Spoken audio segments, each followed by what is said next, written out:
The fronts are all available for us. So wale wameketi pale nyuma, tafadhali, let's take advantage of you coming early and sit at the front side, as the others who will join us will then take the other available seats. Wale ambao bado wako nje kwa chai na kahawa, wafuate prof. Naona prof ametangulia. So I'm sure everybody who was there is going to follow you, because there's no way you can stay behind the professor if he has finished his tea and is coming for the lessons. Prof, umewambia wakuje, si ndio? Actually, profs are very disciplined. Omenya is disciplined, Karanja is disciplined. So tutafuata hao wengine tuone kama watakuja mapema, so that we can get settled and organized to start this business for today. Tunawashukuru sana. Wale ambao bado wako nje, tafadhali tujumuike pamoja, tuingie kwenye kikao. Wageni wetu ambao tunawatarajia tayari wako njiani, karibu sana kufika, na tungependa wakifika tuanze kikao ya leo. Mekaribisha wote. Asanteni.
I am delighted to announce that registration for the 13th session of the World Urban Forum is now open. World Urban Forum will take place from the 17th to the 22nd of May 2026 in Baku, Azerbaijan. The topic of the session is Housing the World, Safe and Resilient Cities and Communities. World Urban Forum is our biggest coalition and platform to advance adequate housing and sustainable urbanization globally. It is a global moment to come together, share ideas and best practices, as well as drive solutions and actions. Together, we can address the global housing crisis, which is affecting nearly 3 billion people globally. Register now, join the conversation, and follow us on the road to Baku. See you all at WOOF 13.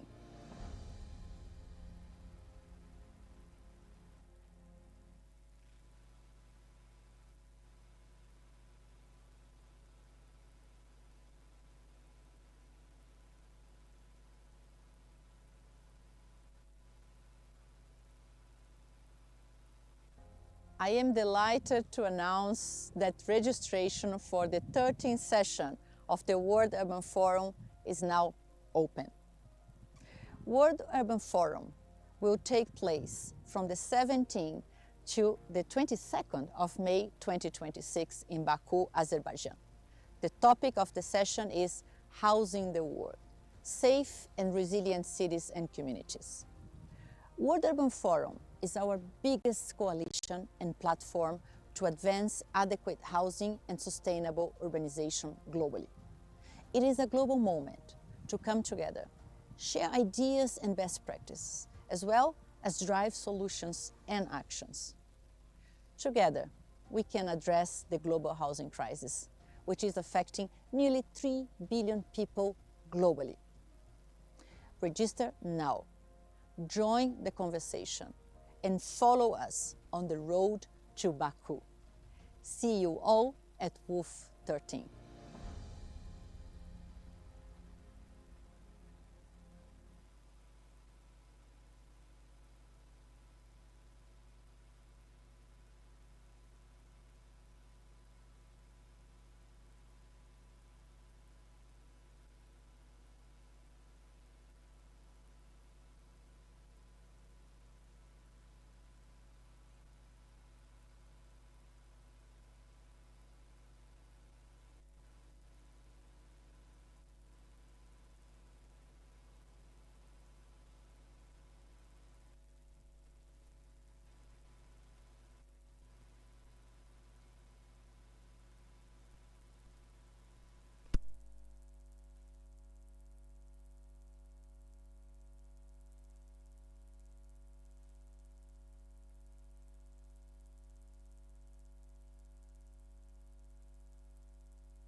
I am delighted to announce that registration for the 13th session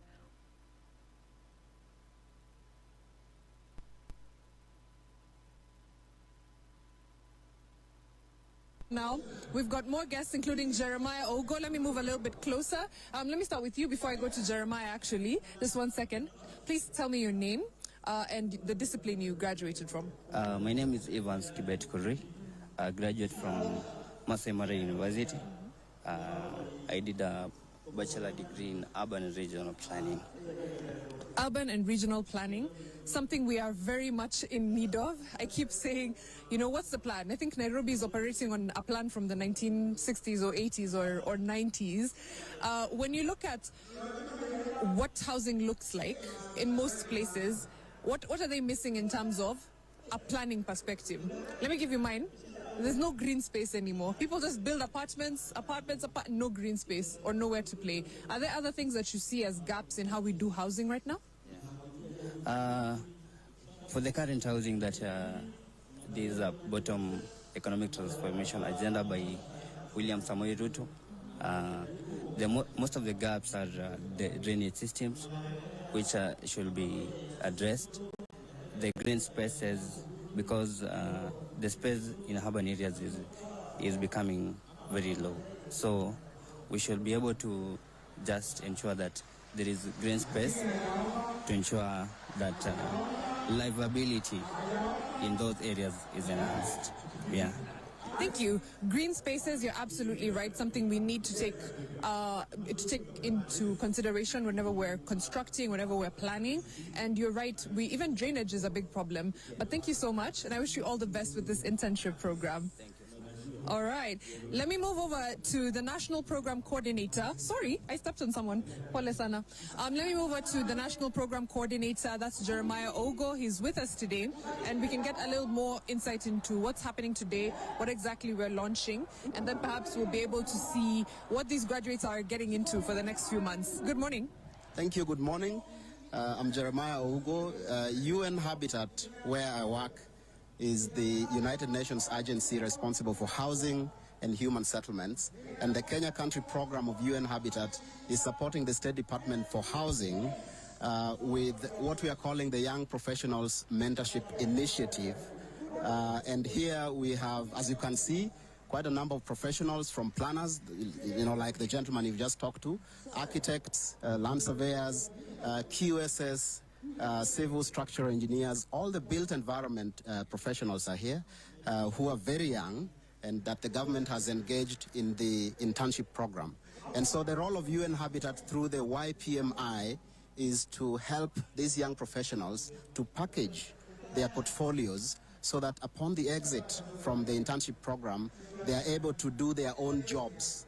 One way being through registering them with their professional bodies. So we have planners, for example. We are going to help selected planners, young planners, to register with the Physical Planners Registration Board upon exiting or during their tenure within the internship program. The same will apply to architects. We will help them to register with the BORACs, which is the Board of Quantity Surveyors and Architects, and all the other professionals. So this is the role of UN Habitat. And at the end of the day, we are looking at skills development and livelihoods opportunities for young professionals. This is how we are looking at it. Yeah.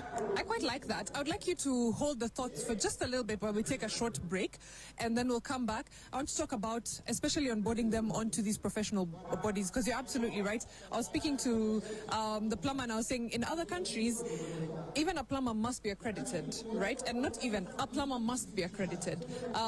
With a quantity surveyor and architect, we have those bodies here, but sometimes we don't take them as seriously as we should.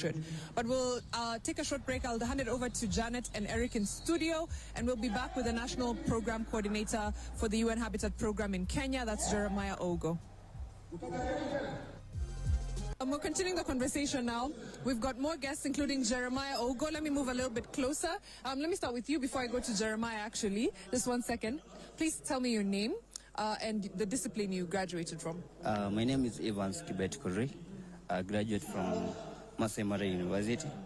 I did a bachelor degree in urban and regional planning.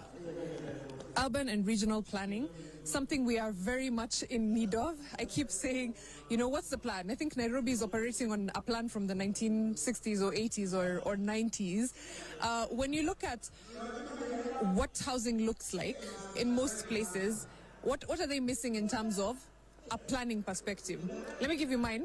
There's no green space anymore. People just build apartments, no green space or nowhere to play. Are there other things that you see as gaps in how we do housing right now? For the current housing that there is a bottom economic transformation agenda by William Samoei Ruto. Most of the gaps are the drainage systems, which should be addressed. The green spaces, because the space in urban areas is becoming very low. So we should be able to just ensure that there is green space to ensure that livability in those areas is enhanced. Yeah. Thank you. Green spaces, you're absolutely right. Something we need to take into consideration whenever we're constructing, whenever we're planning. And you're right, even drainage is a big problem. But thank you so much, and I wish you all the best with this internship program. Thank you. All right, let me move over to the National Program Coordinator. Sorry, I stepped on someone. Pole sana. Let me move over to the National Program Coordinator. That's Jeremiah Ogo. He's with us today, and we can get a little more insight into what's happening today, what exactly we're launching, and then perhaps we'll be able to see what these graduates are getting into for the next few months. Good morning. Thank you. Good morning. I'm Jeremiah Ogo. UN Habitat, where I work, is the United Nations agency responsible for housing and human settlements. And the Kenya Country Program of UN Habitat is supporting the State Department for Housing with what we are calling the Young Professionals Mentorship Initiative. And here we have, as you can see, quite a number of professionals from planners, like the gentleman you've just talked to, architects, land surveyors, QSS, civil structural engineers, all the built environment professionals are here who are very young and that the government has engaged in the internship program.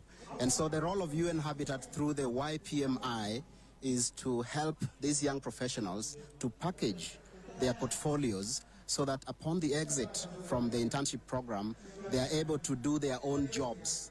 One way being through registering them with their professional bodies. So we have planners, for example. We are going to help selected planners, young planners, to register with the Physical Planners Registration Board upon exiting or during their tenure within the internship program. The same will apply to architects. We will help them to register with the BORACs, which is the Board of Quantity Surveyors and Architects, and all the other professionals. So this is the role of UN Habitat. And at the end of the day, we are looking at skills development and livelihoods opportunities for young professionals.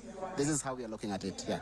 I quite like that. I would like you to hold the thoughts for just a little bit while we take a short break, and then we'll come back. I want to talk about, especially onboarding them onto these professional bodies, because you're absolutely right. I was speaking to the plumber, and I was saying in other countries, even a plumber must be accredited, right? And not even, a plumber must be accredited. With a quantity surveyor and architect, we have those bodies here, but sometimes we don't take them as seriously as we should.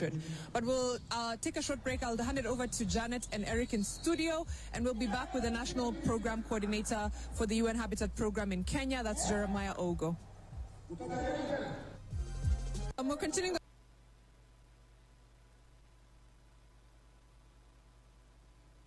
the interns.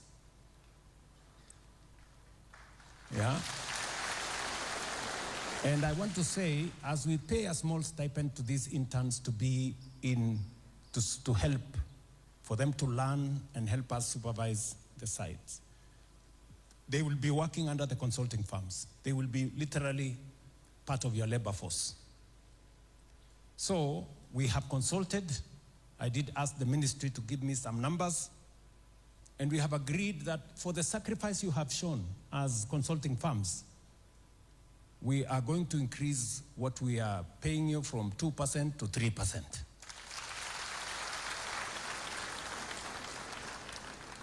But we are also going to give back something small. These people, these young people, we are paying them a small stipend from our side. Consider also to pay them a small stipend. Small, kidogo. Huh? Kidogo.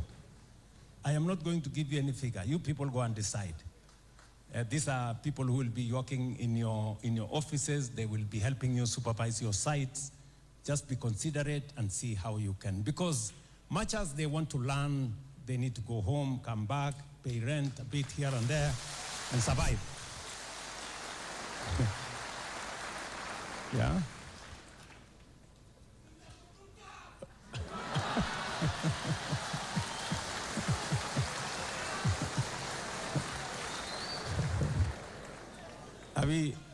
Are we together? So let me say this, I really must thank these people. Let me also, thank our contractors. We are going to pay a small stipend to these interns. Yeah. And I want to say, as we pay a small stipend to these interns to be to help, for them to learn and help us supervise the sites, they will be working under the consulting firms. They will be literally part of your labor force. So we have consulted. I did ask the ministry to give me some numbers, and we have agreed that for the sacrifice you have shown as consulting firms, we are going to increase what we are paying you from 2% to 3%.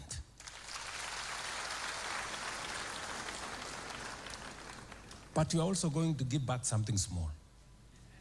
These people, these young people, we are paying them a small stipend from our side. Consider also to pay them a small stipend. Small, kidogo.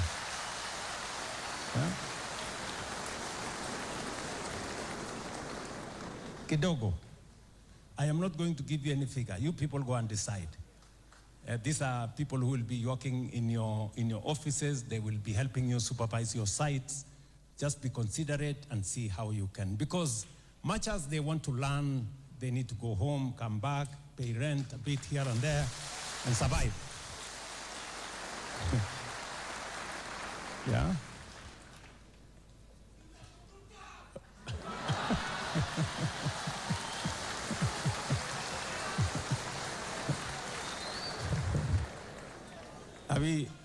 Are we together?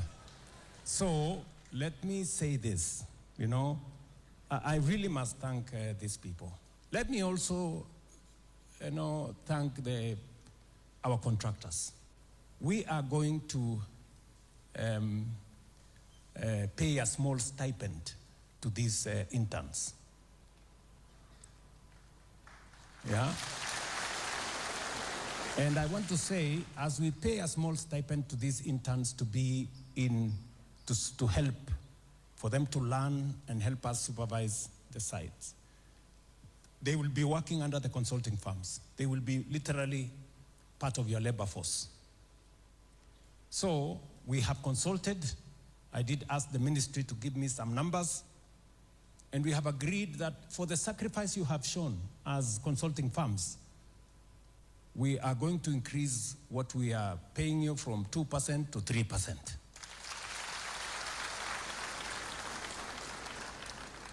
But you are also going to give back something small. These people, these young people, we are paying them a small stipend from our side. Consider also to pay them a small stipend. Small, kidogo.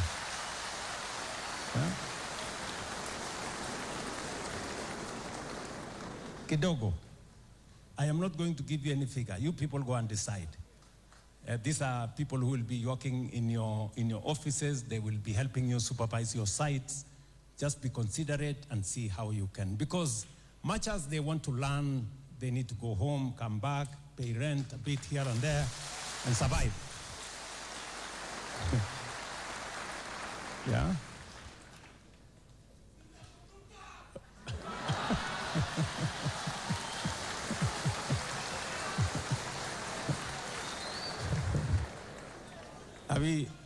Are we together?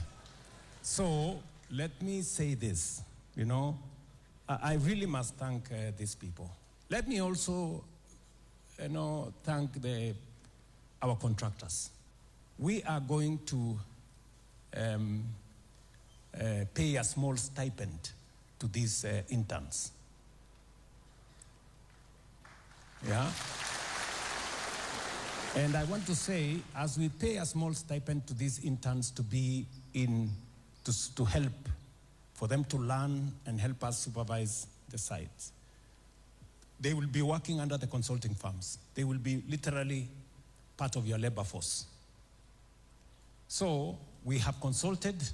I did ask the ministry to give me some numbers, and we have agreed that for the sacrifice you have shown as consulting firms, we are going to increase what we are paying you from 2% to 3%.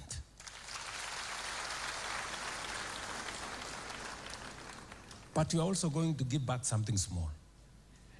These people, these young people, we are paying them a small stipend from our side. consider also to pay them a small stipend. Small, kidogo. Huh? Kidogo. I am not going to give you any figure. You people go and decide. These are people who will be working in your offices. They will be helping you supervise your sites. Just be considerate and see how you can. Because much as they want to learn, they need to go home, come back, pay rent a bit here and there, and survive. Yeah?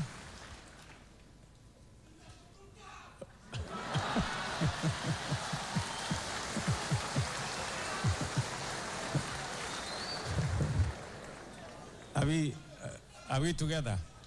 So let me say this, you know, I really must thank these people.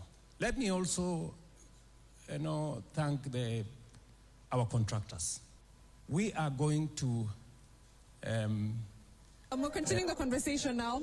We've got more guests, including Jeremiah Ogo. Let me move a little bit closer. Let me start with you before I go to Jeremiah, actually. Just 1 second. Please tell me your name and the discipline you graduated from. My name is Evans Kibet Kuri.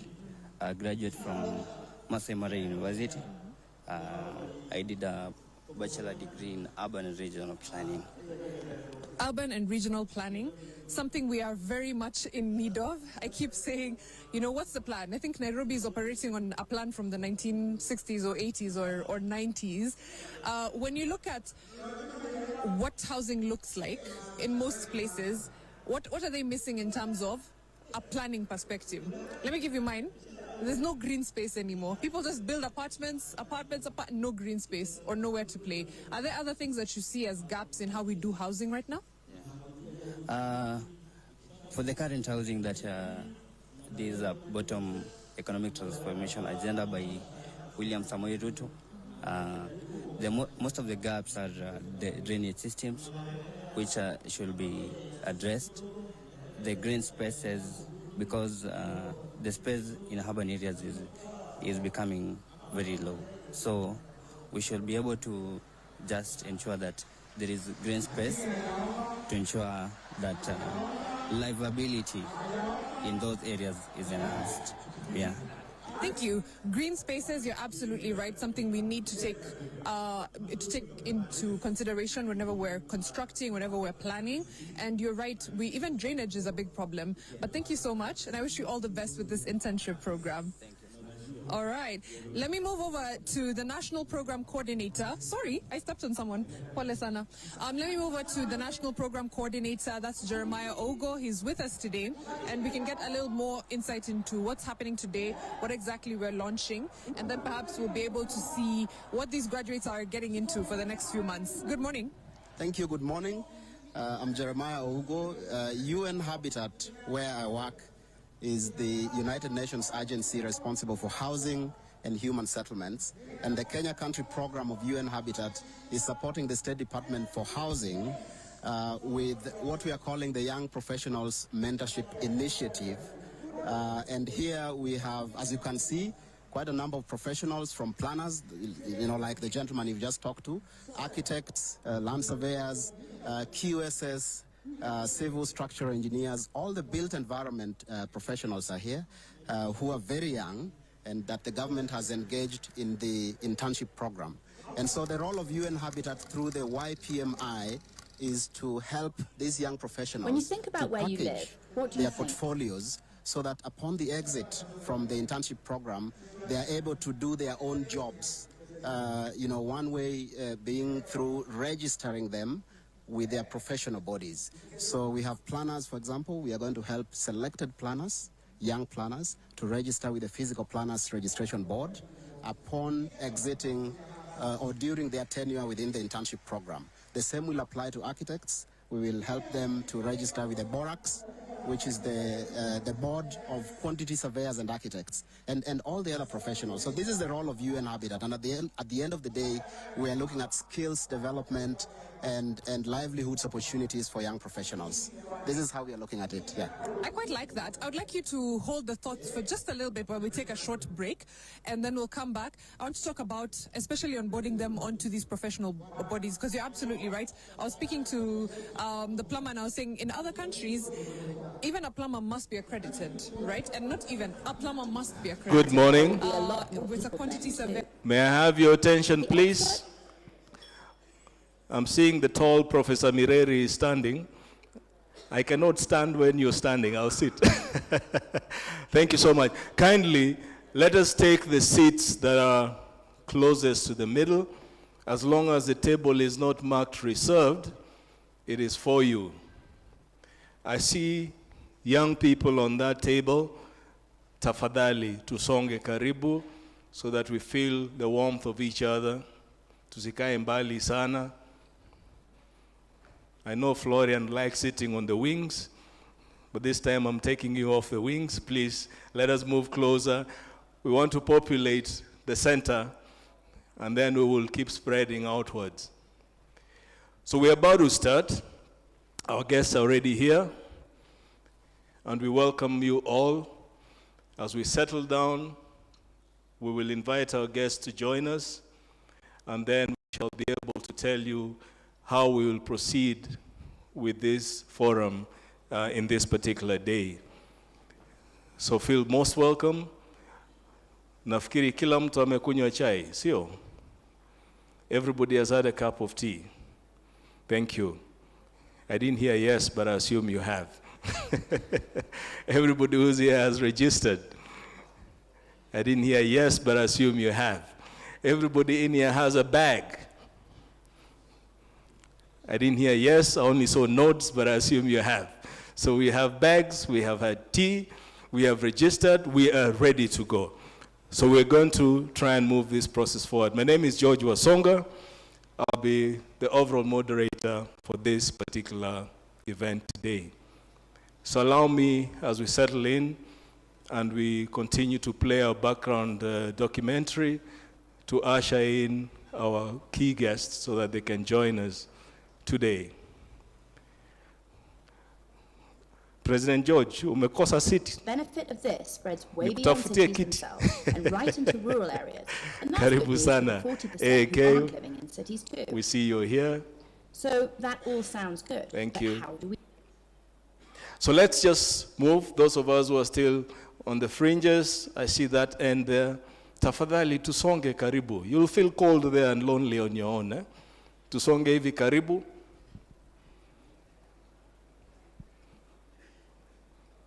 Thank you. Please go on.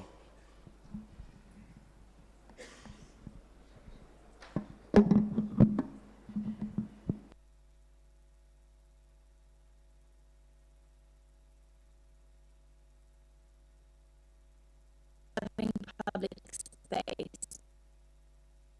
Number 3, urban planning and design. And architects, we have those bodies here, but sometimes we don't take them as seriously as we should.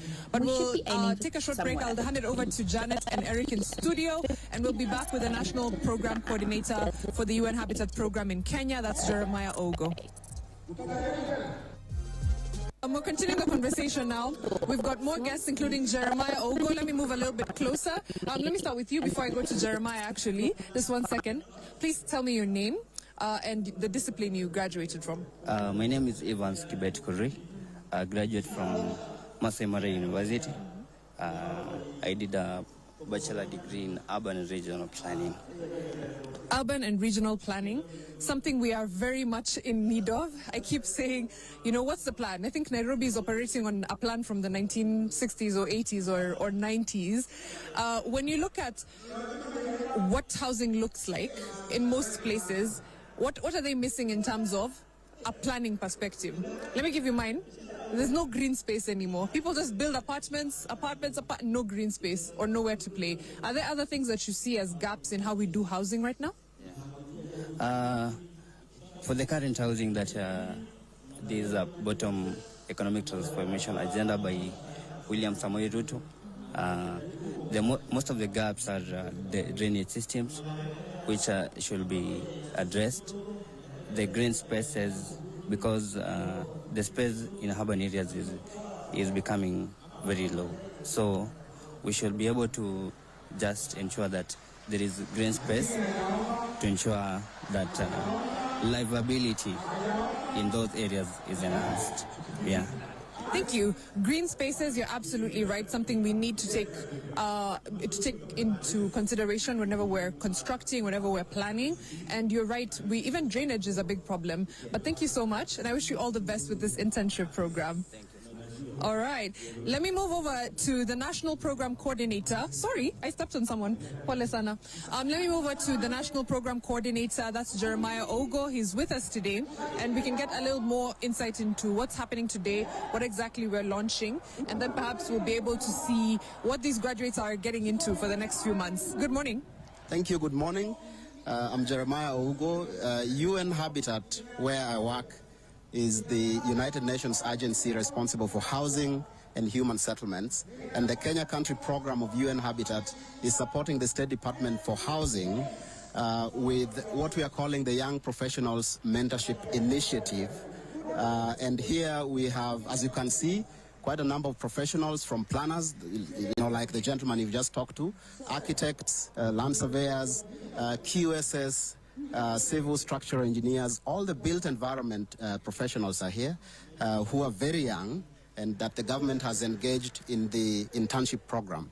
And so the role of UN Habitat through the YPMI is to help these young professionals to package their portfolios so that upon the exit from the internship program, they are able to do their own jobs.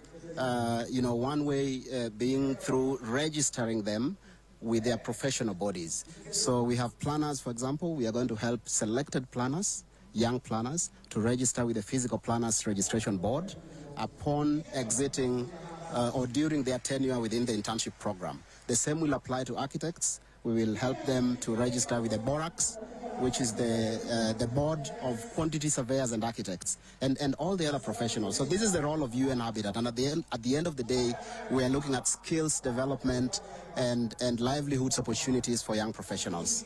This is how we are looking at it, yeah. I quite like that. I would like you to hold the thoughts for just a little bit while we take a short break, and then we'll come back. I want to talk about, especially onboarding them onto these professional bodies, because you're absolutely right. I was speaking to the plumber, and I was saying in other countries, even a plumber must be accredited, right? And not even, a plumber must be accredited. With a quantity surveyor and architect, we have those bodies here, but sometimes we don't take them as seriously as we should. But we'll take a short break. I'll hand it over to Janet and Eric in studio, and we'll be back with the national... We are going to pay a small stipend to these interns. Yeah? And I want to say, as we pay a small stipend to these interns to be to help, for them to learn and help us supervise the sites, they will be working under the consulting firms. They will be literally part of your labor force. So we have consulted. I did ask the ministry to give me some numbers, and we have agreed that for the sacrifice you have shown as consulting firms, we are going to increase what we are paying you from 2% to 3%.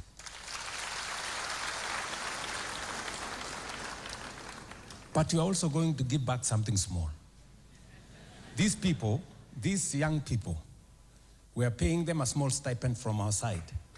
Consider also to pay them a small stipend. Small, kidogo.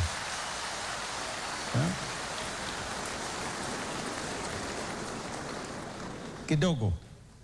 I am not going to give you any figure. You people go and decide. These are people who will be working in your offices. They will be helping you supervise your sites. Just be considerate and see how you can. Because much as they want to learn, they need to go home, come back, pay rent a bit here and there, and survive. Yeah?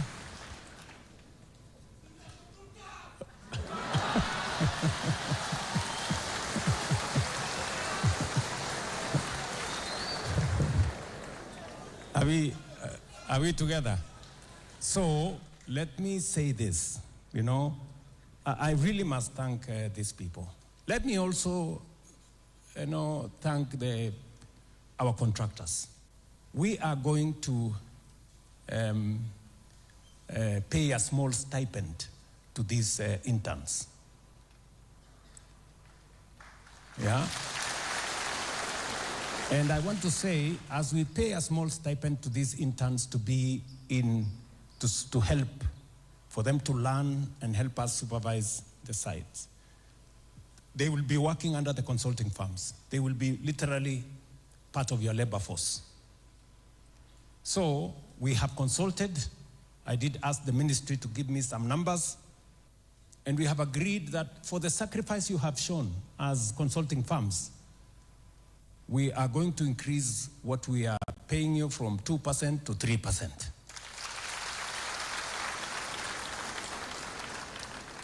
But you are also going to give back something small.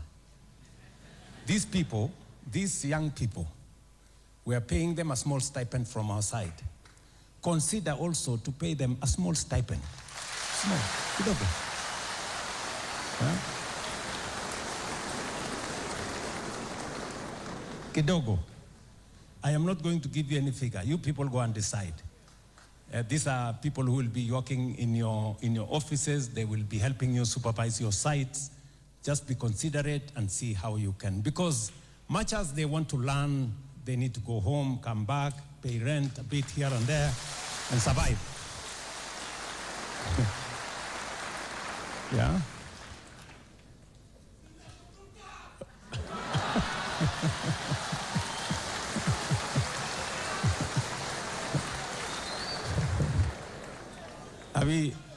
Are we together?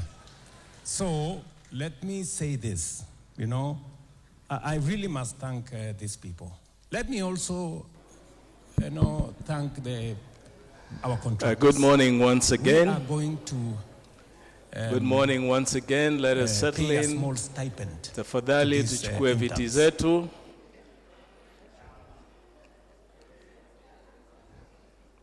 So we are soon going to usher in our key guests, or chief guests, and the team that's coming with the guests. And as they come in, we'll request you to kindly be upstanding. As soon as they take their positions, we shall play the national anthem for Kenya and East Africa that will also serve. Could we kindly have your attention, please? I know we are excited to meet each other, which is good. For this morning, we're already networking. Thank you so much. Professor Menya, I see your table is attracting everyone. So I need to start shifting them off that space.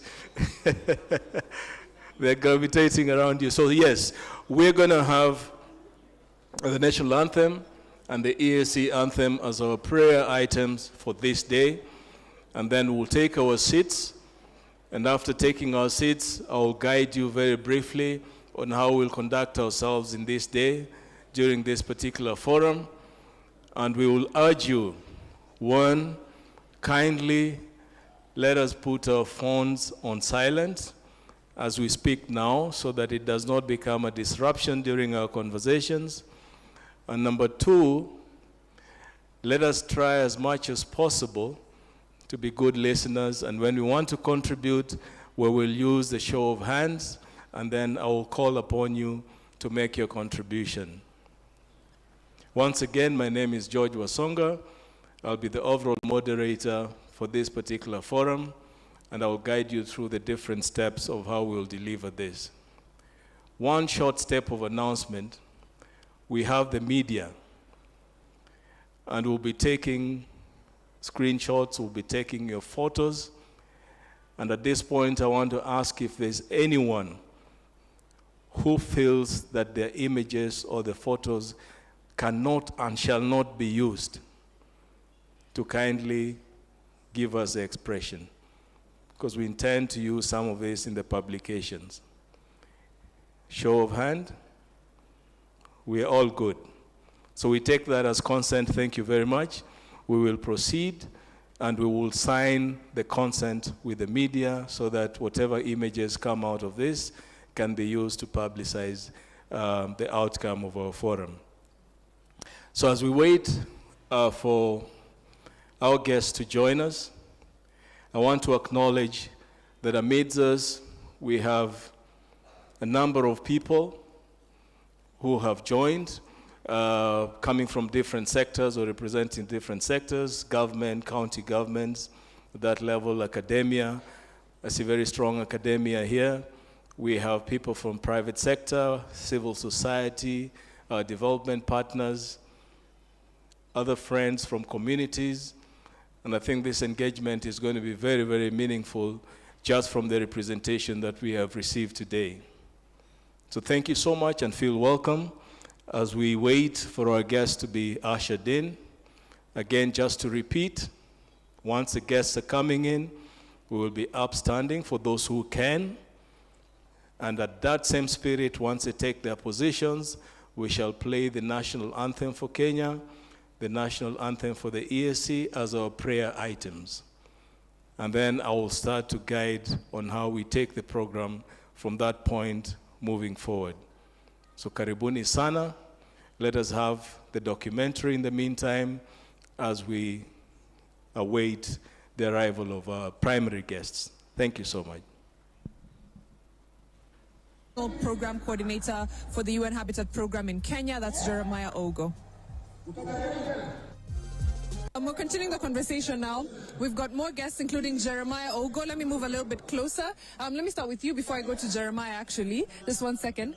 Please tell me your name and the discipline you graduated from. My name is Evans Kibet Kuri. I graduate from Masai Mara University. I did a bachelor degree in urban and regional planning. Urban and regional planning, something we are very much in need of. I keep saying, you know, what's the plan? I think Nairobi is operating on a plan from the 1960s or 80s or 90s. When you look at what housing looks like in most places, what are they missing in terms of a planning perspective? Let me give you mine. There's no green space anymore. People just build apartments, no green space or nowhere to play. Are there other things that you see as gaps in how we do housing right now? For the current housing that there is a bottom economic transformation agenda by William Samoei Ruto. Most of the gaps are the drainage systems, which should be addressed. The green spaces, because the space in urban areas is becoming very low.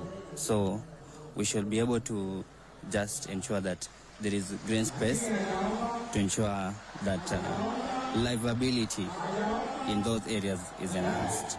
Yeah. Thank you. Green spaces, you're absolutely right. Something we need to take into consideration whenever we're constructing, whenever we're planning. And you're right, even drainage is a big problem. But thank you so much, and I wish you all the best with this internship program. Thank you.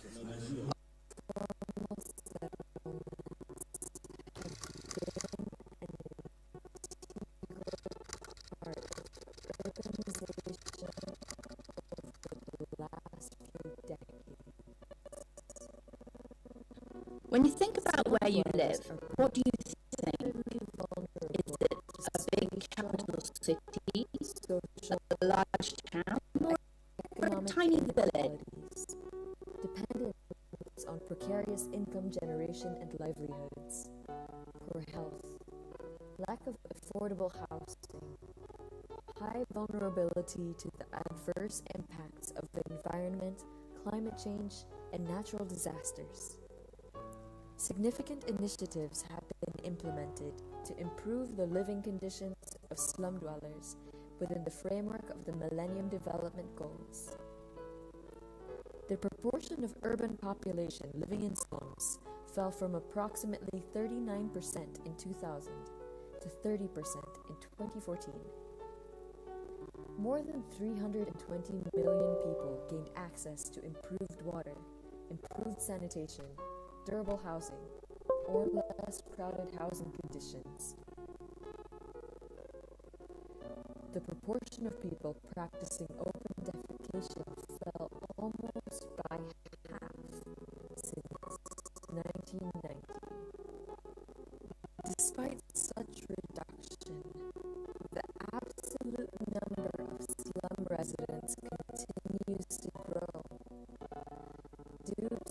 accelerating urbanization, population growth, and lack of appropriate curative and preventive policies. This number is expected to increase up to 3 billion by 2030. This phenomenon is causally linked to the persistence of poverty and inequality, non-inclusive policies excluding people from decent work and livelihood to attain individual and collective progress. Addressing the above challenges and achieving slum upgrading at scale requires mobilization of further resources, partnerships, and political commitment towards improved policies and approaches put in place for building on the successes and lessons from the previous frameworks. The Participatory Slum Upgrading Program, or PSUP, addresses exactly that. This module framework of the implementation of PSUP. It aims at When you providing think about where you live, what do you think? government Is it a big capital city, a large town, or a tiny village? It's remarkable to think that 6 out of every 10 people in the world are expected to live in urban areas. guiding principles and tools to institutionalize and put them into action. Now, let's dive deeper into PSUP and the key objectives of this module.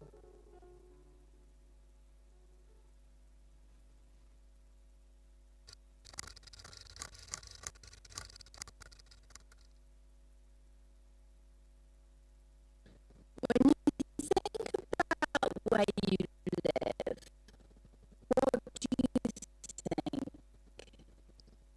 Is it a big capital city, a large town, or a tiny village? It's remarkable to think that 6 out of every 10 people in the world are expected to live in urban areas by 2030, and there will be a lot more people then too. The experts call this urbanization, the gradual increase in the proportion of people living in urban areas. So the thing about urbanization is that we've sort of been led to think of it as a bad thing. And it's true that cities take up approximately 2% of total land, yet they consume 60% of global energy. They are also responsible for 70% of greenhouse gas emissions and contribute to 70% of global waste. Yuck. Throughout modern history, urbanization has been a major driver of development and poverty reduction. But it all happened a bit quickly, and we didn't really get control of it, allowing cities and towns to spread in a sort of random way, and that has come with huge challenges. This is called urban sprawl, by the way. All right, let me move over to the National Program Coordinator. Sorry, I stepped on someone. Pole sana. Let me move over to the National Program Coordinator. That's Jeremiah Ogo. He's with us today. And we can get a little more insight into what's happening today, what exactly we're launching, and then perhaps we'll be able to see what these graduates are getting into for the next few months. Good morning. Thank you. Good morning. Not just cities and towns, I'm Jeremiah Ogo. UN Habitat, where I work, is the United Nations agency responsible for housing and human settlements, and the Kenya Country Program of UN Habitat is supporting the State Department for Housing with what we are calling the Young Professionals Mentorship Initiative, And here we have, as you can see, quite a number of professionals from planners, like the gentleman you just talked to, architects, land surveyors, QSs, civil structural engineers, all the built environment professionals are here, who are very young, and that the government has engaged in the internship program. And so the role of UN Habitat through the YPMI is to help these young professionals to package their portfolios so that upon the exit from the internship program, they are able to do their own jobs. One way being through registering them. Could we freeze the video for a minute? How do we do it? Thank The you. new urban agenda is a document that guides action towards achieving this goal. When working So with we still cities want to and continue governments, welcoming you focuses on 5 main areas. into Number 1, our national forum urban policy. That's in like this the day. government level commitment to get this And as we prepare now to usher in our guests, done and who's going to do the it. order will be as I described Number 2, earlier for urban those who are here. legislation, rules and For those who are regulation. not, We need some rules about all we of will this. be Good ones upstanding, about stuff and like the only height for of those who buildings, can preserving stand. public space. As our guests Number come 3, in, urban planning and design. we applaud them We should be as they aiming take for their somewhere between positions, 30 and 50% of and land immediately designated after they to take public their space. positions, Number 4, we shall play the urban Kenyan economy national and municipal anthem, one finance. stanza, the EAC national anthem, one stanza, and that will serve as our prayer item for today. Once we are done with that, we shall then proceed to introduce the program for the day, We and the already program will highlight the areas and the various segments of this particular forum in this day. So tumekaribishwa sana, just a reminder again, in your package, in the bag, there's additional information about this particular forum. So please feel free to read through it. On your tables, in each table, there's a QR code. And when I call upon you, you shall scan that QR code. It's a Mentimeter code that will sort of give us an introduction to know the profile of who's here with us today. And we shall conduct that session very briefly as I introduce the guests who will be here with us today. So thank you very much. We hold on for a minute as we usher in our guests this morning. Thank you for your patience. We should be started very, very soon.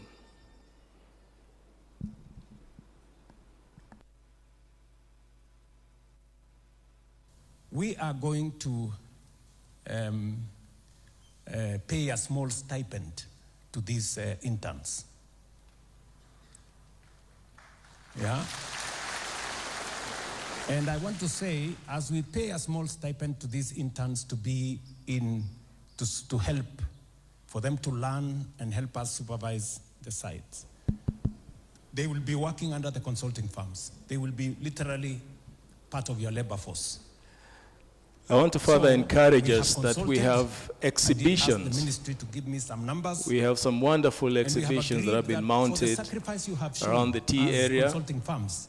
So whenever we get the breaks, let us feel free to interact with those exhibitions. We have a wonderful group of young architects who are also here with us. Are they in the room or they are at the exhibition? The young architects? I think they're in the exhibition. Let us also interact with the material that they have brought to exhibit to us in this day. Otherwise, we look forward to a very fruitful conversation on the subject matter of housing and affordable housing for that matter. Thank you very much. Let's proceed. Let's proceed with the documentary.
Thank you. We are about to get started. Those who are still outside, who are joining us in the forum, kindly come in and take your seats. We thank those who've already taken their seats. Just as a quick reminder again, we have the media and we'll be taking our images and footages that we'll want to use later on in publishing the outcome of this particular forum. We had sought consent, and I believe we still have consent. So let us continue with that spirit as we proceed on. Our guests are shortly on the way to join us. And as I said, the order would be, once they join us, as they come in, we'll be upstanding for those of us who can. And then once they take their positions, the Kenya National Anthem, followed by the ESC Anthem, which will mark our prayer item for this morning. And then we will proceed with the introduction. The introduction for the participants will be guided by the QR code that is on your desk. You will scan the QR code, and it will help us to see the clusters or the sectors that are represented in this meeting. And then I'll introduce the guests, and then we proceed with the program from that point onwards. Our guests are on the way, and they're just in the holding room, about to join us any minute from now.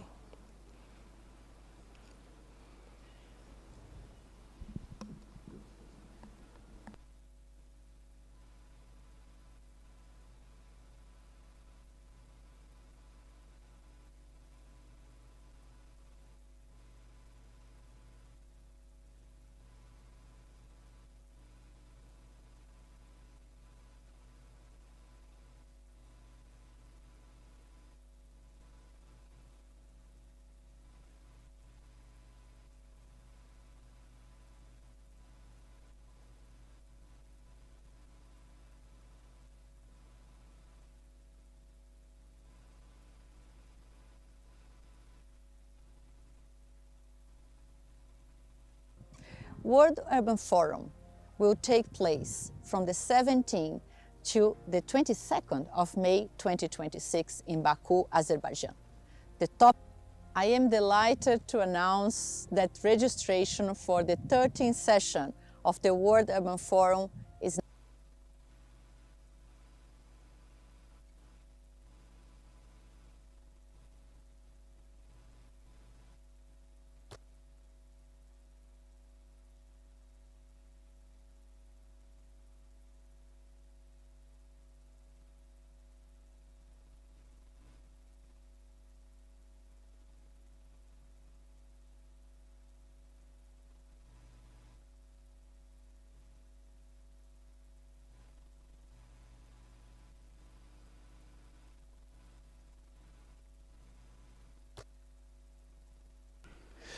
Thank you. Once again, let's be upstanding for those who can as we usher in our guests.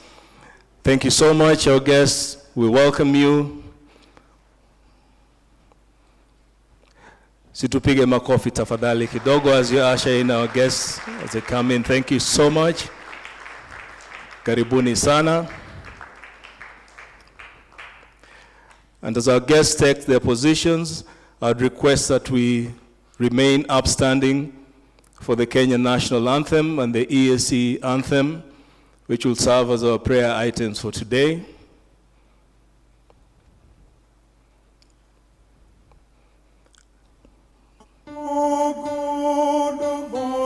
Let us, thank you.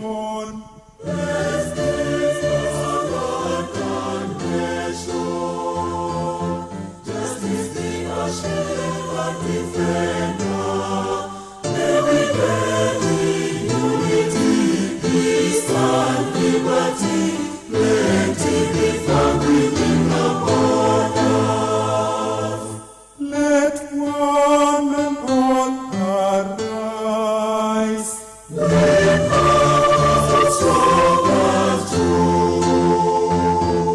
So this be our honest endeavor, and the homeland of Kenya, heritage of splendor, from where we stand to defend.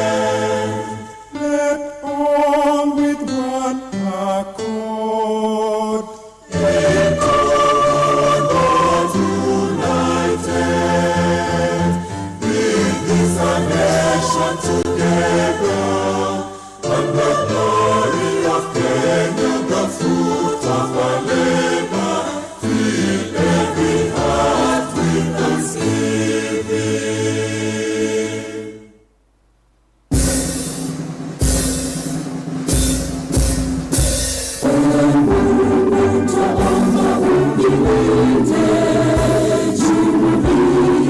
Afrika Mashariki, tuwezeshe kuishi kwa amani, tutimize na malengo yetu. Bendera yetu sote tuilinde, tuajibike, tuimarike, umoja wetu ni nguzo yetu.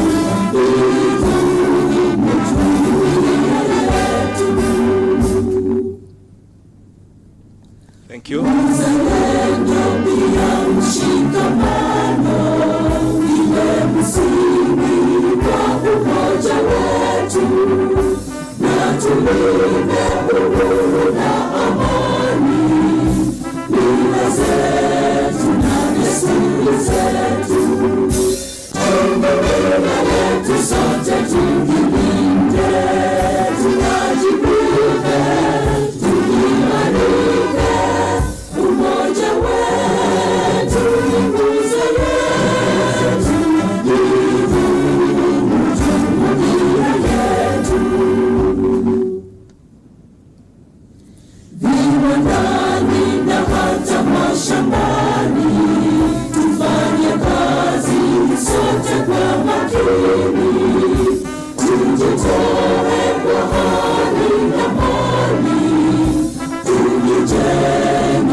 Asanteni sana. Let's take our seats, please.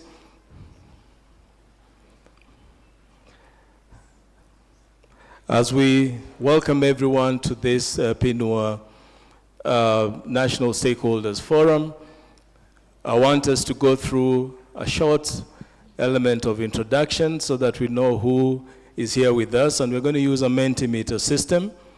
On your tables, there's a QR code that has been printed. I would want to request you to kindly scan that QR code.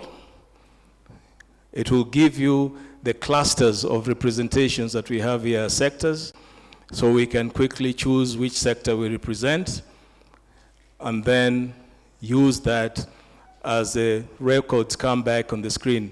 And please, our screen guys, let us have the screen for voting on the Mentimeter, so that we can see that.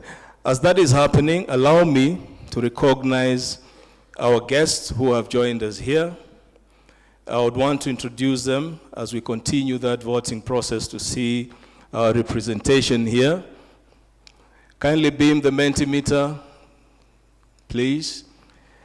We have with us Her Excellency Ambassador Susan Nakumicha, who is the permanent representative of Kenya to the UN Habitat. Karibu sana. Sitting next to her is His Excellency, the Governor of Kisumu, Professor Anyang' Nyong'o. Tumekaribisha wewe sana. We have next to Professor a representative from the EU delegation in Kenya, Claudia. Do you understand Swahili? Karibu sana. A little bit. Thank you so much. We welcome you. And we have on my extreme left, Cassius Kusienya, who is the Secretary Housing, representing our CS today. Cassius, karibu sana, tumekukaribisha. And we have a representative from the county, our lovely county of Nairobi, Bwana Morris Kavai. Asanteni sana, tumekaribisha, and we have many other guests that we will recognize as we proceed on, but allow me also to recognize Omar Sila from UN Habitat, the Africa Regional Director. Karibu sana. Omar, you've been in Nairobi long enough, you need to know a bit of Swahili now. Thank you so much. Mentimeter vote, please. Can we beam that? And as we vote, we want to see those of us who are here. Scan the QR code, select the sector that you represent. Thank you so much. I can see we have national government and UN agencies dominating so far, 10 representatives. We have private sector coming in closely second. Development partners are doing very well. We have 6 representations. We have community, thank you. Let's keep voting, let's keep voting. We want to see who's here so that we get a feel. Scan the QR code and just, it's one simple step. Select, submit. Select, submit. Thank you. I think it's giving us a feel that across the board, national government, county government, UN agencies, government agencies, private sector, civil society, development partners, media, community, academia. Academia, we're doing very well. We have good representation. I saw more than 6 from academia, so I know some of them haven't voted. But we'll get to that. And of course, we have international organizations. So we have a good mix amongst us. That was just by way of trying to show us who's in the room. And we want to appreciate all of you. Let's put our hands together and just appreciate all of us who are here. Thank you so much. Now, in terms of how we want to run the day, you can bring that down, but continue voting, please. We will beam that at some other point also. We're going to have a full day's program in which we want to engage with you and with special persons who we have invited. And the first session, I'm going to invite 2 persons who, if you allow me, I'll already invite them to take their seats up front here with me. Engineer Byron Buyu, our Secretary, Urban Development Department. Engineer Karibu Sana, join me here so that I don't feel too lonely. And we'll also invite Morris Kavai, representing the county of Nairobi. They will give us very short remarks as we start off the program.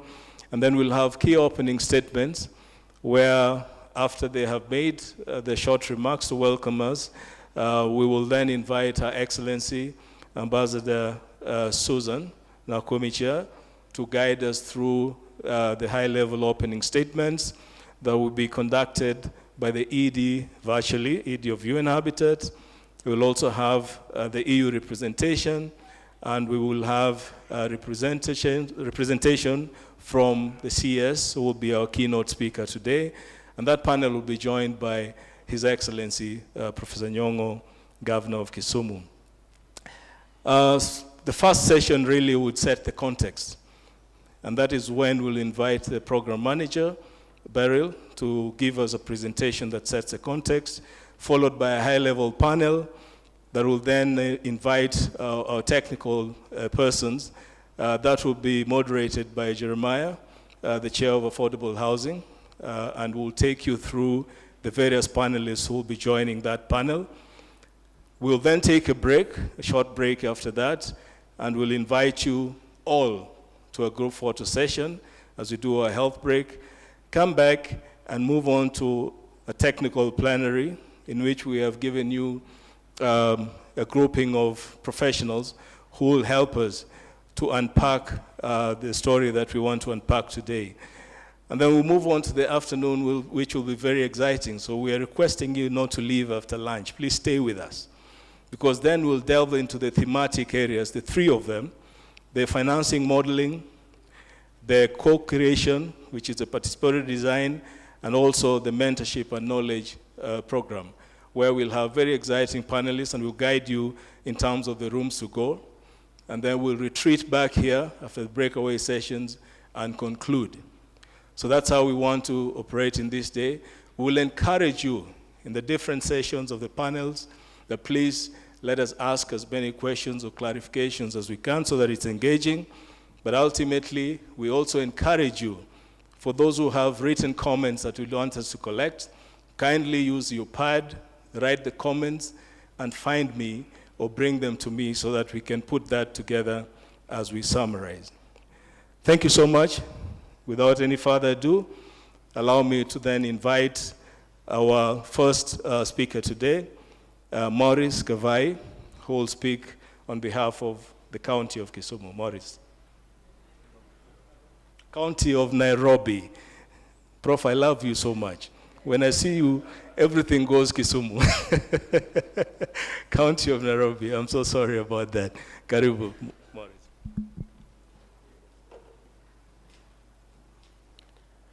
And I would say City County of Nairobi. Omitting the word city is a great offense, which is punishable. So allow me, ladies and gentlemen, to just begin by taking us back to the events that happened last week on Friday. And this one is going to remind us why, as the citizens of Nairobi, we need to be aware of the status of the weather. So today, from the city of Nairobi, we expect to have rain showers from 7 p.m. So kindly take note so that in the event that happens, you have some mechanisms to really protect yourself. The air quality of the city of Nairobi right now is about 65 micrograms in the last 2 hours. And that is to say that the air is not very clean, but we have made mechanisms to be able to really clean it. So, ladies and gentlemen, I want to begin by acknowledging the presence of His Excellency, the Governor of Kisumu, the Executive Director for UN Habitat, His Excellency the Ambassador, Madam Susan, members of the County Assembly of Nairobi City County who are present in this sitting. Kindly raise your hands. You have been doing a very good job in making sure that the city is well represented. The delegation from the UN Habitat, the European Union, and also from the academia. Good morning. Good morning once again. Let me take this opportunity to welcome you to the city of Nairobi. This is a great city, and we love it. And that is why we are taking all measures to ensure that the city thrives. It is a great honor to join you at the National Stakeholder Forum on the partnership implementing the new urban agenda. On behalf of the Nairobi City County Government, I warmly welcome you to Nairobi, East and Central Africa. We know that this is the leading hub for innovation and urban transformation. Also want to express our sincere appreciation to our strategic partners from the national government, from the European Union, and the State Department for Housing, who's taken core and financial support has made this collaboration possible. Distinguished guests, Nairobi is experiencing rapid urbanization, growing at an approximately 4.3%. This demographic shift is placing and making, or rather creating a lot of pressure to our urban infrastructure. And I think you witnessed that the events of last week, where we received rainfall events, which were really heavy on our infrastructure as well. So across the country, the housing deficit is projected to reach nearly 8 million units within the next decade. At the same time, many families find the market rate, rents, and conventional mortgage system very expensive for them to be able to take up affordable housing.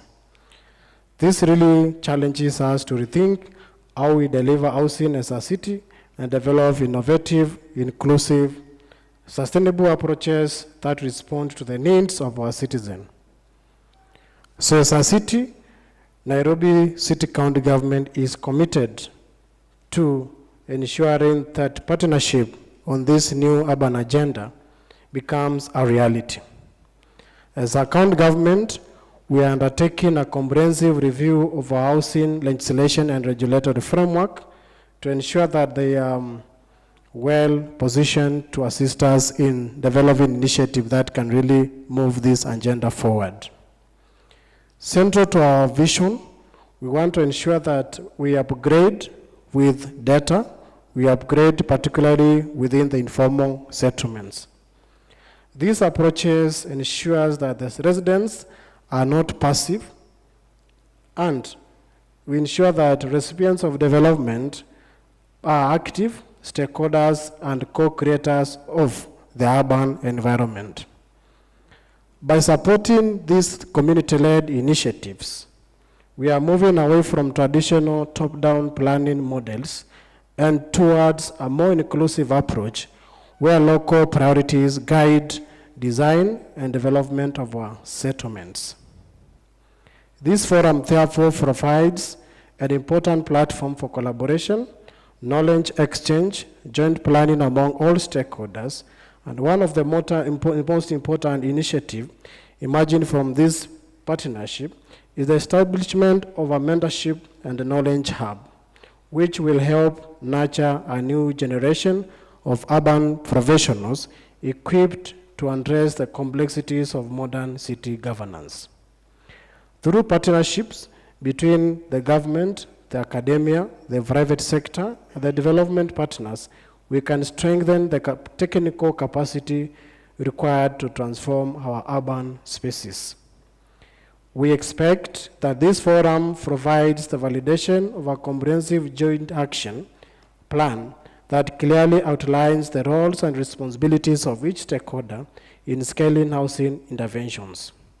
We also anticipate that discussion here will also result in stakeholder declaration, signaling a shared commitment to align policies, investments, and partnership in support of sustainable urban development. To our private sector and partners, we present to you the commitment from the city, which has significant opportunities to transform our city and also our Republic, Kenya.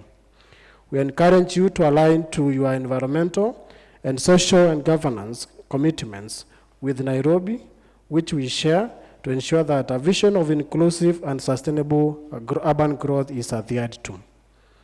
Your participation will be very critical in transforming the ideas discussed here into practical housing solutions that improve the lives of our citizens.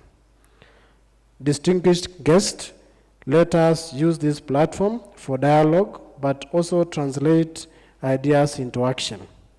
Together we can develop sustainable, affordable, dignified housing solutions that reflect the aspirations of our people. In doing so, we'll ensure that no one is left behind as Nairobi continues its journey towards becoming a world-class, inclusive, and a resilient city. Thank you very much.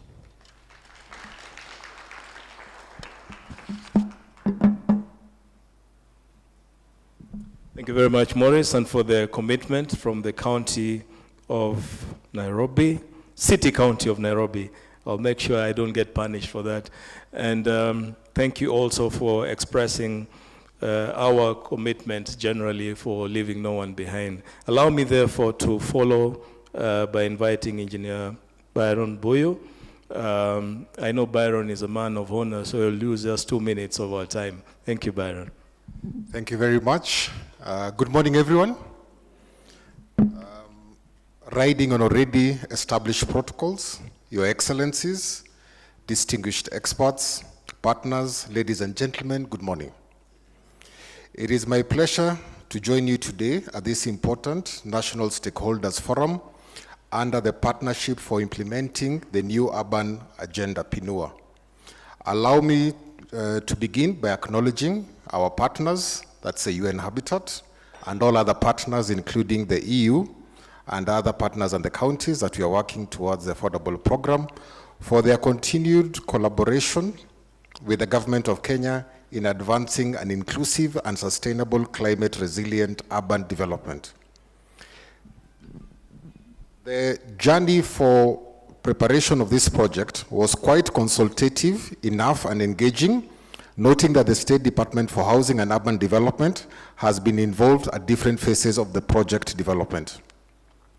As a government, we have embraced global commitments, notably the Sustainable Development Goals, SDG 11, Sustainable Cities and Communities, the New Urban Agenda, the Paris Agreement, among others, all of which underscores the significance of the program and the discussions that you're going to have today. Distinguished experts, Kenya, like many other countries, is experiencing very rapid urbanization. Our cities are growing quickly and increasingly becoming engines of economic growth and innovation. However, this rapid urban growth also presents significant challenges, and these challenges are also opportunities for us to be able to develop more. Particularly, these challenges affect the low-income communities and residents of informal settlements who remain very vulnerable to climate shocks. Flooding, poor drainage system, heat stress, and limited access to resilient infrastructure disproportionately affects the urban poor, making it critical that the urban development strategies integrate climate, resilience, and social inclusion. The Partnership for Implementing the Urban Agenda aligns the synergies perfectly well with key government priority programs, notably the Affordable Housing Program and the Building Climate Resilience with the Urban Poor Initiative. On the Affordable Housing Program, the focus has been laid both on affordable and social housing to cater for all categories of our population with decency, affordability, dictating the housing designs and the typologies. Climate resilience in the cities cannot be achieved without addressing the needs and the realities of the urban poor. Through initiatives such as the BCRAP, Kenya is working with partners to strengthen community-led climate adaptation in vulnerable and urban settlements. This approach recognizes that resilience must be built with communities, not just for communities. BCRAP focuses on strengthening community participation in climate planning and decision-making, promoting nature-based solutions and ecosystem restoration in urban areas, improving climate-resilient housing, infrastructure, and basic services, supporting livelihood opportunities through green and inclusive urban development. Ladies and gentlemen, across our cities and communities, we are already demonstrating innovative responses to climate risk by improving local drainage systems, supporting waste management, river restoration, and neighborhood greening initiatives. When communities are empowered, they become critical partners in building resilient cities. Distinguished experts and partners, the government of Kenya remains firmly committed to advancing sustainable urban transformation through programs such as Affordable Housing Program, informal settlement, upgrading initiatives such as the Nairobi Rivers Regeneration. We are working to improve the living conditions, strengthen urban resilience, and restore degraded urban ecosystems. In conclusion, as we reflect the discussions of this forum, let us reaffirm our shared commitment to build cities that are inclusive, resilient, and sustainable. Let us continue working together to ensure that urban development policies and investments prioritize the needs of the most vulnerable in our communities. Because ultimately, building climate resilience with the urban poor is not only a development necessity, but it is essential in achieving a truly sustainable city while providing affordable housing provision that remains a call to all of us to this collective process that our society must deal with this now and not later. Last but not least, the government of Kenya remains committed to working with all partners very closely to advance this vision. Thank you very much. Asante sana. Thank you. Asante sana, engineer. And we want to thank all of you. We have so far 112 of us participating in this forum, led by government representation. Asanteni sana, government, for leading this. We have good number of UN agencies. We really thank you for making it to this forum today. Allow me to exit our first panelists and thank them again. Let's give them a clap as they leave the stage. And at the same time, I want to take the moment, a special moment, to invite Her Excellency Ambassador Susan Nakumisha, who is a permanent representative of Kenya to the UN Habitat. Ambassador will conduct for us the key opening statements and official address. And in that address, as she comes, I would want to invite kindly and respectfully Claudia, representing the EU, kindly come and join us here. Ambassador Karibu. Thank you so much. Let's give them a clap as they join me. I also want to invite, on that same note, the representative of the CS, my good friend Cassius. Karibu sana. We welcome you. And also invite His Excellency, the Governor of Kisumu County, Professor Anyang' Nyong'o, kindly join us up here. Tafadhali tuwapatie makofi as I hand over to Her Excellency Ambassador Susan to guide us through this session. Ambassador, karibu sana.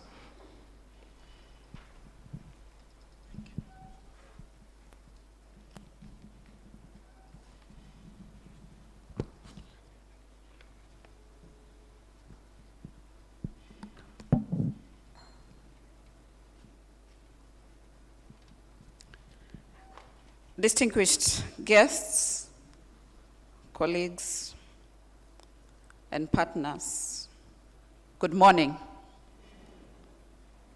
On behalf of the Kenya Permanent Mission to UN Habitat, it is my honor to welcome you all to the PINUA National Stakeholder Engagement Forum.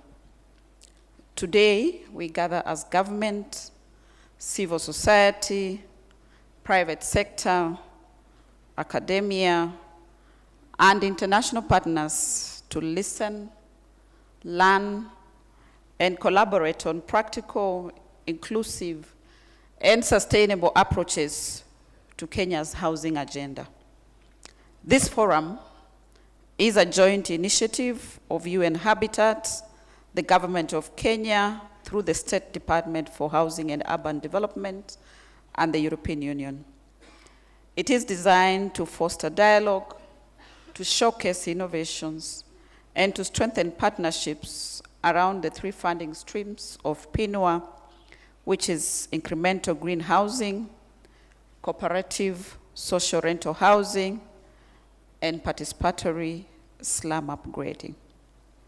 So to set the tone for today's discussion, after the earlier speakers, I would like to invite Ms. Anna Claudia Rosbach, United Nations Under-Secretary General and Executive Director of UN Habitat, who will be joining us virtually to deliver her opening remarks.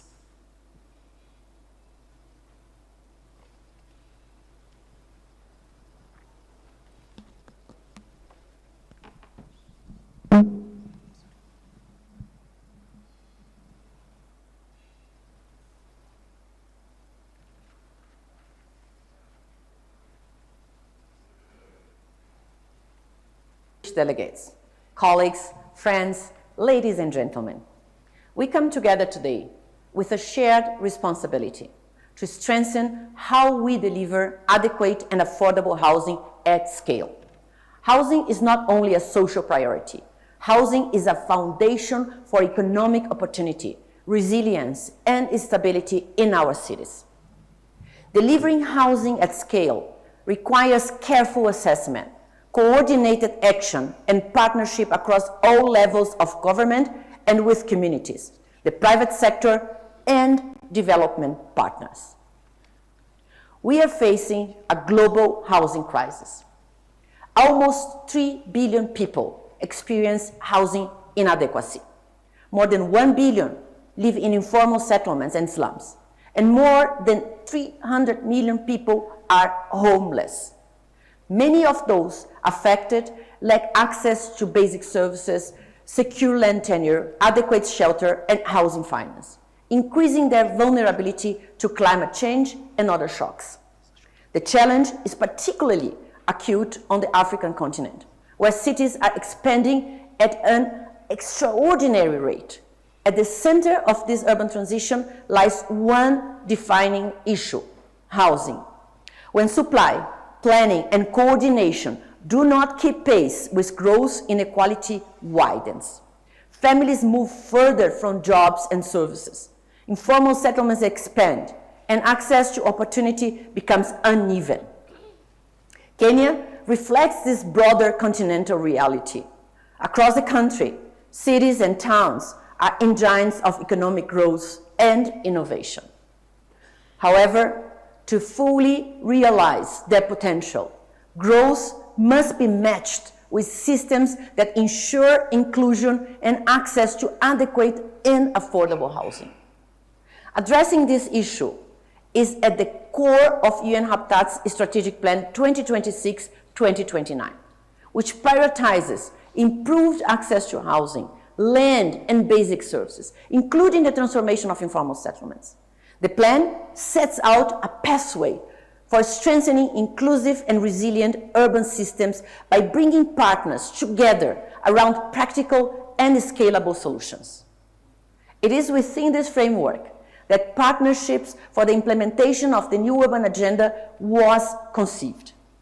Developed in partnership with the government of Kenya, the European Union delegation, and UN Habitat, and designed to be delivered through a broad coalition of public, private, and community partners, this partnership is grounded in a simple principle: no single institution can address the housing challenge alone.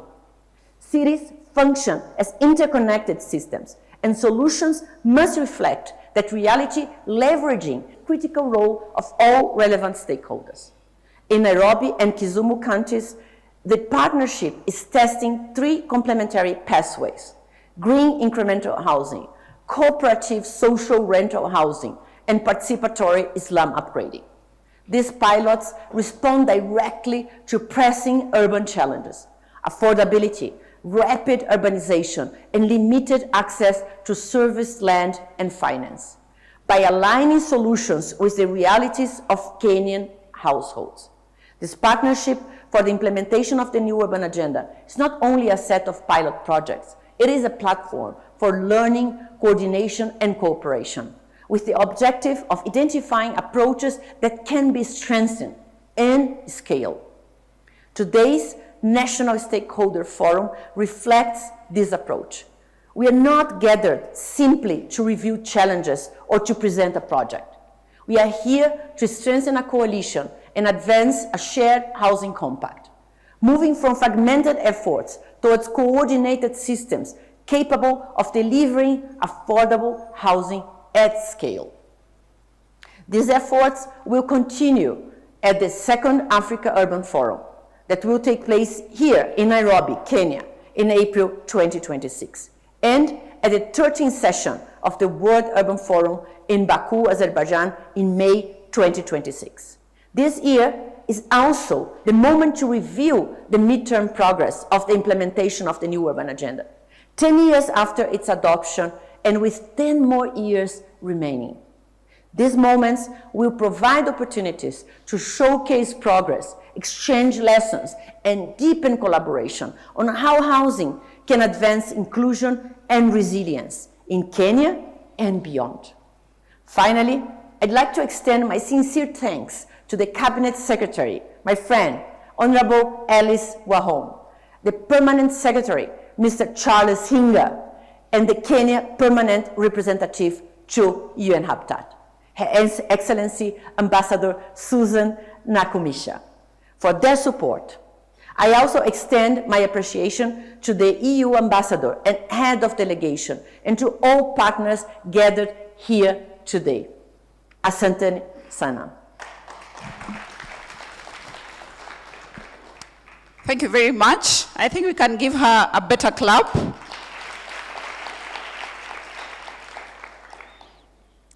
The ED has set out that we have a problem, a housing problem, and especially the slum dwellers, who are over 1 billion. But she has also told us that there is a solution, that the UN Habitat Strategic Plan has a solution. And lastly, she has said that there is no single institution that can handle this alone. I believe that is why we are here this morning, that all of us have a role to play. So thank you very much, Edie, for your inspiring words and for reaffirming UN Habitat's commitment to advancing sustainable housing solutions. Next, I am honored to invite Ms. Claudia Blodrin, who is Head of Infrastructure at the European Union Delegation, to share her remarks. Please, let's give her a clap.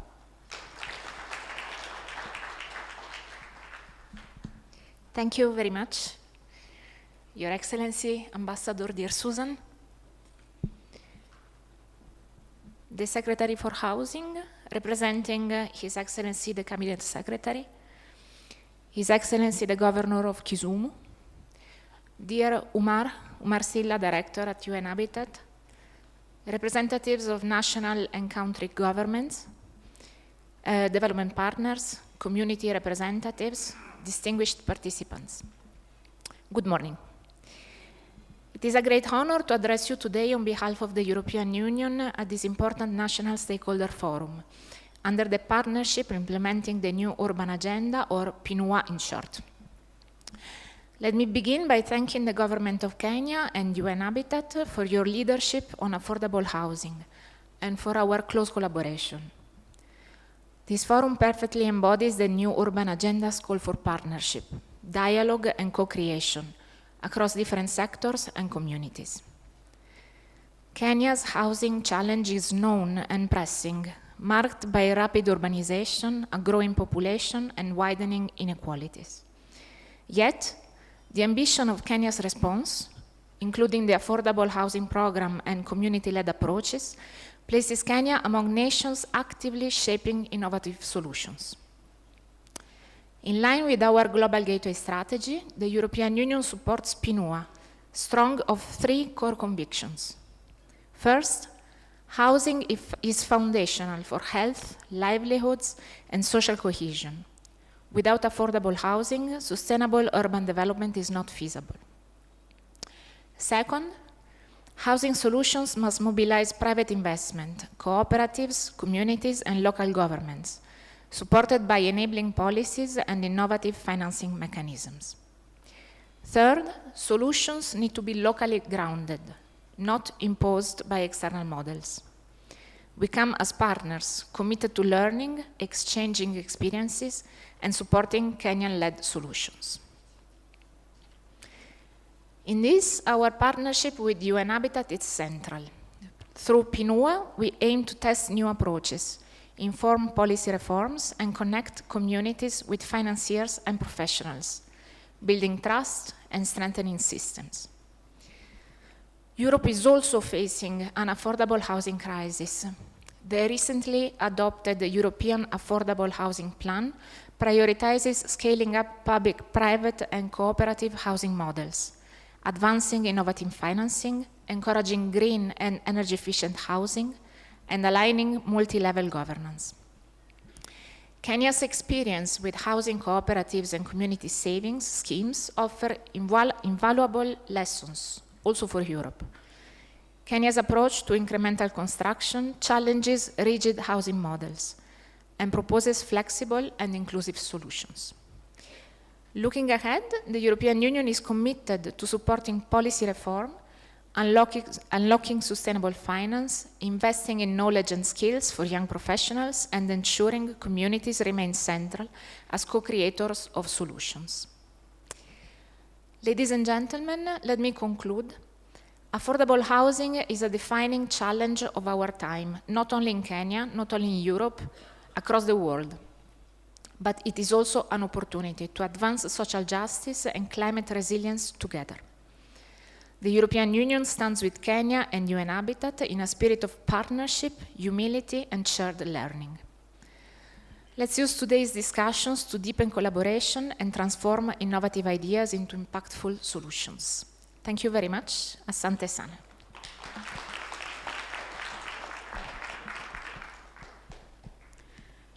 Thank you very much, Ms. Claudia. And when I listened to you, you have affirmed that we are here to dialogue and to co-create. But most importantly, you have made me, and I believe with my fellow citizens of this country, to feel very proud to be citizens of Kenya. She has affirmed that Kenya is leading the way in providing homemade solutions. Let's clap for ourselves.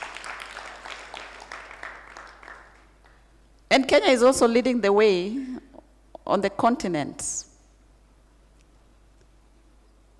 And this is a proud moment for us. And besides the continent, His Excellency the President is now a global champion on affordable housing. Let's clap for him. We truly appreciate your insights, and thank you for affirming the European Union's steadfast support in strengthening Kenya's housing and urban development agenda. It is now my distinct honor to welcome, I might not say the Cabinet Secretary, but I would like to welcome the Director, Mr. Kusienya, to come and deliver the keynote address. Obviously, it would have come as the last one, but since the Governor has honored us to be here, we'll ask the Director to deliver his remarks on behalf of the Cabinet Secretary before I can then welcome Governor Anyang' Nyong'o. So let's put our hands together for Director Kusienya.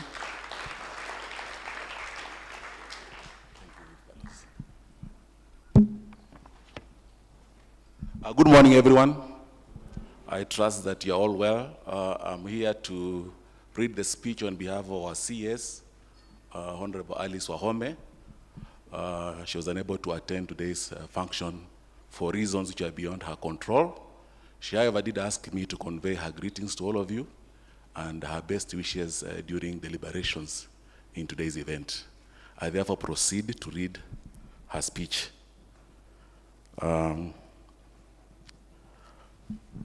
Distinguished guests, our development partners, ladies and gentlemen, all protocols observed. It's really an honor to grace this auspicious occasion today. I am reminded that ours is a common goal to house a population that has set clear deadlines for us. This is a meeting of like-minded persons, organizations, and affiliations to have a conversation, set objectives, and implementation plan, not just a talk. I want to thank everyone of you for finding a slot of time in your busy schedule to attend this conference. Attendance alone is not enough. Your anticipated contribution will be invaluable, and the implementation of these contributions on our part will be priceless to people whom we owe our duty. Ladies and gentlemen, about 3 years ago, the government of Kenya incubated a dream, one, to transform the built environment, provide housing to millions of urban dwellers while providing jobs to youthful generation. We began in earnest, surveyed plots, acquired sites, mapped beneficiaries, excavated foundations, and block upon mortar, we started raising walls.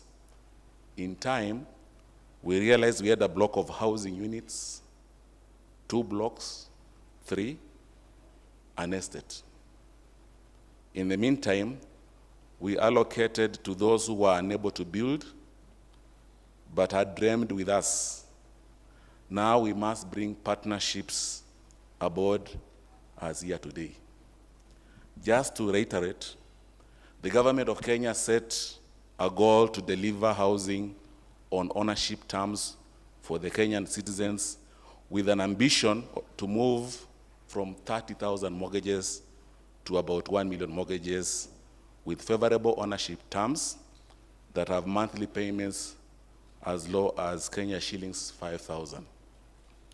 The government aims for 200,000 units per year to close the housing deficit that has been documented to be over 250,000. This is attainable through multi-stakeholder involvement, which is a key consideration. Whereas the interest rate from the Affordable Housing Fund is fixed at a rate of 6% with a tenure of 30 years, we request that our partners, including PINUA, through UN Habitat, explore avenues to further bring down the cost of home ownership in Kenya. The government continues to welcome new innovative thinking in the housing space in effort to lessen the burden of housing. The PINUA cooperative social rental arrangement ensures that the community basic organizations are factored under structured format for housing delivery. Consideration must be given not only to affordability, but sustainability aspects as well. Slum upgrading projects must be aligned with community housing inspiration, as well as correspond with the ever-changing fiscal and population dynamics. That's why Affordable Housing Act 2024 recognizes social housing as very important artery of the affordable housing, and subsequent Affordable Housing Act regulations proposes flexible house ownership arrangement for low economic segment of our population. We have seen the reaction of Kenyans so far, mobilization of thousands of people in every city, town, hamlet, and shanties, ready to participate in our dream housing project across the country.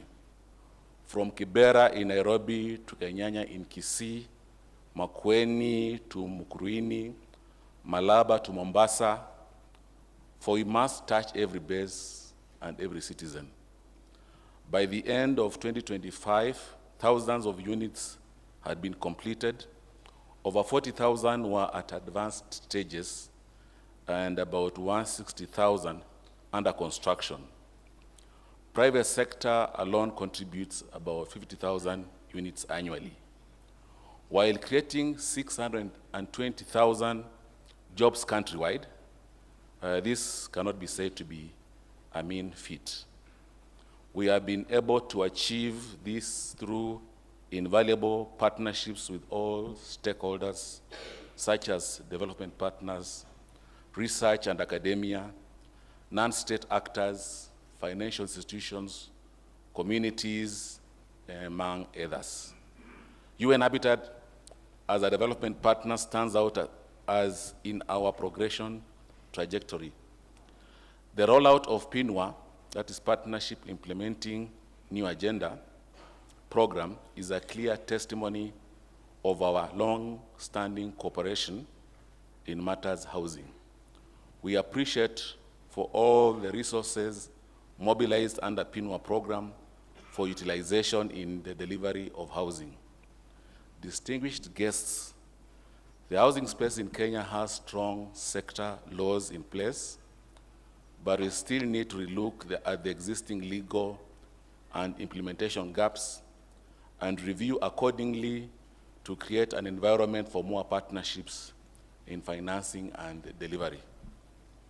In furtherance to supporting housing for the urban poor, the government is focused on improvement of existing legal frameworks, such as the National Housing Policy, the National Slum Upgrading and Prevention Policy, the National Building and Maintenance Policy, and accordingly, these policies and legal frameworks for housing sector affirms that adequate housing encompasses access to secure tenure services, infrastructure, facilities, and livelihood opportunities. This should never be lost. Consequently, we are fast-tracking the slum policy and related law to make sure that the existing gap in providing basic housing services to the urban underprivileged is realizable. UN Habitat, through PINUA, as well as other relevant actors, are expected to play a crucial role in this review. As part of the actionable policy, I'm pleased to learn that PINUA is in the process of developing pilot sites that includes Muhoroni, Shaurimoyo, Shauriako, Kibuye in Kisumu County, as well as ex-Grogan and Mathare slums within Nairobi City County. These sites are processed for upgrading under KISIP 1, a project under the State Department but financed by the World Bank, by providing infrastructure and tenure regularization. Under KISIP 1 and 2, approximately 300 settlements benefited from the tenure regularization, while approximately 140 settlements have benefited from infrastructure such as roads. The greater focus is improving shelter for all these settlements to complete the housing cycle. PINUA project is welcome in this endeavor. Ladies and gentlemen, in conclusion, the PINUA National Stakeholders Engagement Forum today is seeking to bring together diverse stakeholders to listen, to learn, discuss, explore, and collaborate in finding practical, inclusive, and sustainable approaches to Kenya's housing issues. There'll be gathering of stakeholder input through dialogues for knowledge exchange, showcasing of best practices, innovations, and lessons learned around the three funding streams of PINUA. That is incremental green housing, cooperative social rental housing, and participatory slum upgrading. This discussion should never die after today. It will proceed from words to action, an implementation of thought to reality, realization of actual houses, and allocation to bona fide beneficiaries. I proclaim that the forum is officially opened. Asante sana.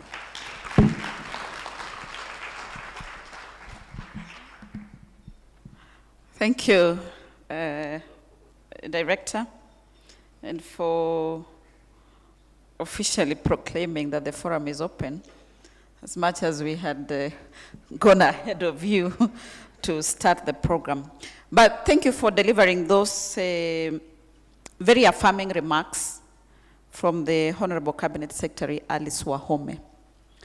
Listening to her speech, I see a ministry that has clarity of the solutions in terms of closing the affordable housing gap in Kenya. And I also want to confirm that from your speech, the units that you have said that are already upcoming, in December, His Excellency the President managed to open units in Mukuru. It was quite a sight to behold. And I can also confirm, because I come from Western Rift Valley, that the housing units in my home county of Trans Nzoia are up. We have units in a place called Mailetatu. We have units at Kitale prisons that are up. So I want to believe that even in the rest of the country, the affordable housing units are in progress. So please tell Waziri, asante sana for delivering those remarks. And knowing her, I know her heart is here with us.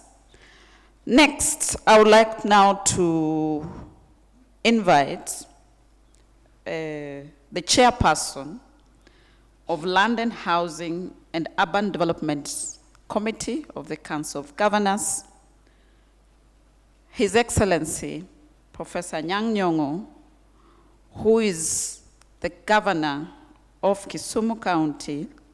I'm not sure whether to say the city, Kisumu County, city.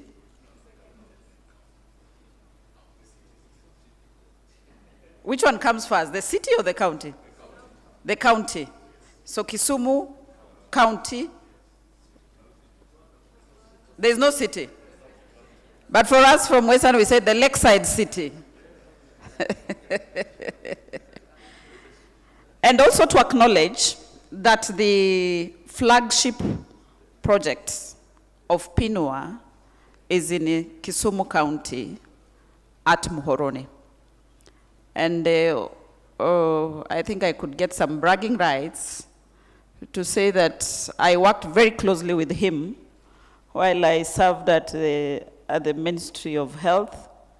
And he was my predecessor. He equally served as the Cabinet Secretary for Health for this country some years ago. So let's put our hands together.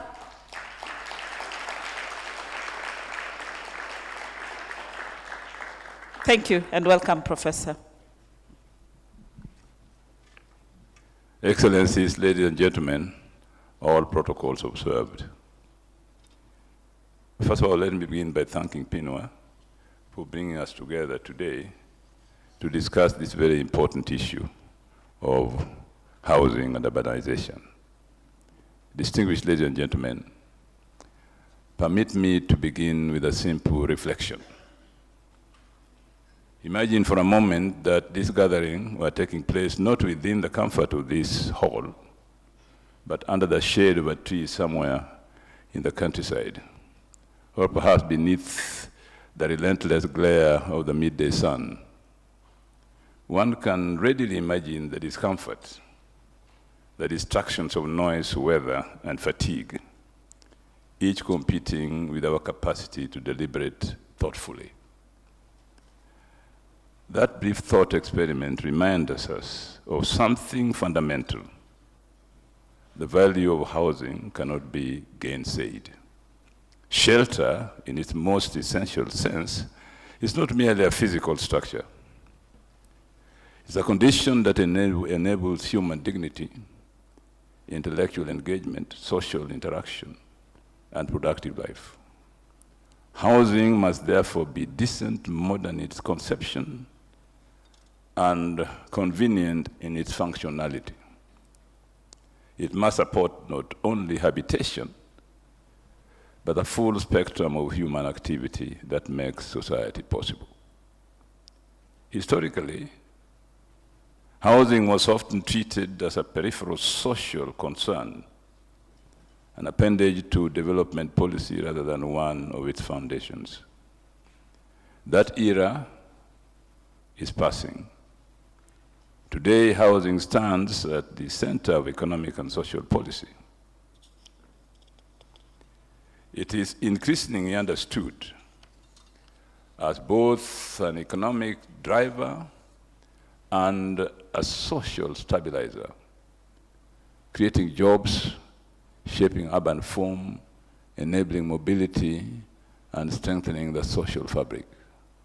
And I can see it in Kisumu City, where the affordable housing program is going on, and these phenomena are already visible.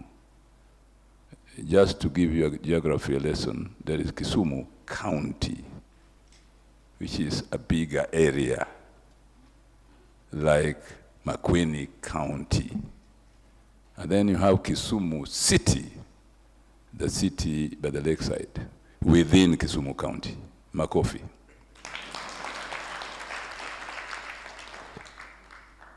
It is therefore not surprising that here in Kenya, we are witnessing an unprecedented national commitment to structured, large-scale housing delivery through the affordable housing program. This initiative represents a recognition that the question of shelter is inseparable from the broader question of national development. In Kisumu County, where I have the privilege to serve, we are translating this vision into practical partnerships.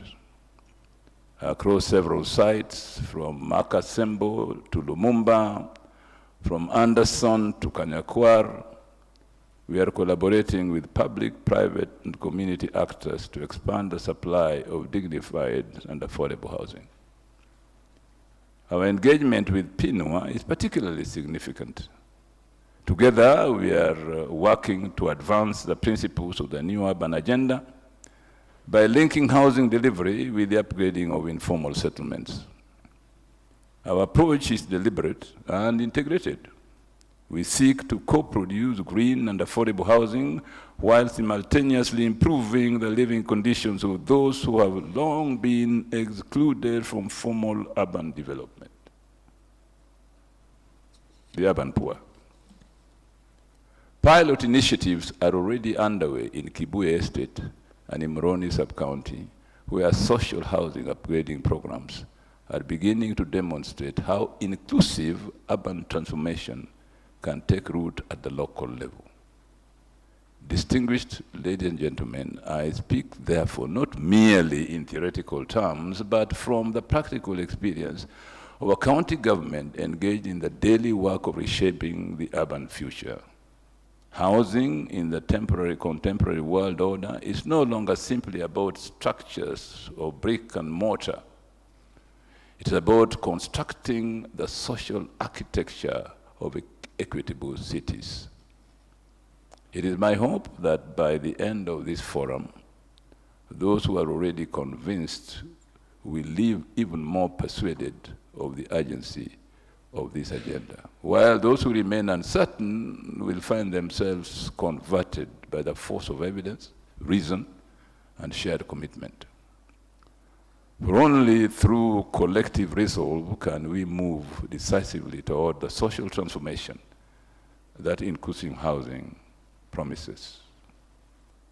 I could, of course, ladies and gentlemen, continue speaking on this subject at length. Indeed, it is one that invites endless reflection. But wisdom often lies in creating space for many minds to engage. Allow me, therefore, to pause here so that the distinguished intellects gathered in this room may interact, deliberate, and enrich the conversation. Thank you, ladies and gentlemen, and I wish you a fruitful collective.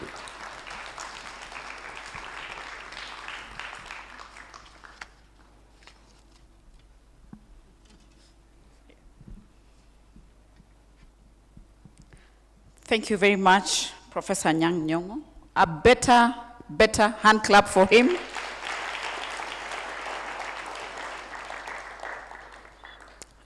And you have said something very fundamental, that housing is the foundation of human dignity. And from where I sit, I dare add the foundation of public and primary health. So from the panelists this morning, I would like to end there. And as we continue with today's forum, I want to encourage us to carry forward the spirit of partnership and innovation. And the PINUA initiative is more than a project. It is a platform where we will learn from each other in terms of transformation. With collective efforts, we can make affordable housing, affordable, sustainable housing, a reality for all Kenyans. Back to you. Thank you.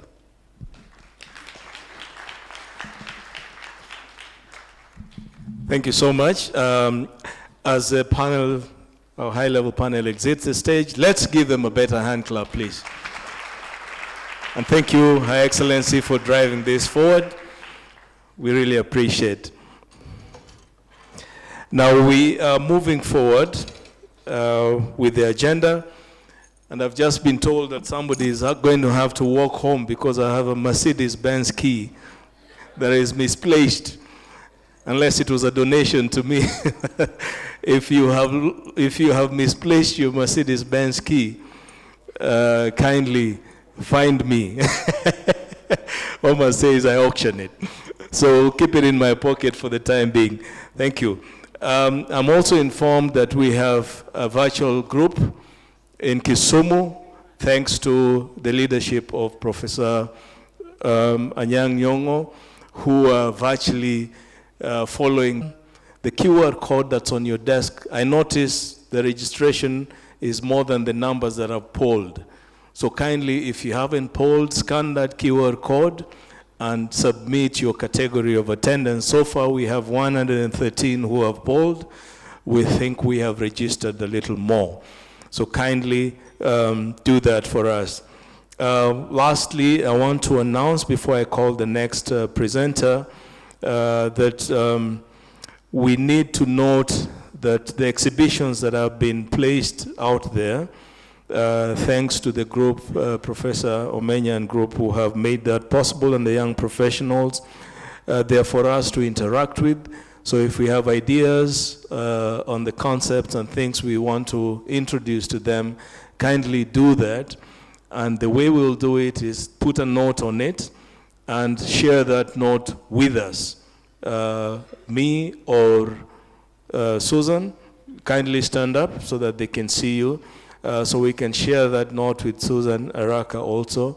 And that will help in terms of contributing to the concepts that we're using in the design. So thank you very much. I want to invite now the project manager, Beryl, who will present to us a quick overview. And bear with us. I know it's more of us speaking to you as participants, but there's going to be time now to start engaging with the panelists.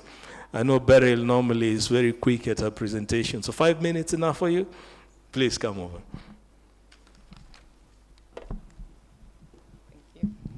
Thank you very much, moderator. Good morning once again. Allow me to stand on the protocols that have been observed, excellencies, distinguished guests, partners and colleagues. We do have a presentation that is streaming, but I'm gonna go quite swiftly for reasons beyond the time, by fact that profoundly the brief overview have been set. And I think there's no better tone that we've received. So PINUA, which is the Partnership for Implementing the New Urban Agenda, I do think Engineer Byron spoke to the key factors, urban factors, that affect and impact the urbanization in Kenya, which is over 61% of urban Kenyans that are affected, particularly living in informal settlement. Hence, the project itself and its rationale, it's a joint initiative spearheaded by the government of Kenya, funded by the European Union and implemented by UN Habitat. We almost halfway in this 5-year partnership, which is truly a dedication towards partnering in the implementation of the new urban agenda. Its bold strategic objective, it's upscaling adequate housing, affordable housing through various initiatives, and its focus is promoting community-led and eco-production and driving system change. It is for that reason that we have our partners communities and partners that are currently in Kisumu. The project is supported by the approach of the whole of, I don't have a, so that I can move the slide and then it helps. So I'll allow the team to work with me unless if I can have a projector change.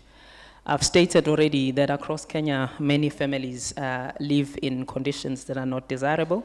There are several drivers as a result of these conditions, such as rapid urbanization. We do know that it's growing rapidly, between 4 to 4.5% annually. The cost of construction and land, and really the affordable gap, as today we'll try to unpack how do we really close that gap. How we support this, we centralize PINUA in establishing and supporting existing social capital, which is the next slide. Through the whole of society approach, we understand the significance and the importance of partnership. We've derived a will, which is PINUA partnership, which is really centralized around the whole of society approach. We understand that housing is not just a construction problem. I think Ambassador Susan has stated that. It's a multifaceted problem, and it's a complex problem. The deficit itself, we understand that it is a result of system failure, and these failures, we have to tackle them collectively as partners.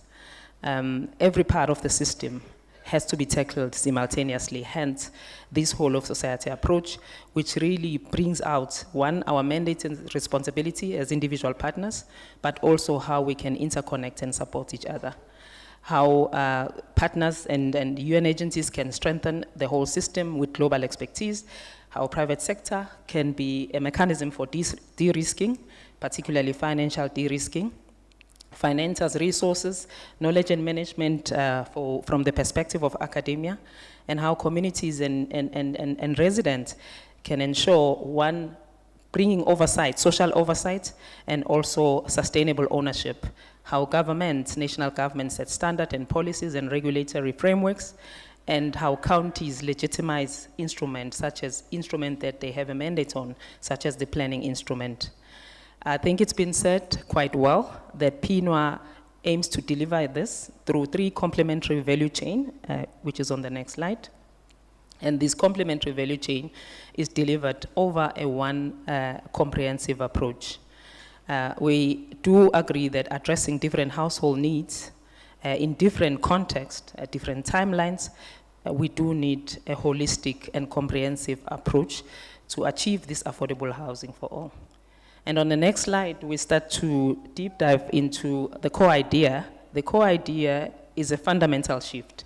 This is a fundamental shift in power, and this is community power and collective stakeholder power. And this happens through the co-creation. And what we are focusing and aiming to do is to transform, particularly communities as key stakeholders, from being passive recipients into active participants. This now creates clear neighborhood and sustainable neighborhood over this period.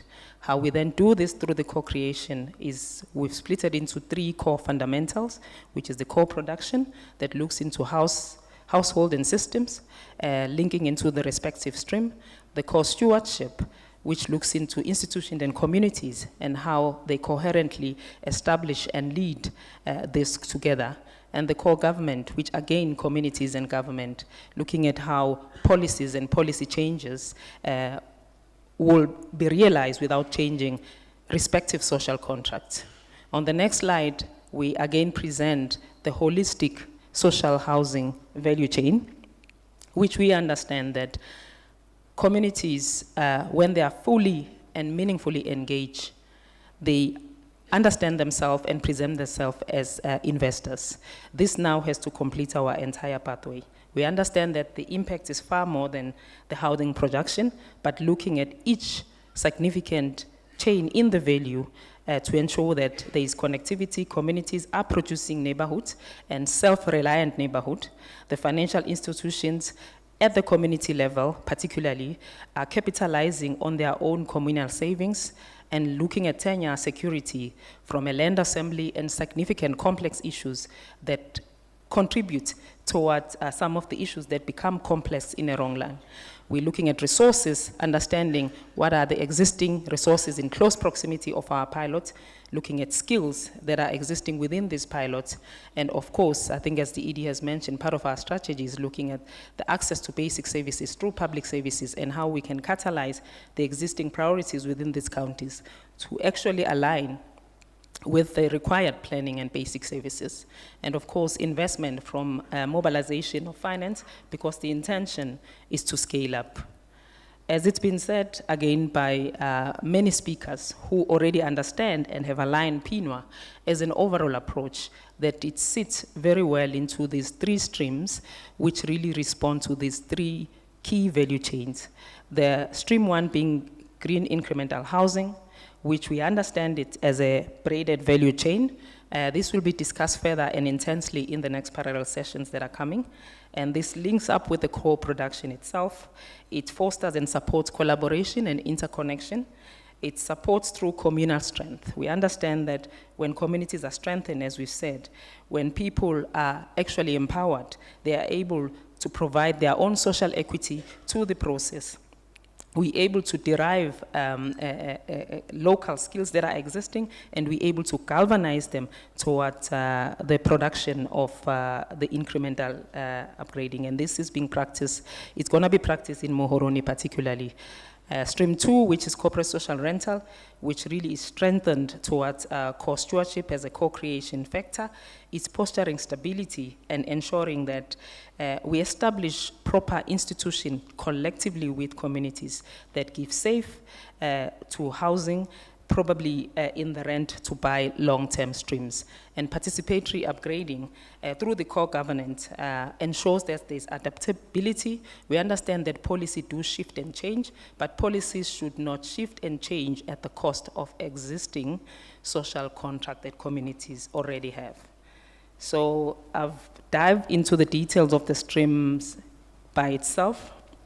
On the next slide, it's just presenting a model. What exactly does a model look like? And what are the primary targets for that stream? And what are the key emerging value proposition? Just if I take one so that I can manage time.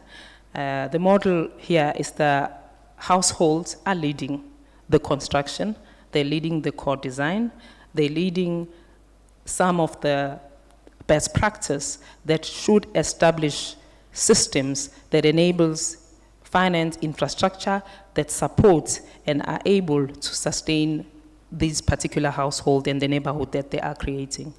We are targeting landowners so that we are able to talk to the existing ownership and the existing investment within the setup by way of land and the existing structure from particular families that already are planning to upgrade their houses. Self-builders within the areas and local producers accordingly. The value proposition, if I can just take one, household are encouraged to do this so that we can be able to ensure the safe green homes, ensure that these happen at their own incremental pace, but we are ensuring that there is wealth building during the process and there is capacity that is being developed for long-lasting other scalability pilots that will come.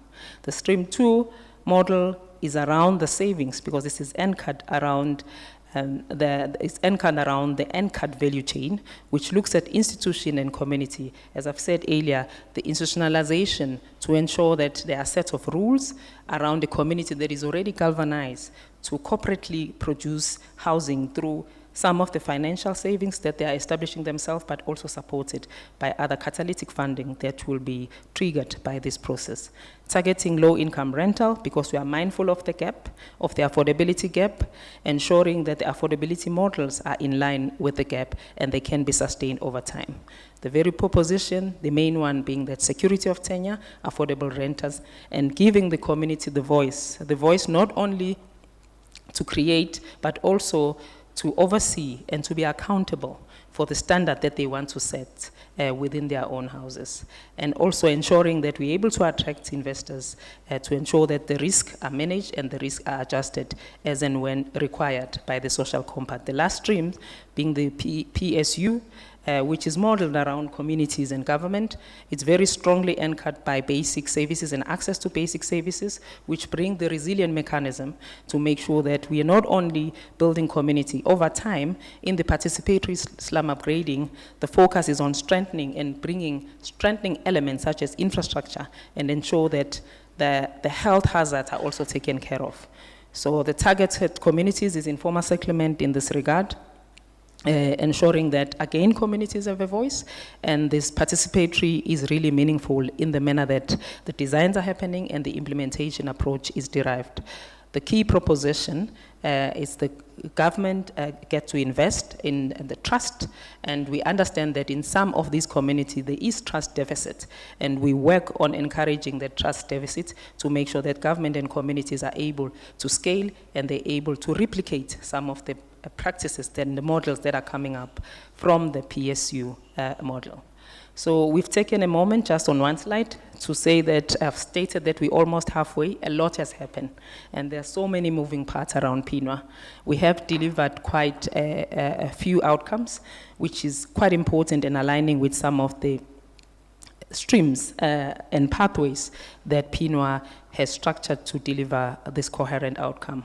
We've delivered very key normative outcomes, the housing analytics study, participatory upgrading designs, the green material value chain so that we can understand what exists within the close proximity, so that we can understand the key inputs for us to really reduce the cost of housing, but also to sustain and to ensure that those particular materials are resilient.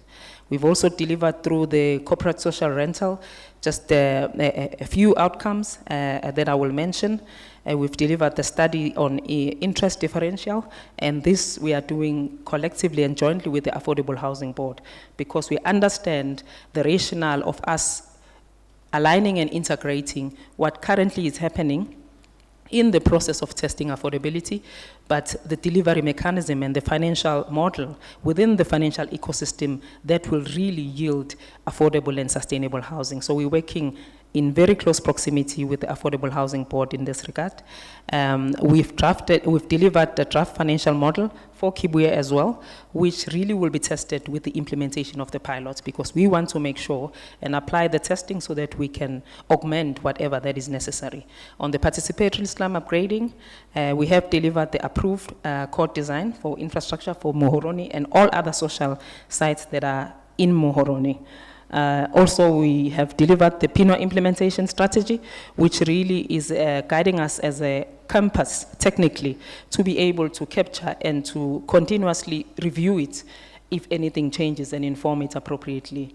The PINUA young professionals who are very much present through the exhibition today, we are aligning ourselves with what the government of Kenya is already championing, and the chapter of PINUA contributing towards ensuring that also we are bringing young people that are in the built environment space and ensuring that some of these elements that are coming out of PINUA are captured in their learning, but also in their future practices. In progress, we have a knowledge and innovation hub, which my boss, Ishaku Koli, promised the President of Kenya at the Kenya Urban Forum that we will deliver. We're delivering it at a country scale, but also we're looking at some of the cross-learnings from the sub-regional scale. The mechanism for pilots, I think it's been stated, our pilots are very well structured. We are spearing ahead towards the implementation. So clearly, with everything that has happened, at the center of it, our community mobilization has been ongoing and continuous. We understand that there's a a high level of expectation. Communities are heightened. In Muhoroni and Ex-Gregon, residents are waiting. And also, I know that principals in the room are waiting, and the expectation that we have raised through what we're doing is very, very high. It's important when we respond to the demand, the expectation that PINUA has already triggered and raised, and the very good responses coming from how we've organized community members and how ready they have been prepared through the application and the practice of PINUA to co-deliver this impact. It's important that we continuously centralize the key essential of social equity that we are deriving, and we continuously write it so that we can be able to capture in part of the scales. We understand that the community mobilization has created a very powerful tool for redistributing the power. It's not only redistributing the power, but the voice of community and access to some of the key elements that are paining communities, but it's doing that responsibly so that we can be able to sustain it. Just quickly, speakers before me spoke about the significance of systems. And when systems are designed very well for co-creation, it's always a win-win situation. I'm not gonna go into this illustration, but it's essentially telling us that we go back where we started in the principles of co-creation, and we remind ourselves towards the end that we co-creating because these are the key elements and the key outcomes and outputs and the key impact areas that we ought to achieve. And continuously, we take gated check-ins so that we can be able to check ourselves that we are still walking in the principle of co-creation. And indeed, all our stakeholders are still winning. So anchored by this system and the design that is centered around co-creation, this is intentional and collaborative process to deal with complexities. We've agreed that housing is a complex topic. And for us, we need to establish key areas in which we can navigate these complexities. As I'm ending, we've just put together a key element which we think they will be able to perhaps take the discussion forward or trigger some of the things that we need to focus on. There are very good cross-cutting insights that are coming not from the overview that we've given as a brief, but also from some of the inputs that have been given by high-level speakers before. It takes us back to what then becomes compelling as a shared value for all of us as stakeholders. Climate resilient lenses, I think we must agree that how we build becomes important, and that is going to be deep dive and drilled into the next parallel session. Let's do that without losing the affordability. Construction is an expensive exercise, but we do have to be mindful, how do we reduce cost and how are we building responsibly? Economic lenses, I think it's been said. Housing is an engine of opportunity. Emerging from our financial architecture that we've developed, those resolutions and those guidance are starting to come up. Also emerging from the policy gap that we are identifying, particularly in the social rental housing, those are coming up. Lastly is the social equity. Social equity is by far the most crucial because it's the most complex and the most difficult to measure and see exactly how far are we in establishing housing as the foundation of dignity. So it's important that as we proceed and engage as stakeholders, we become mindful what tool we have and in our custody that we can continuously negotiate establishing this foundation of dignity through utilizing housing. As a cross-cutting insight, housing really it operates as a primary platform. I'm sure we can all agree with that cross-cutting insight. It's a primary platform that enables or disable all pillars of a functioning society. It's how we use it. I think Balozi did mention the significance of healthcare. You cannot control healthcare cost without providing stable homes. You cannot stabilize the climate without greening. You cannot achieve economic mobility without affordable and proximity to jobs. You also cannot undo systematic exclusion without dismantle the housing policy that once enforced that segregation. And all of this cannot be delivered by the UN Habitat or even the government of Kenya and the EU as collective partners. It cannot be delivered in silos or in isolation of each other as stakeholders. So with this overbrief, I urge you that we connect, we engage, we draw in what is related to us. Most importantly, the intention of today is to receive feedback from key stakeholders so that we can be able to shape the thinking that is already embedded, and we can be able to inform the outcomes of PINUA with the significant input from all stakeholders. I thank you. Thank you very much, Beryl. As she leaves the stage, I think Beryl has set the mood pretty well, following up on what our opening statements placed for us, and more importantly, setting the mood for what we have to do next. Now, I want to indulge you a little. I know people are starting to step in and out. We had said we want to step out in our program at 11 o'clock so that we have a break. However, we need to do two more things so that we try and catch up with time. We're trying to make them brief, though, as we proceed on. And if that is acceptable, unless somebody objects vehemently, I don't see any hand, so I'm going to continue and proceed to take a bit of time going on. That Beryl has set a very good stage, as she indicated the last slides, about what our focus should be. Looking at the climate resilience lens of all these affordable housing initiatives through PINUA, looking at the economic lens, and also the social equity lens. And that drives us to the next panel, which we want to invite our esteemed professionals and panelists. And you allow me to first and foremost introduce the moderator for that particular session, our good friend Jeremiah Simu, who is the chair of the Affordable Housing Board. Jeremiah, if you can join me upstage. Let's put our hands together for Jerry. I hope you allow me to call you Jerry. Thank you. Because the other Jerry is feeling jealous because I call him Jerry, the Jerry of UN Habitat. But that's okay. Yes, so Jeremiah would moderate for us this high-level panel, which will have 3 panelists. To start with, allow me once again to invite Professor Nyong'o. I know he's looking at me like, what the hell is happening? We still want to imbibe from you.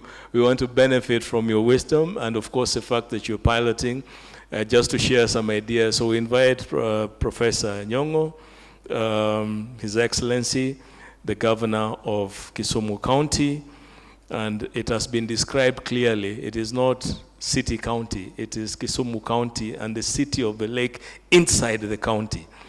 Thank you. Thank you, Professor Karibu Sana. Next, I'll invite a panelist, our regional director for the Africa office, Omar Silla. Kindly join us. Let's put our hands together as Omar comes. And the third panelist in that session, Sita. I saw Sita seated somewhere. Oh, yes, Sita. From the Financial Sector Deepening, FSD Kenya, who will also join us. And the moderator, Jeremiah, will then perhaps introduce them a little more as they go through the session.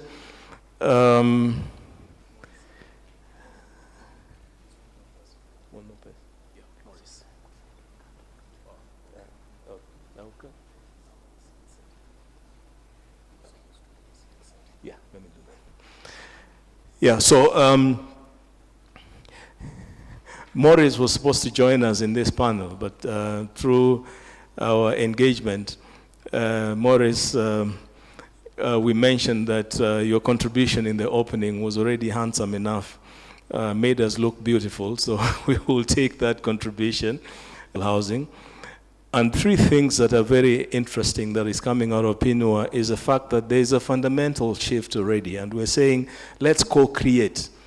And that brings the centrality of the community, or the beneficiaries for that matter, How are they part of the co-production mechanisms? How are they part of the co-stewardship? But how, again, are they part of the co-government, or the co-governance of that entire schematics? The second aspect, of course, is in the entire housing value chain. And there's six aspects or parameters that are very key here. Community being very, very critical, because we're looking at them as a center, or the beneficiary as a center, but also the financing, the securities of tenure, the green supply, public services, investments. Thirdly, the delivery streams. And in the delivery streams, 3 streams that were really articulated by Beryl. Green, which is incremental, and green is important because green is what we're taking as value. And of course, looking at the sociality, how do we create cooperatives around this problem and use them as a way to address it, but ultimately also participating in making sure we improve the livelihoods, the slum conditions that we have. So these panelists, through the moderation of Jerry, are going to help us to unpack what has worked and how it has worked, very briefly, and also just express for us what are the fears. Because we are generating more and more housing. We are creating more streams of how this can happen. We are piloting in Kisumu. And Kisumu, we have Moroni and we have Kibuye. So we really need to start interrogating at this point of view, what is really working well for us, what hasn't worked, and what fears do we have? And ultimately, we answer those questions and say, this is what we need to do to ensure we come out of that. So Jerry, please take it up. Thank you very much, ladies and gentlemen, distinguished guests. Allow me to ride on established protocols. And I'm going to start by making an introduction to this panel. I'll be brief. And we're going to start alphabetically. Because I have such a distinguished panel, I'd rather just do it alphabetically.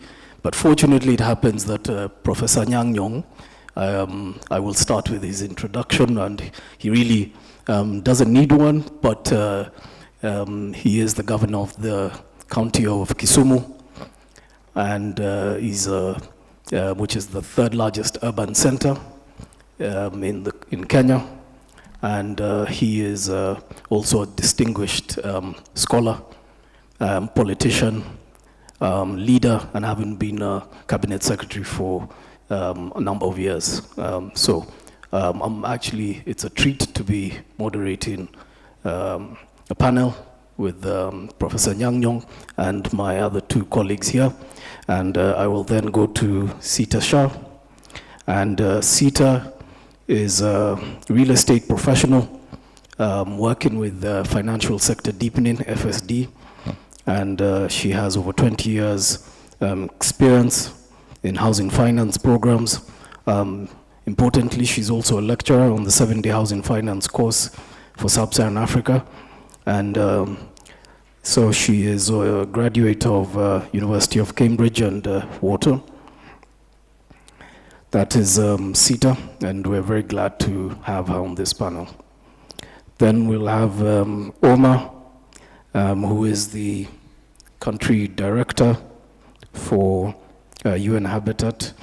Sorry, 1 second. My apologies. And Omar Silla is got over 20 years academic and practical experience in land and natural resources, conflict resolution, urban development, regional and international cooperation, and cooperation and partnership. So he is the director, regional office for UN Habitat. So with those introductions, allow me to also give some context to the conversation, because it would be remiss for me to also leave this stage without some context. So the administration of His Excellency the President 3 years ago, recognizing, and it has been said many a times, that the affordable housing challenge was in both Azimio Manifesto and was equally in the manifesto of the Kenya Kwanza. And this was in recognition of the fact that we have had a systemic issue in housing, and from independence to where we are today. So that was not working.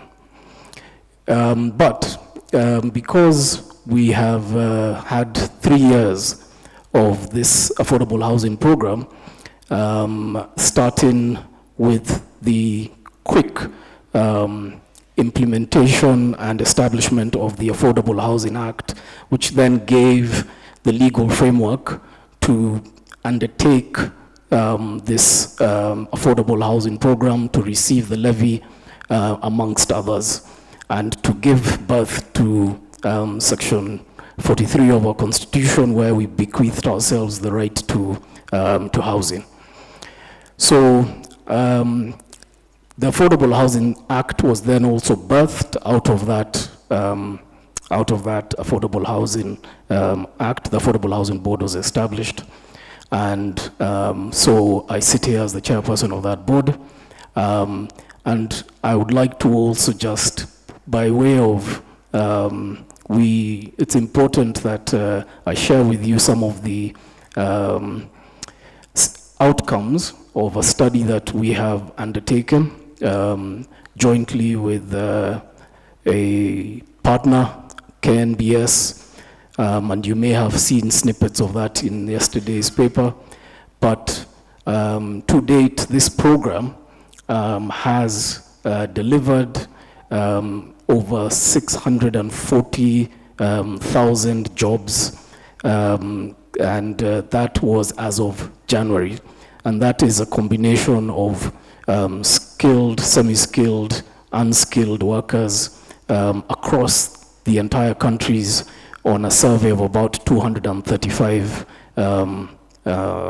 housing projects, over or close to 400 markets that are under construction across the entire country, including the associated and physical infrastructure that comes with the construction of housing. It has had a 21% direct access to MSMEs. So we have seen MSMEs access directly through the ring-fenced program and increase their business uptake by about 21%. So equally, it's important that the audience is also aware that 82% of the inputs of this program have actually been locally sourced. So that is speaking to a lot of what other speakers before me have said around the direct and the economic benefits that are accruing out of this program. And to just give the audience the comfort that, of course, through the hard-earned levy that is being deducted, it is directly contributing to the economy. Now, earlier it was also spoken that Mukuru, we've had over 5,000 new homeowners. So, so just by having, we have that single action of having 5,400 new homeowners between June and December last year has transferred wealth from people who earn 20,000 shillings and below to become, having the opportunity to become homeowners. That's about 3.4 billion shillings that has been transferred to people who would never have had a chance to have an asset in their name. So I think it's a very important thing. In fact, today His Excellency the President is handing over keys in Nandi, Mgwen, over 150 new homeowners to a new estate in Nandi. So it is not only a Nairobi phenomenon, it is happening across the entire country. So I, for a second, maybe forgot I'm not a panelist, but but meant to be the moderator. But I thought it would be important to just give that context. So Having said some of those things in terms of the successes that we and the outcomes we've had over the last 3 years, I'd just like to ask His Excellency the Governor, from where he sits and from where each of the panelists sit, what has worked, particularly from where you are, and what are the real practical, because while we're having successes, what are the real challenges that we're encountering as we implement this program so that we can also achieve scalability? Thank you.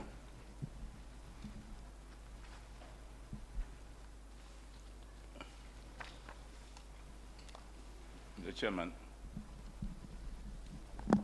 Chairman, thank you very much for your introduction and the importance you have laid on the housing program all over the country. From where we sit in Kisumu, I think this is a very important response to a very complicated issue. In a city like Kisumu, you have those who already live in slums, so-called slums, who are the majority. So the majority of residents live in slums. That's the first thing you notice. Secondly, there are people who are upwardly mobile. For example, those who graduate from universities, colleges, and so on, who are looking for homes, a place to call home. And thirdly, there are people who for a long time have had what you might call homes in cities, but are not permanent. They need more security. So the housing project faces a lot of demand. That's the first thing you must know. And from where I sit as a governor, these three groups I've mentioned have valid demands. But which are you going to respond to first? The best thing to do is respond to all in an incremental manner so that no citizen feels that he's been discriminated against. So what is it that works in affordable housing? What works is equitability and affordability.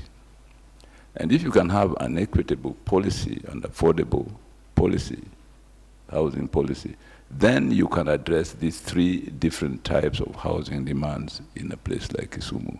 And I think what has happened in Kisumu, we have seen these high-rise buildings coming up, where mainly the money-earning sector of society can have access.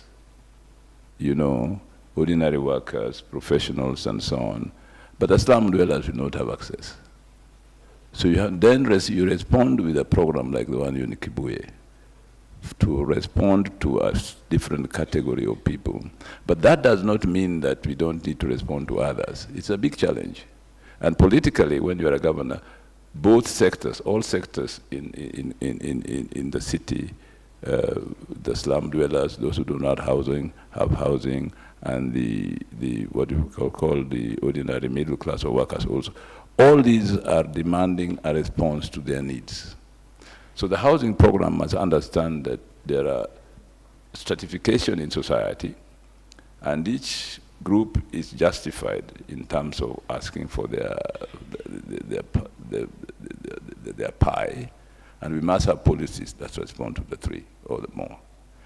At the moment, I think the affordable housing program is doing very well because to some extent is responding to all these sectors. Now, what we need to do is to make sure that we have the resources to sustain the program and not to start and find that at one point or the other, you had either bit more than you could chew, or you have chewed enough, but more demand is still coming. So I would say that, to me, that is the dilemma of the affordable housing program, but it's a challenge. And so far, I think we have responded pretty creatively into this program. And I would say that as we go ahead, we'll continue solving these problems by meeting them head-on.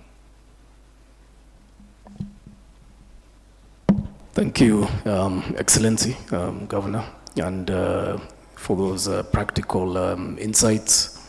And as I look to my left, I then would like to ask Omar, because you know, the UN Habitat has been a great institutional convener on matters to do with housing, and certainly have been able to allow many people to benefit from the cross-pollination that can come out of the deep knowledge that they have. So, Omar, in terms of the international experience that you have, that you can see can be brought, in our case, back to Kenya, because we heard earlier that there is this affordable housing crisis is not a Kenyan or an African problem. It is a global issue, and it's very topical in any country that we go.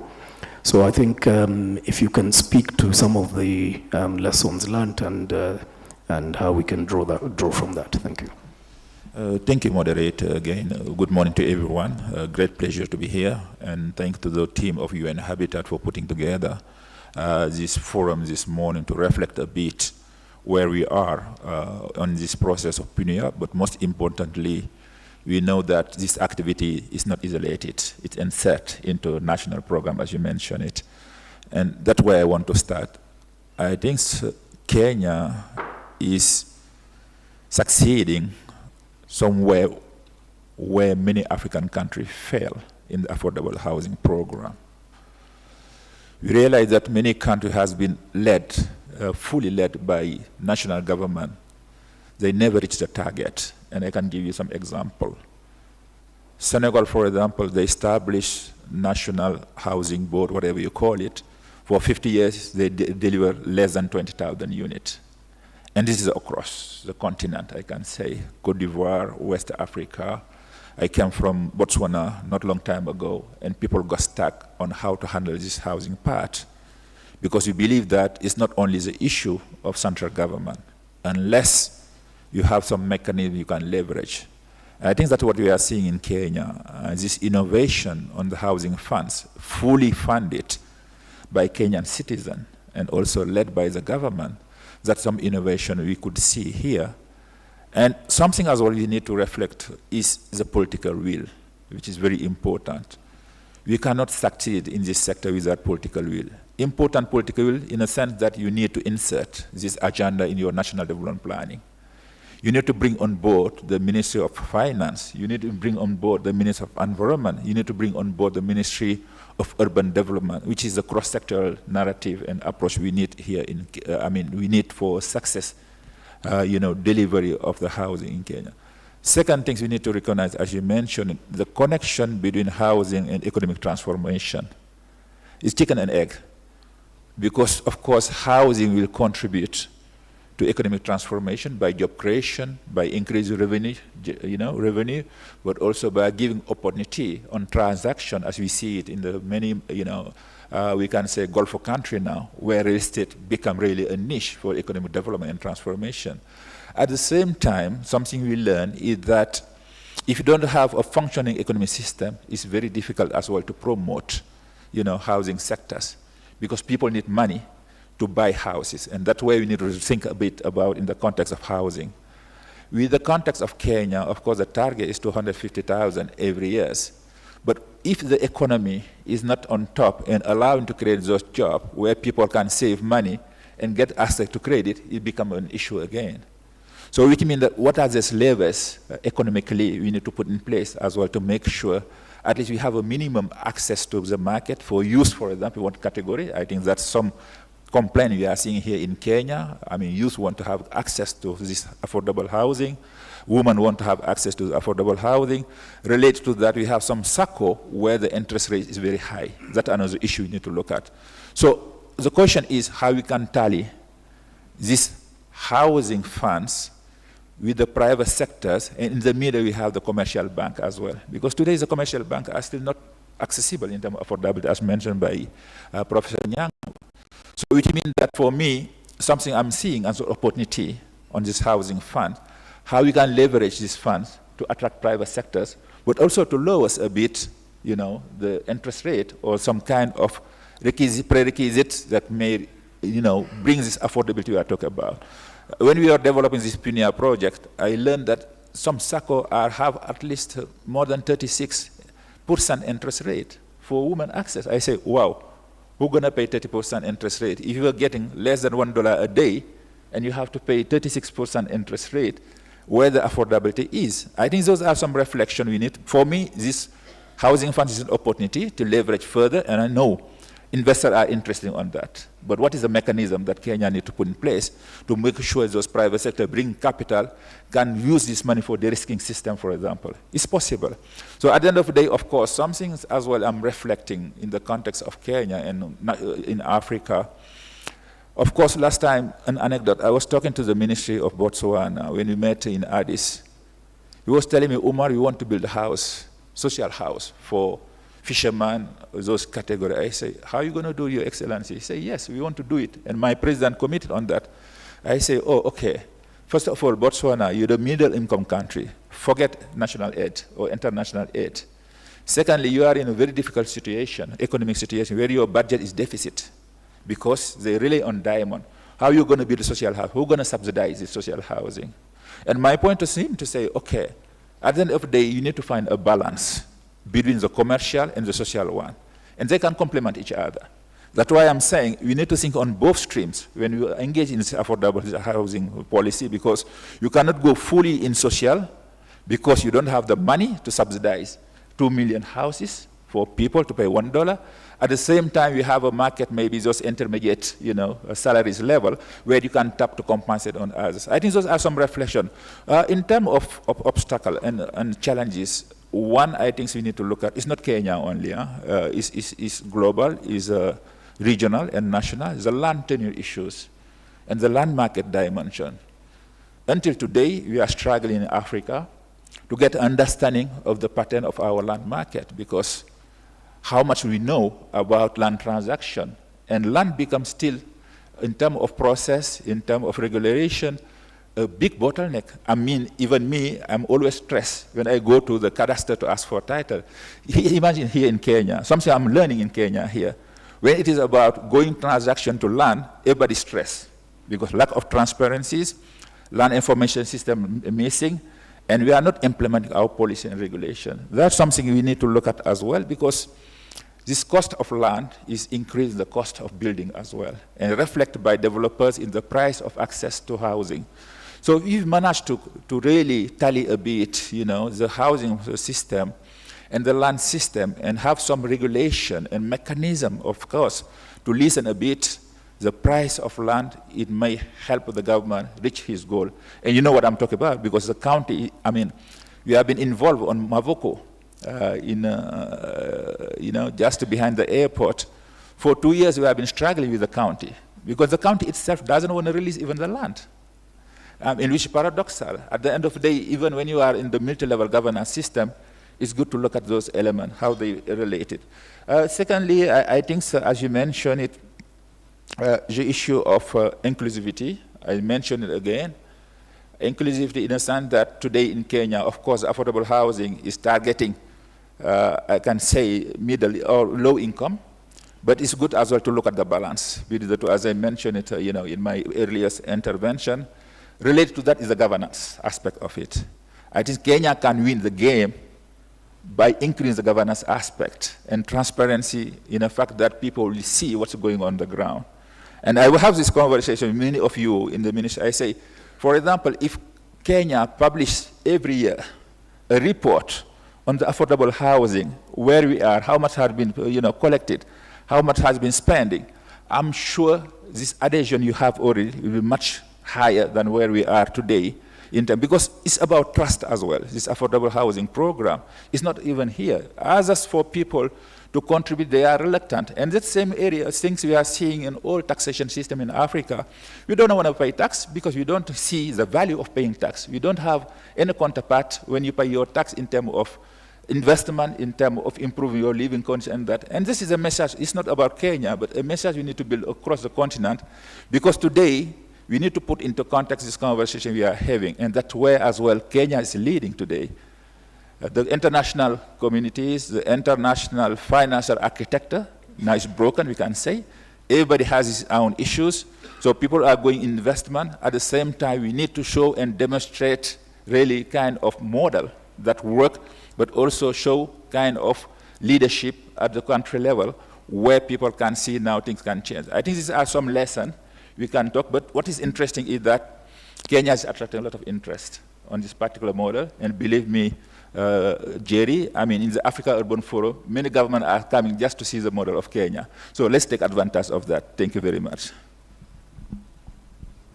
Thank you, Omar. And I think I'm going to pose the same question to Sita in terms of from where you sit, because I know FSD thinks deeply about issues to do with financing, and this comes back to a point that both Professor, His Excellency mentioned, the issue of sustainability of the resources, and because it's critical that there's the equitability and the affordability that he has also referenced. And affordability comes in at the production side of the unit, and then the long-term affordability of those units. And at FSD, I know maybe you can just speak to some of what you've seen work well and some of the challenges that you see ahead. Yeah. Definitely, thank you. And really not to repeat what everyone has said, I want to draw back to 22 years ago, the first thing I learned about housing finance. And finance is related to time more than anything else. So when I studied, housing finance, and everyone in the room had come to learn about securitization. Okay, I'd gone from Kenya to the US, and what the professor said is, what we can do in terms of the enabling environment will have a far greater impact in deepening your housing markets more than any financial instrument. And what does she mean? Housing is a very long value chain. We've seen case study after case study. If our approvals are quick, if our courts work, so if you've lent someone money, they haven't paid back, there is recourse because this money has to be recycled, right? If our infrastructure is in place, it's the time to deliver our very long housing that is constraining the finance working. So I think that's what I still feel, that I shifted from thinking just about finance to thinking about enabling environment. And the government, I really commend the PINUA project. We are thinking about enabling environment, but we need to think harder so that the approvals really come through much faster, and even all the incentives we have for delivery, they're very, very challenging to get. But what we don't realize, so for example, the VAT incentive, FSD supported Kenya Property Developers Association to support 12 developers to get access to the tax credits. Over 4 years, we've managed to support 12 developers to apply. None of them have got the access, and there are reasons why. This is a big project, it's difficult, but there is also that hesitation from Treasury to give the tax credits because you're worried about loss of income. What we have shown, and I think, Jerry, you also alluded to this, that if you enable the tax credit, you will get the cost of housing down. The multiplier will be multiple times of what you lost in revenue. But we need to do it quickly. I can take you to many sites right now that are stuck because they're waiting for the tax credits. Or they have gone on without the tax credits, but then they're going into the investor market, not the home ownership market. And the problem with moving things to the investor market will come in the maintenance, because they have completely different objectives, right? When you're owner-occupied, there'll be a lot more thought on maintenance. So again, I come to enabling environment can give us our outcome without any fiscal requirement. Yeah, we don't need to dip into our budget to do anything because we've just made it easier to get the approvals to deliver the housing we need. The second example, and I'll just take a breath here, but the second example that I really feel has worked in Kenya, but we've not replicated, is the housing finance bond back in 2008. Housing finance raised a bond, and it was 3-year construction finance and 7-year offtake finance. And through that, they delivered thousands of units, the projects went well, they knew the developers. So we've done, and I think my KMRC colleagues can also say, we have KMRC, we don't have the construction finance. Construction finance will always be difficult. Our interest rates are 15%. Why should a developer not earn a higher than that profit for all the equity he's putting in, 30% of the project? We're talking about billions of shillings of projects. He's putting 30% equity in the project. All the stress, just all the stress of it. And then the interest rates, if you just give it in a treasury bond, you can get 15%. So we have to compensate the developer. But what we can do with the same multiplier impact is to say, we should have concessional construction finance. Anywhere I bring that up, everyone's like, no, you can't subsidize developers, they make profit. Yes, they should. They need to do it again. But again, if we as local banks and we are flush with capital. Our pension funds have trillions of shillings. Our national anthem talks about a common bond. It talks about our cooperative societies, and they have billions of shillings. But to unlock it, we need the governance on the developers. We need to give slightly concessional financing, not very concessional, slightly, so that it's quickly recycled and it's affordable. These concessions on the supply side will make the housing affordable. And really the fear that I feel, because we really believe in this project, everyone here does. We believe housing is the economic multiplier, don't we? That's why we're here. But the fear I have is when we have very, very, very long-term, highly subsidized offtake interest rates, and the political. Even in FSD, I have done programs where people haven't paid back because they knew FSD was involved. So the minute it's seen like there's a donor, and you can't go get them, right? So that is my fear. What has worked in other markets, and we're trying to really bring the thinking here, is called step-up mortgages. So both from public sector to KMRC, to banks, everything, you can support them for the first 5 years, but once they're on their feet, let's recycle it to the next 1 million households that deserve it. And to do that, we need credit information sharing at a household level. We need to define household affordability, not individual affordability, because it's the household that lives in the market. So those are some of the things we're trying to do at FSD. We have the most interesting webinar next Wednesday on how to create savings wallets to reduce, de-risk cooperative members, and I hope you'll join. We'll share that. Thank you. Okay, thank you, Sita, for your remarks, and I think you've also shared some good insights in terms of how we should also be thinking about this program. And I'd also just like to let the audience know that, as indicated earlier by the UN Habitat team, they're working very closely with the Affordable Housing Board, looking at how we can also engage the banking sector. I can see Housing Finance is in the room, and a couple of other bankers. We're working very closely to ensure that the investment that has been made into these units is exited through the private market and through the banking and SACCO sector. So I think that's very important that you're aware of that. And equally, I would like to say that the counties and governor is here have been extremely supportive in on matters to do with approvals. And I will allow him a moment to respond on that. Thank you. Mr. Chairman, so before I respond on that, I would just like to be naughty a little.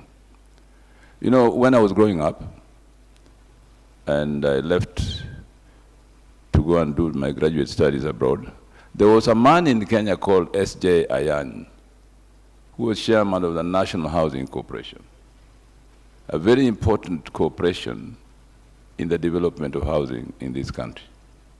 At that point in time, the National Housing Corporation was responsible for building most of these estates in Nairobi, Otiende, Ayany, and so on, mainly for the working class and the middle class. But the National Housing Corporation had a policy too in developing housing in rural areas. And now we talk about housing and ignore the rural areas entirely, as if people there don't live in houses and don't want their homes to be improved. I myself got a loan from the National Housing Corporation to build my first house in the rural areas. And now when we come to a meeting like this, nobody mentions rural housing, where the majority of Kenyans live.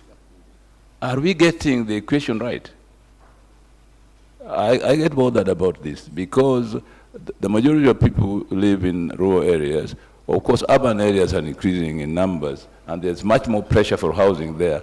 But can't we also have a policy for housing in rural areas so that it reduces rural to urban migration, for example, among other things, but also be conscious of the fact that in our constitution, everybody is equal?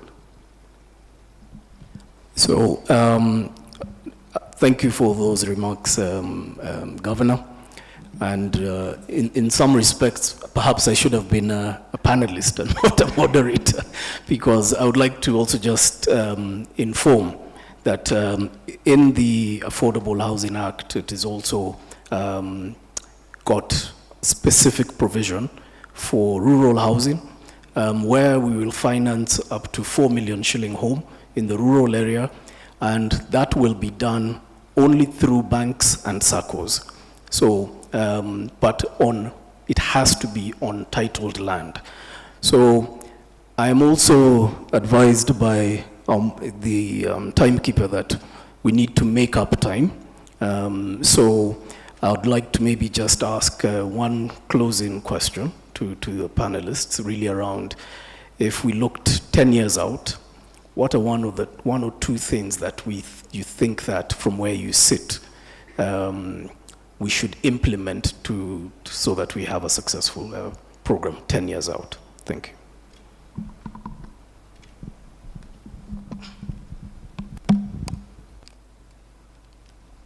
Listen to the others. I mean, one important point, of course, we are all talking about scaling up and expanding and learning from each other. I think it's very important as well to see this connection between countries, counties at different level. But also where I feel some worry is not only Kenya, is a tracking system as well. And when we talk about tracking systems, it's about data issues as well, because we are still struggling, of course, on the data part. We know that it is a global challenge, the housing part. But today in Africa, no one can tell you what is the housing deficit. Of course, in Kenya, we are talking about 2 million. But I believe it's approximative on that. And without this data part, it's very difficult to justify public policies, but also it's very difficult to attract investment, because investment is evidence-based driven and based on real-time data as well, which means that I think we need to connect this conversation, as I mentioned in my previous intervention, with various actors, but the direction and the Department of Statistics has key role to play. Of course, we have the census as a tool we have been using, but the census in every country is 20 years. Every 20 years, it will not give you the real situation on this. The second part of that, of the thinking moving forward, is connecting this conversation with the issue of climate change as well. I think somebody mentioned in the previous intervention, as we become vulnerable to change, and what happened to Nairobi on Friday, and presenting my condolences to all family who lost, beloved and lives, which we cannot build as we used to build. We need to change our mindset. We need to be more innovative and adapting to resilience, building to ours. And for that, even on the perspective of UN Habitat, we are planning with the city and other expert next week to have an expert meeting on reflecting what happened to Nairobi, for example, on this flooding. It became recurrent, and we cannot just sit and saying it's a time which is like that. What are the mechanisms we need to take? And one element is the construction model. And when it comes to construction as well, you ask the professor about the permit. Our building code has to be respected. Our regulation has to be respected, and we need to adapt all those arsenal to the new context of climate vulnerability, and housing should be at the center. And that's what I like on the presentation of Beryl as well. It's not just building for wall and roof. It's about putting into context, environmental context. I mean, Ambassador has talked about health issues as well. So we need to have this integration, and that way as well I connect with developers. I mean, to just throw some pick to Shita as well. It's not just about the money. It's about living condition. It's about livability. It's about improving living condition of people, and we need to take into consideration all those aspects. And this has to be reflected into policies. So those are my last words. Thank you very much. Thank you. I'm not going to be at all popular when I say I think we need to tackle professional fees. We all say land is so expensive. It is. Kenya's land is the most expensive in the continent, but land is roughly 10% of your development budget because we build high-rise. Even at 6-story buildings, which are walk-up, land is 10%. Professional fees, 10%. And I've seen legal documents with the wrong unit number, it's cut and paste. It doesn't take 500 times the work for 500 same units. I'm a trained valuer. I've been so open about it. I've stopped practicing because if I don't charge my 0.25% per unit, I can be jailed. I don't practice. It doesn't need 500 times the 0.25% to establish that unit in apartments. So I'm a big voice against high professional fees, scale fees. We can't reach affordability. And we're the demand, we're paying for it. We want to pay that, we insist on the supply side, have high professional fees, but we are paying for it on the demand. So that's one. The second is infrastructure. I really saw, we had a very failure product in Mukuru on one level. We created credit for people to connect to water and sewer laid by national government in COVID. We didn't get as many loans as we wanted, but lo and behold, 20 times more people, so 120 people took our loans, 25,000 shillings to connect a toilet to the sewer. It only needed 25,000. 1,200 people had built with equity. We need the infrastructure first in these very dense informal settlements. People are willing to put their own money to build the toilets. And then the third thing is on data that Mr. Omar said. Wouldn't it be wonderful if we all knew our cost and time to deliver? Wouldn't it be wonderful? There's nothing to hide. From that, we can make good policy decisions. What should the subsidy be for construction interest rate? What should the subsidy be or not for VAT? What should the cost be for professional fees? What should the subsidy be on offtake finance? If we genuinely believe, even if the costs are higher than we targeted, unless we share the cost and time and the experience, which is what open access is, we won't be able to support the ecosystem. So those are my 3 pleas. And to Professor's point, we launched a rural product that's doing so well. It's doing really, really well, our rural product. It's on our website. It's with the phenomenal what I've learned in my 5 years at FSD, because when you're a housing person, you just think housing. And then you go to a place by FSD and you're like, oh, we run a FinAccess survey with CBK and KNBS every 2 years. And what do families prioritize? Food, education, health if they need to.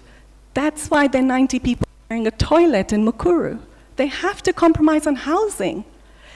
And it was a shift. I can't just sit here as a housing practitioner and say everybody needs 2 bedrooms and this and that. No.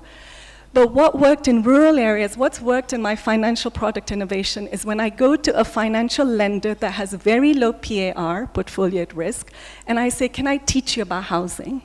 As opposed to going to an NGO who loves housing, but is so soft, they can't push the recovery. Because they care. They're like, I can't kick this person out. It's a house. But so our product with KFS, Kenya, it started with KREP. It's the lowest, very low income, climate smart, rural housing, Very amazing loans, mainly for wash, right? And it's all on our website. How to build with soil-stabilized blocks, how to build with sand cement blocks, how the costs and everything. The learning was these are village-owned banks, and they make sure people pay back because it's their money. So those are my learnings. And we're all here. We really support the vision. Thank you. Just a small bemol. I mean, as you may know, moderator, I'm the special envoy of the Africa Urban Forum here in Kenya. I haven't heard anyone from the official talk about it. Yeah. But just want to remind people as well to look at this upcoming Africa Urban Forum, which is an opportunity as well to discuss about the issue we are tackling here, affordable housing in Africa. It's going to happen 8 to 10. You saw it here already. It's a continental event. And as I mentioned, people are interested to come to Kenya to learn the model of Kenya, how to build a housing fund, how to build affordable housing. Please kindly register. I mean, side event is still open. You can apply for side event. It's going to be a week of vibrancy on housing discussion. And nobody should miss it here from the room. Thank you very much. I'm the special envoy. Thank you. Special envoy. Thank you. No, Professor needs to. Thank you very much, special envoy. Now, I just want to say one last thing, really.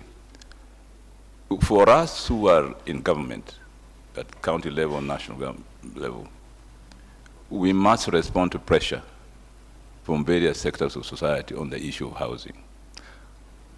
But one thing is important. Those who live in slums must be our responsibility to give them good housing. And secondly, for them to have good housing, it will have to be subsidized because they don't have the income. So the first line of expenditure for a government, either national or county, is to have the resources to provide slum dwellers with affordable housing. Affordable in the sense that they don't need to have money to have the housing. The public, as it were the taxpayer, will help them have access to housing because they can't have the resources to buy the kind of housing that you and I can buy. Secondly, for those who have resources, there must be a housing policy that makes it possible for them to have access to affordable funds, as it were. If we allow only banks to finance housing, you and I know that it will be very expensive for even you. So bodies like we had before, and I must emphasize this, like the National Housing Corporation, I'm pleading to the public opinion in this country and the government. The National Housing Corporation, a very important institution that needs to be revived, or something to that effect, because it helped a lot of people have access to housing affordably. And finally, I am really worried about these skyscrapers. I was glad that when we came here today, as you were making your presentations, the kind of housing, like that one, you make sure that it's not more than 5 stories, isn't it? This is what we have seen. But if you go to Kisumu today, the most modern housing we have there are high rises, about 23 floors. I think to the ordinary African, I'm talking about the ordinary African, they don't mind walking up the stairs up to the 4th floor. But if you have to go to 23rd floor, you need Kipchoge Keino. So I think we must have a policy, Konyango, that affordable housing must not be equated to high-rise apartments. Surely. It shouldn't. Because to me, I think that is a disaster. Okay, I think I'd like to thank the panelists for their remarks. It sounds like this conversation needs another session because there is a lot that there is information that needs to be shared. So I'd really like to thank the audience for your time, and once again to the panelists, thank you very much. Asante. Thank you.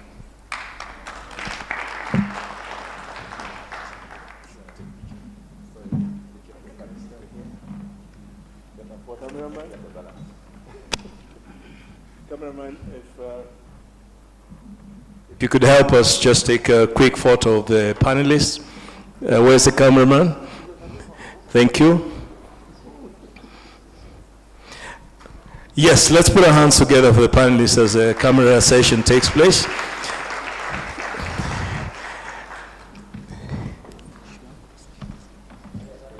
Yeah. No, just. Okay. Yeah, as that happens, we're trying to prepare ourselves for the group photo session, where we will advise how that goes. In the meantime, it looks like we're extremely unfair to you as the audience, because it's really us from here talking to you, and time is also against us. So I'm trying to balance and see what's the best way to get this happening. And as that is taking place and the arrangement is happening, we want to take just 2 quick comments, maximum 3 comments. So the first 3 hands that I'll see, we will choose them. Going, 1. We can't give 2 to the same table. So choose amongst yourselves. So we'll have you. So if somebody can help me with the microphone, please, to that end. 2, somewhere in the middle. Keep it very brief. 2, going. 2, gone. 3, going. Okay. So we have, between the 2 of you, now that we didn't have the middle, so the 2 of you can have it. So you're 2 and then you're 3. So 1 minute, let's be precise. If you are channeling it to a particular panelist, please do say so. And mention your name kindly. Yes, thank you very much. My name is Francis Kerr. Mine is just a comment. I really appreciate the Professor Anyang' Nyong'o for that comment. My concern is the same. When we talk about affordable houses, for example, they are now placing Mukuru. I've been in Mukuru. When you take somebody in a family of 6 people to babysitter, are you solving the problem? That's my question. That's not solving the problem. So you mean that you need to come up with a good project so that they can accommodate the people from slum, so that they can get a decent house, not one babysitter, then you celebrate it from the whole country that you have served people. That's not the solution. Thank you very much. Thank you. Comment taken. Second. And let's remember the subject matter of co-creation. So some ideas should come as we continue the conversation. Please proceed.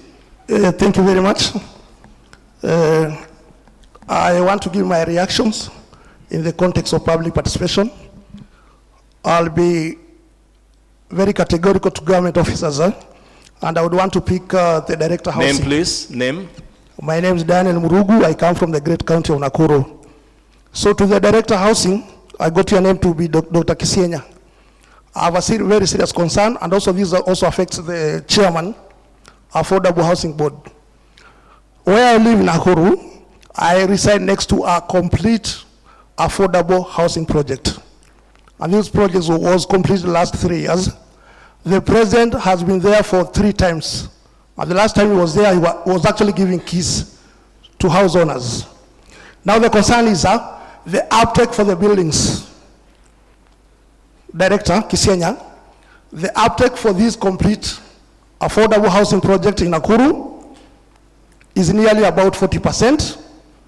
Yet the project was actually handed over to house owner last 3 years.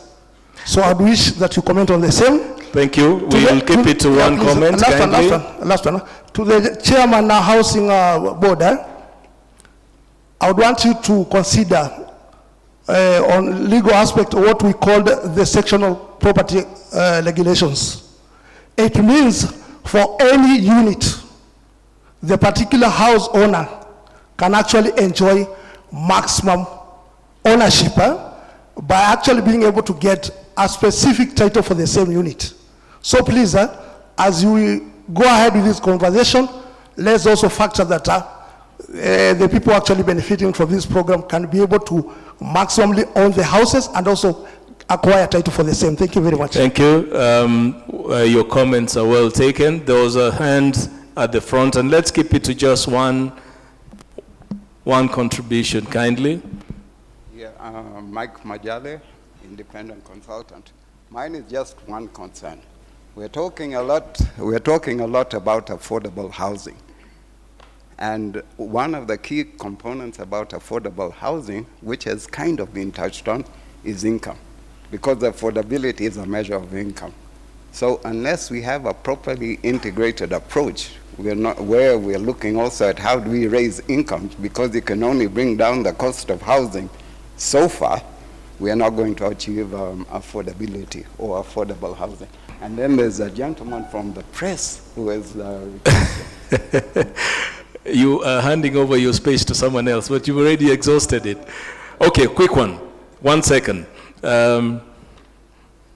Good morning. I'm Kimani Mwangi from Nation Media Group, and I have a question for Nairobi County. The representative has actually been able to tell us that the air quality is around 65 microgram. So my question is, what are some of the factors leading to the poor air quality, and which mechanisms are you putting in place to improve our air quality in the city?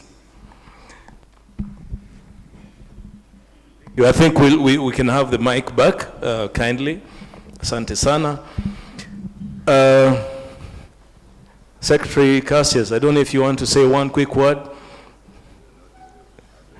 Occupancy rate, or we keep that as a conversation coming into the afternoon. Yes, we can send that to the working groups, and then we take it up from there. But your concerns, as the 3-4 commentaries are clearly taken, we have rapporteurs taking these notes together. So what we're going to do is to prepare responses that we can give you, and kindly bear with us, because again, it's interesting subject matter, but time is not on our side. But we have taken your concerns. Now we want to go into the group photo session. We'll try and do this in this manner. Jeremiah, can I be guided? It's a front table. So we'll usher in the front tables, and that's from Mike, my friend. So we're going to take your table coming this way up to where Jeremiah is, so that we can do a group photo. As that happens, we want to take our very well-deserved break, which we should have taken about an hour ago, but we're taking tea break pretty close to lunch break. But what we're going to do then is let's spend just half an hour at the max. We're going to delay lunch just a little bit, because we have one session that is very important that we would like you to listen to before we go into the breakaway group. So we're going to delay lunch by about an hour. Please bear with us, and then we'll see how to catch up in the afternoon. So cameramen, please continue doing your work. You want this to move, or you can't see them? We may have to do, I don't know if we're going to do 2 rows. Come, talk. Say how you want us to arrange ourselves.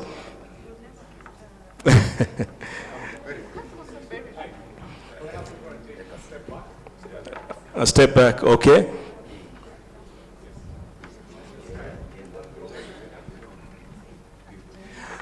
So in the meantime, for the rest of us, our tea, coffee break is ready. It's served right outside the doors, so there are many doors you can use to exit. Let us take half an hour, kindly, 30 minutes. At exactly 1 o'clock, I'll be calling us back, and we start with the next session, which I will introduce at that time. But as we do that, let's clap again for this session, the high-level session that has given us good information. Kindly, chai, coffee, even if you just want to have a walk, visit the washrooms, please. This is the time. 30 minutes after this, we're coming back and we continue. Asanteni sana, and see you in 30 minutes.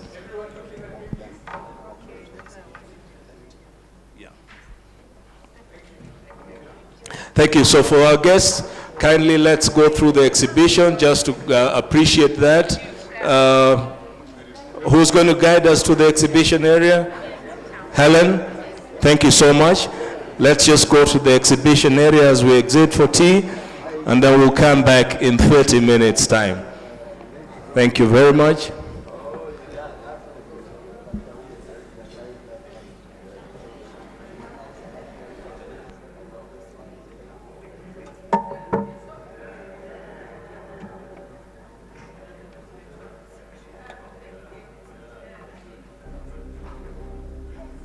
Housing is a fundamental human right.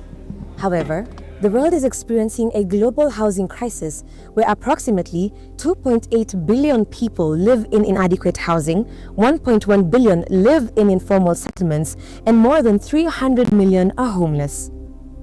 UN Habitat places affordability, sustainability, and inclusiveness of the housing sector at the core of the urbanization process to ensure access to adequate housing for all. This European Union-funded project partnership implementing the new urban agenda PINUA is piloting 3 complementary value chains. Each is grounded in co-creation while addressing different household needs, forming a comprehensive approach to affordable housing in Kenya. The project is built on one core insight: co-creation. Different actors, communities, government, private sector, and institutions are working together to design and deliver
Fatu Diaye, who is an expert consultant with UN Habitat.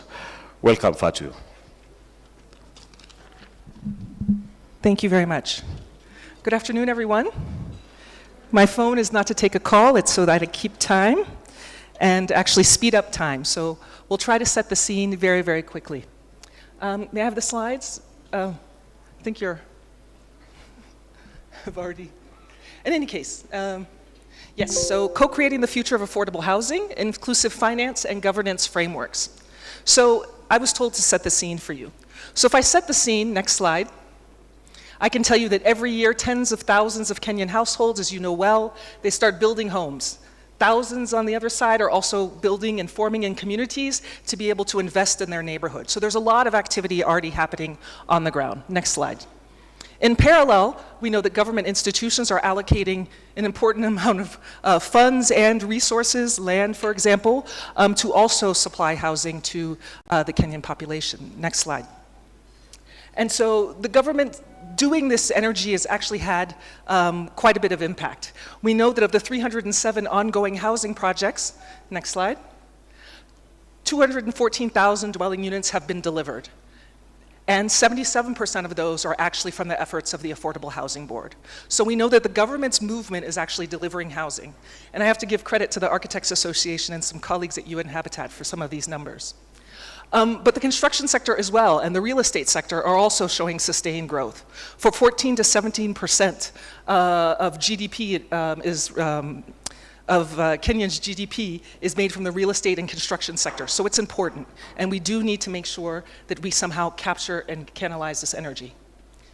But at the same time, even with households building, even with government making investments, we of course find ourselves with a deficit of 250,000 dwelling units per year, and we have about 40% of the population living in unplanned settlements, and 60% able to be housed in formal housing solutions. Almost basically what the percentages are what you see in this image.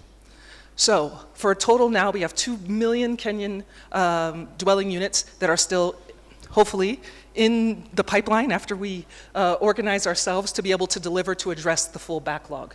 Next slide. So that's the scene. And so what really is, besides a supply failure, is that we actually see it's a failure of value chains. And that's what PINUA is about, is creating new value chains where all the actors co-create value together to be able to answer the supply. So typically we see disruptive supply chains. Next slide. We see demand and supply chains that are completely separate until you talk about offtake and loan servicing. Work that's been done by CAF, next slide. We see that some of these bottlenecks have to do with infrastructure, again, all because the demand and supply are not aligned. We see sometimes that has impacts on construction, but essentially what we're looking at here is a problem of coordination. And so PINUA's premise, as we talked about today, is that the answer to coordination is not just to work together, but to co-create together. Next slide. You can keep going, trying to go fast. So that the coordination between the partners, between the sellers, between the renters, between county governments, between the lenders, this is the heart of what we're doing. And how we organize ourselves to co-create together really is the problematic, and we hope some of the solutions that PINUA is offering. Next slide. So just to say, but co-creation, how you actually do it, and this is what makes it different than coordination, is it's actually understanding the co-benefits. Next slide. Which means that when we're talking about households, institutions, communities, governments, and finance systems, we need to make sure that they're aligned around shared outcomes.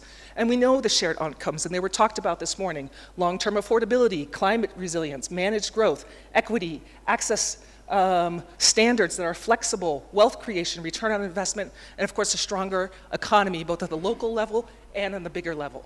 That is co-creation. We align ourselves together around those shared objectives. Next slide. But of course, co-creation is also very context specific. So when we go to Muhoroni, for example, we need to know who co-creates with whom, how do they do it, and when in the process do they do it. Next slide. The same question needs to be asked when we go to Kibuye Estates in Kisumu County. Who are we co-creating with? How are we doing it? And when in the process do we do it? Next slide. We ask the same thing when we go to Ex-Grogon. So for each one of our sites, we had to come up with a different way to think about co-creation. and it has to be with introducing new value chains. So if we talk about co-production, co-stewardship, co-governance, that is what co-creation means on each one of these sites. Next slide. Oops, go back, sorry. This one's a little bit important. So in order to do the coordination and the co-creation for sites like Muhoroni, we align systems to support household-led incremental building. So we put households at the center of production. No longer, since they are the market drivers, they are the risk takers, they make the investment in self-build, why not have value chains actually be reorganized around households as the principal actors? In co-stewardship, what we're going to do, the value chain is redesigned in order to enable institutions to provide secure and affordable renting with the support of cooperatives and community members. Co-governance. This is where we can enable communities to drive their own transformation in partnership. It's a negotiated relationship. And so this is something we're calling the flexible value chain. Next slide. And so we go from a system and value chains where all the partners are sharing on the outside, next slide, to co-creation that starts with community and households really at the center. Next slide. And so making co-creation works, practically, it requires building institutional capacity and new policy frameworks. Next. This means, from a capacity perspective, government, financial institutions, community organizations, they need new skills for new roles to be able to participate in co-production, co-stewardship, and co-governance. Regulations on the policy side also have to enable co-creation. We need flexible standards again. We need blended finance mechanisms. We need tenure regularization. We need community participation rights on the books.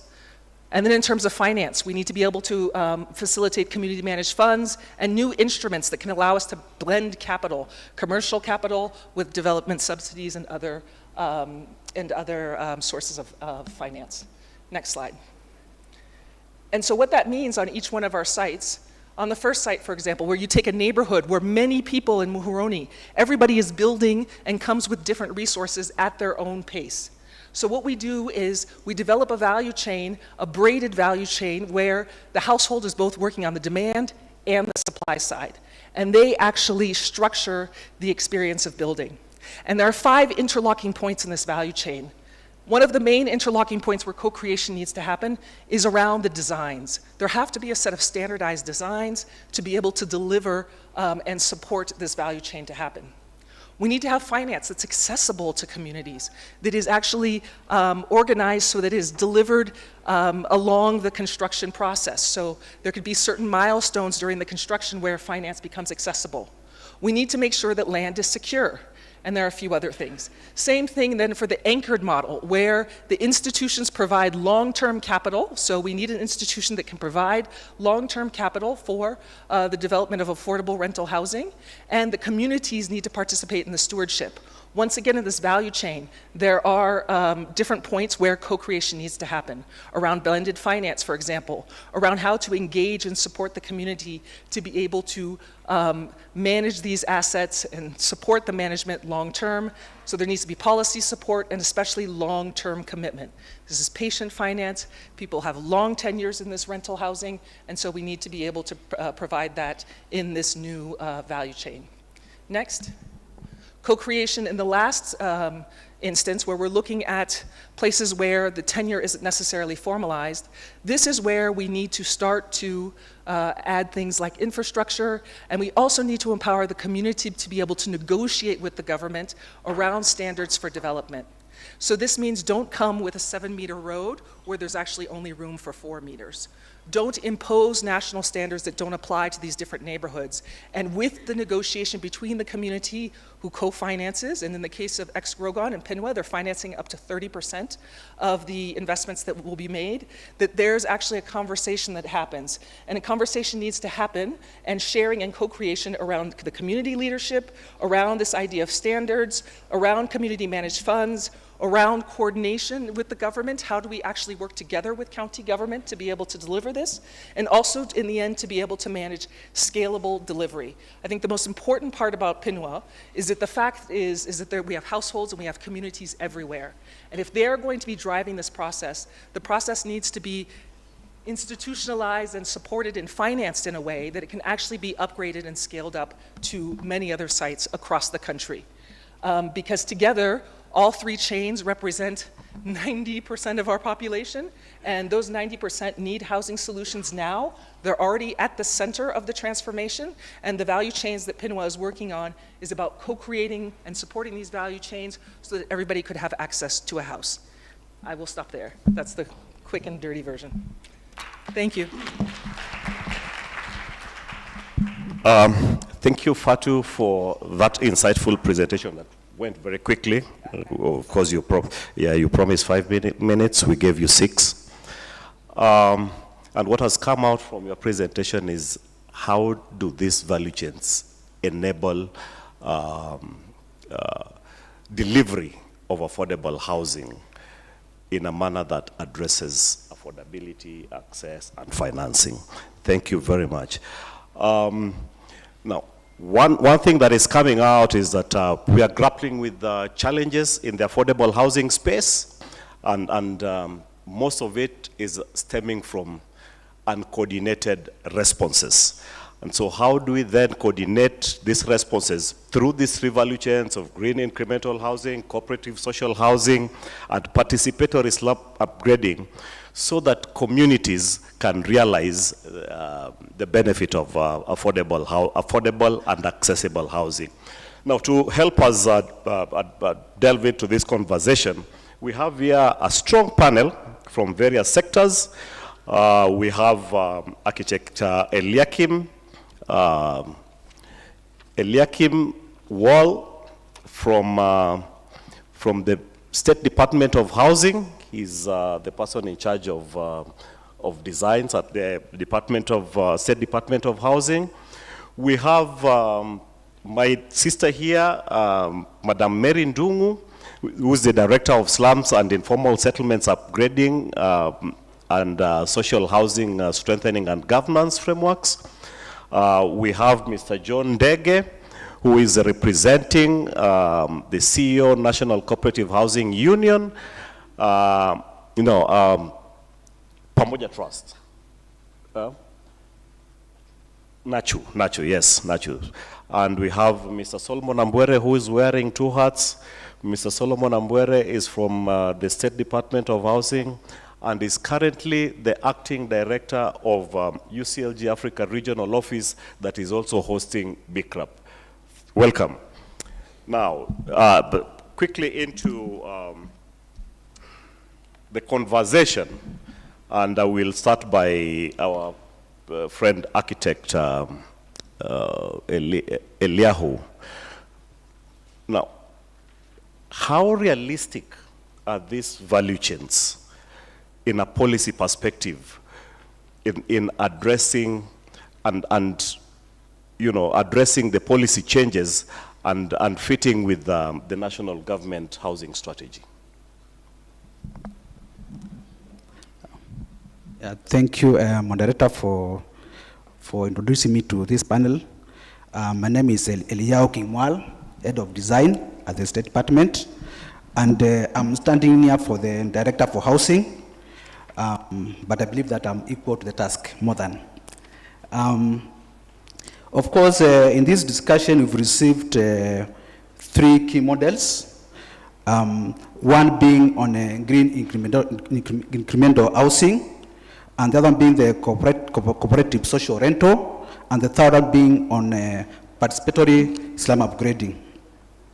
From the perspective of the State Department, these 3 models are actually quite idealistic, and they are being implemented at various levels. I'll quickly run through the 3 of them. On the green incremental housing, to some extent, is being undertaken under the affordable housing program proper in some stages which I'll be able to, in the course of this discussion, be able to outline. And on the issue of the cooperative social rental, is being undertaken in the sense of we have actually a director in charge of rural housing, which is handling the element of, as was described by the chairman of Affordable Housing Board, on the issue about affordable loans and the like. And we also encourage on the issue of our cooperation with the Kenya Mortgage, KMRC. And on the issue about participatory slum upgrading, on my left is the director in charge of slum upgrading, and she is a very key proponent of participatory slum upgrading approach, and she'll be able to guide. Yeah, so I believe that to a very great extent, they fit into our national housing strategy. Yeah, thank you. Thank you, Architect. And you've referred us to your colleague who is the director at slum upgrading. Now, looking at those models that have been highlighted, which are the most relevant for settlements you work with, and what would they look like on the ground? What are your biggest barriers in implementing these value chains?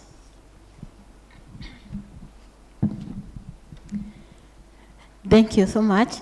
I think when we look at these areas, what I would say is that in slum upgrading, our main objective is to improve the lives and livelihoods of people living and working in slum areas.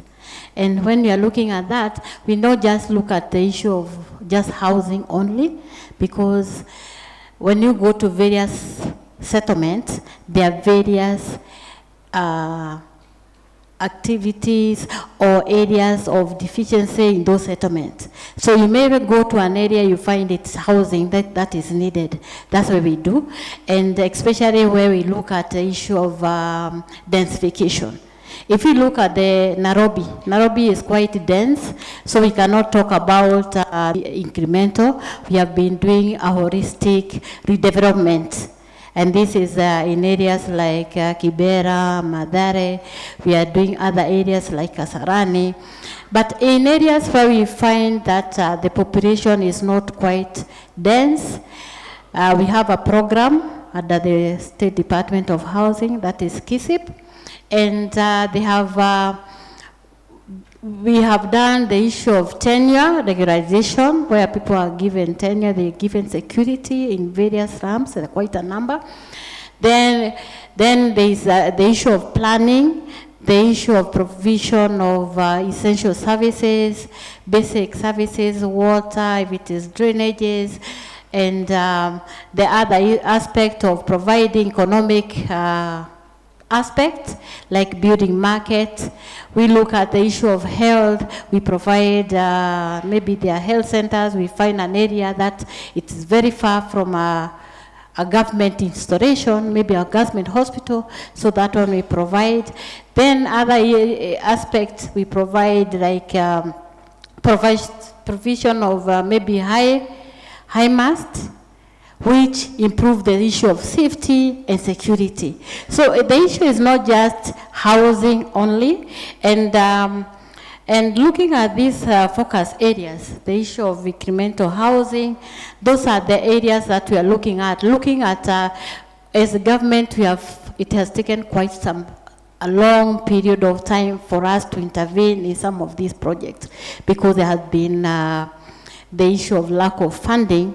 I would say so, because a program will take maybe like 7 years, like the one we started in 2015, completing maybe after 7 years because of inadequacy of funding.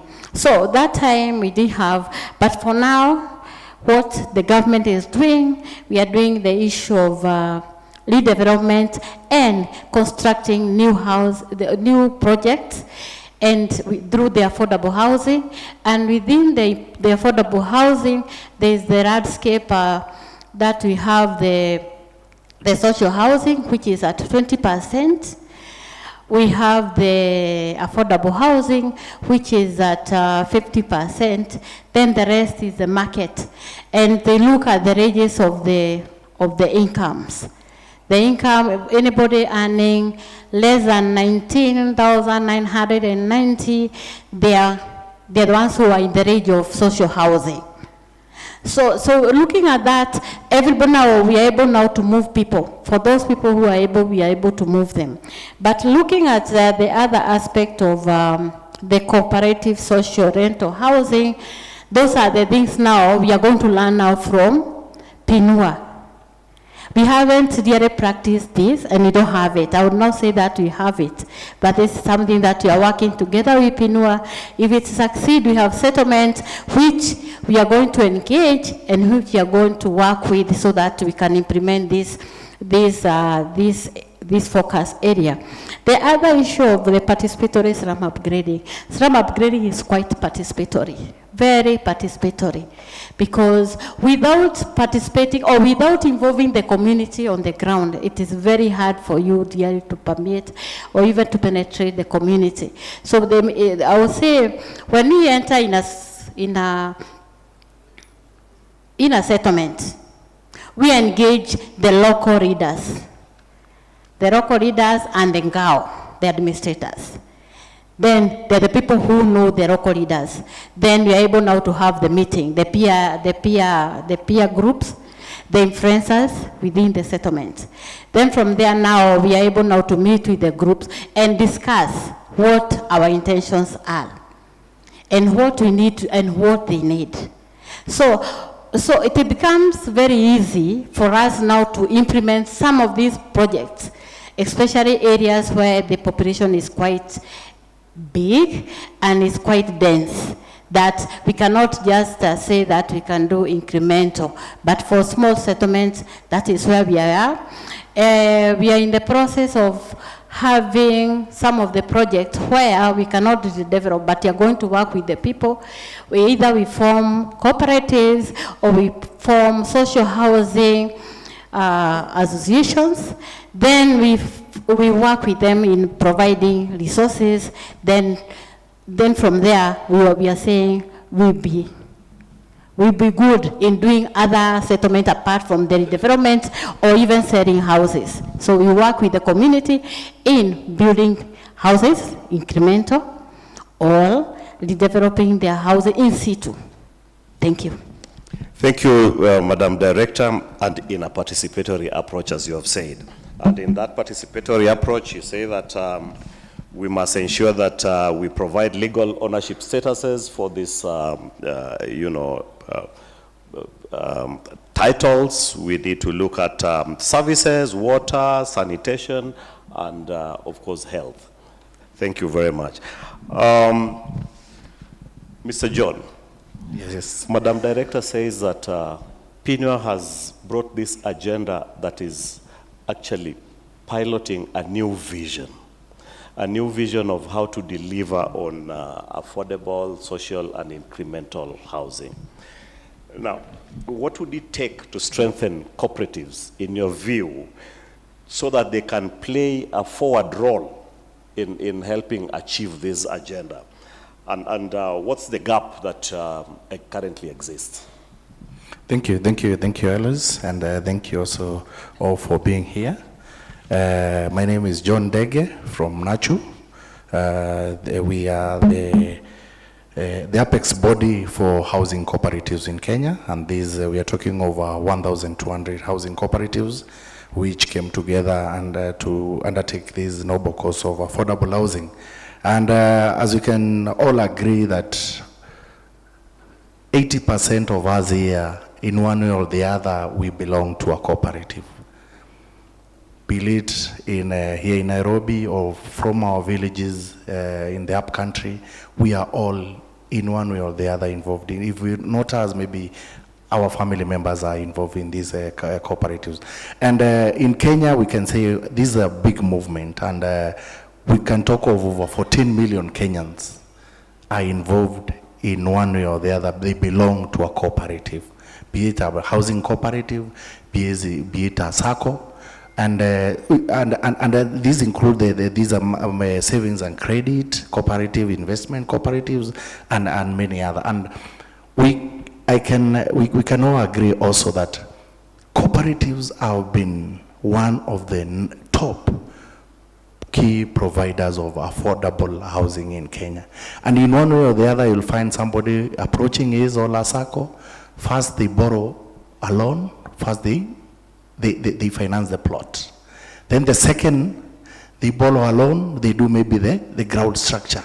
As they continue, they're able now to, you find somebody has taken maybe 5 to 6 years to complete the housing. And when you ask them how they were able to do this, they can tell you, they can refer you to, I borrowed my money from a SACCO. And we all know how the cooperative model is usually structured in Kenya. We have the apex body, which is the CAK.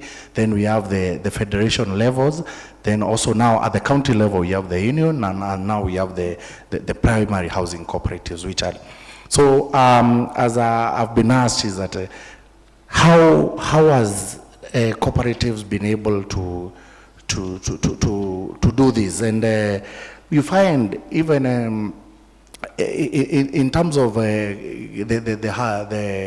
the housing delivery model related to cooperatives, it has played a key role, a very crucial role in enhancing affordable housing, particularly for low and middle income earners, by pooling member resources together and to purchase land, manage construction, and offer financial services.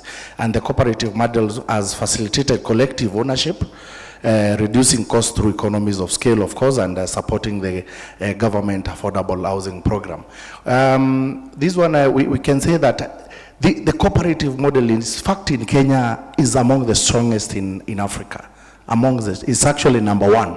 It's the strongest model, the cooperative movement in the whole of Africa. And actually they say even number 7 in the whole world. And this has been made strong because of the governance structures that have been put forward to ensure that we have very strong cooperatives. And when of course we have been having challenges then there, which are very normal in a model that is being enhanced here, and the government has come very strong in ensuring they fill those gaps. The Ministry of course, the Ministry of Cooperatives has also come very strong in trying to fix those gaps that are appearing, and also various other key players sector in the cooperatives. But we have seen an increase, so we can say that we have seen an increased access to affordable housing from membership. We have also seen increased security of tenure even from those members. Then a lot of community empowerment and improved amenities. I remember there's a project we did, we've been able to actually to implement the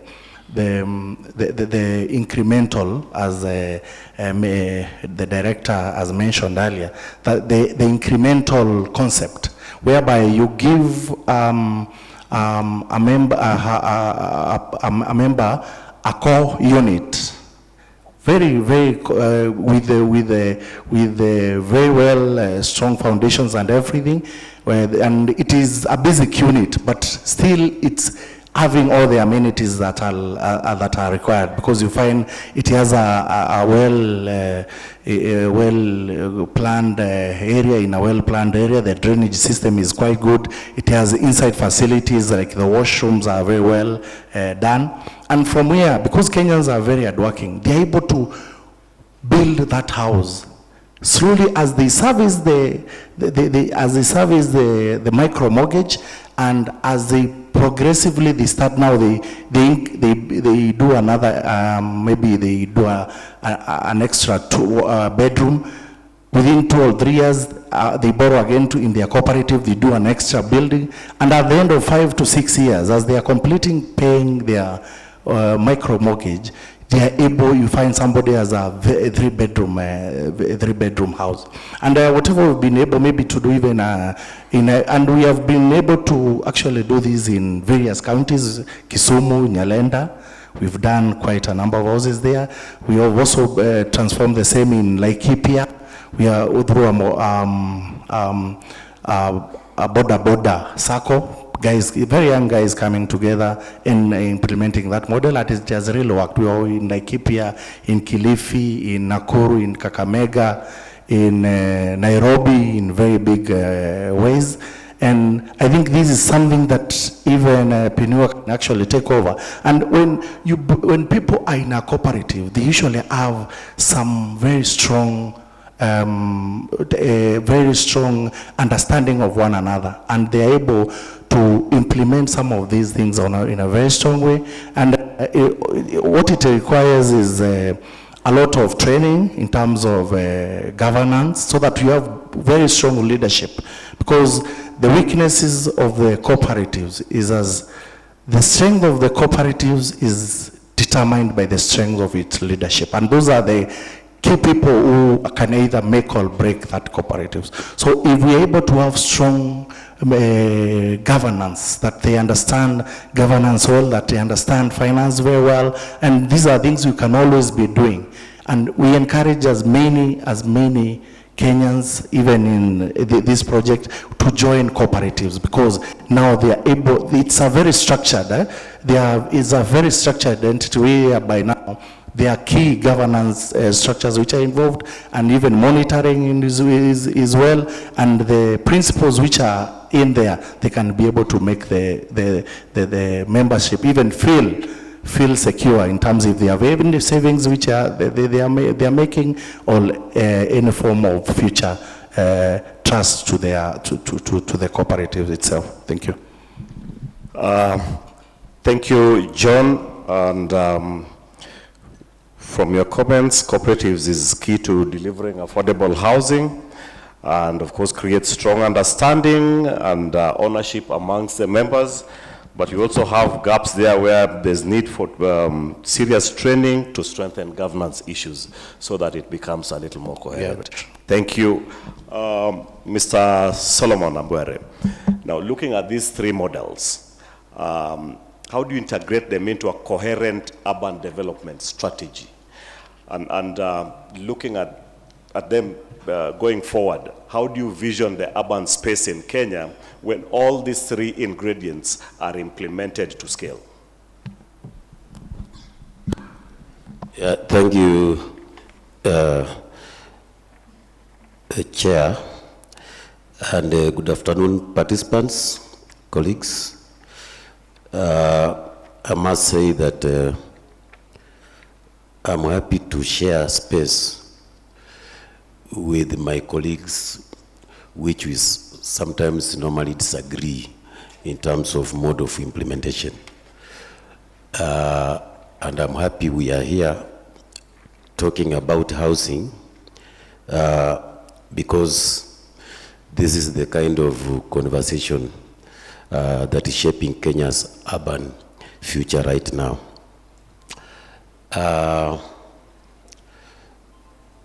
As you have been told, I'm Planner Solomon Ambwere. We have a new department called Urban Governance, Management and Resilience, courtesy of Article 184 of the Constitution, Governance and Management of Urban Areas in Kenya. For some of you who don't know, is that currently we have around 1,200 urban centers in Kenya, and as per the 2019 census, we have 310 as per that time that have a population of 2,000 and above, and therefore qualified to be classified as from the lowest market centers, towns, municipalities to cities. But so far, our counties have been able only to charter about 120 so far. So in terms of governance structures, I think the Constitution is very clear, and it came up with a strong devolved system supported by legal instruments, including institutional frameworks in place. So from the national government, county governments, we have the urban boards and the community, very important. So personally, in terms of housing implementation, I've always said that all the governance structures I've talked about must have a role to play, not only the national government. To me, we need to strengthen the lower level governance structure in terms of supporting their investment strategies, supporting them financially, so that whatever is planned at the local level is enforced, implemented using the local structures. That is very important. But if you look what is happening right now in terms of what you are asking me, is that we don't have any frameworks in place to follow. Some of our municipalities, counties, and all that, some of them seem to be passengers. They don't know what is happening. Because we need to have frameworks in place, frameworks that we can be able to implement. Right now, what is happening, you will find that we are more concerned with the structures going up. You heard what Professor Anyang' was saying. But we are very silent on services. Livability can only be achieved when a house is a house. When I mean a house without water, a house without roads, connectivity and all that. That's what we should be talking about. So if we ask ourselves, we are very quick to say, this is the amount going to housing in numbers, structures. But in terms of services, what are we talking about? So that is the element I would like us to ensure that we invest very heavily in the infrastructure and services to ensure that livability is achieved, so that those people occupying those houses can also have some dignity. So investments plans coupled with the services, that is very important. The other thing I would like to talk about, so I've talked about the governance structures. The other thing I want to talk about is the issue of strengthening inclusive housing finance. We need to, in terms of long-term housing finance instruments, both for low and middle-income households should be very important. And we need to blend finance mechanisms that combine both public funding, development finance, and private capital. Right now, in terms of housing delivery, very little is being done by the private sector. What is the contribution of the private sector in the delivery of affordable housing programs? Right now, this has been left to one arm of the government, the national government. County governments, the other arm of government, they have also become observers. They are doing nothing about affordable housing. Yet housing has been developed. Going in lower level, the urban is, within my context, is just a baby to be seen but not to be had. So we need to look all into those things so that the frameworks we have in place are able to deliver what we call mwananchi related. The other thing I want to talk about is, having said what I've said, Bwana Chair, is the idea of strengthening urban governance for housing delivery. How can that be done? I'm saying that housing is not only a finance issue. You have to understand that. It is fundamentally a governance and planning issue. And most issues in Kenya are anchored around governance issues, failure of governance and planning, very important. So we are talking about clear spatial and land use planning frameworks at the local level. We are talking about well-governed cities, municipalities, towns with enough technical capacity.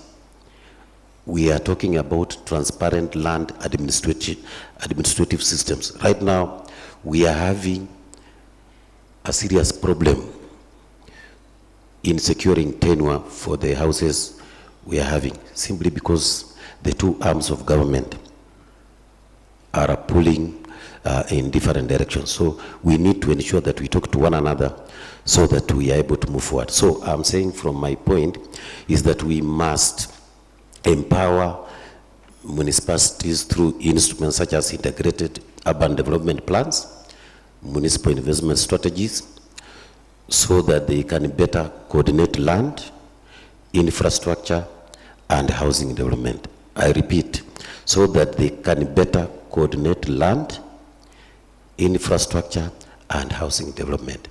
Now, the biggest challenge I'm having right now is this. We have been having horizontal slums, horizontal flying toilets.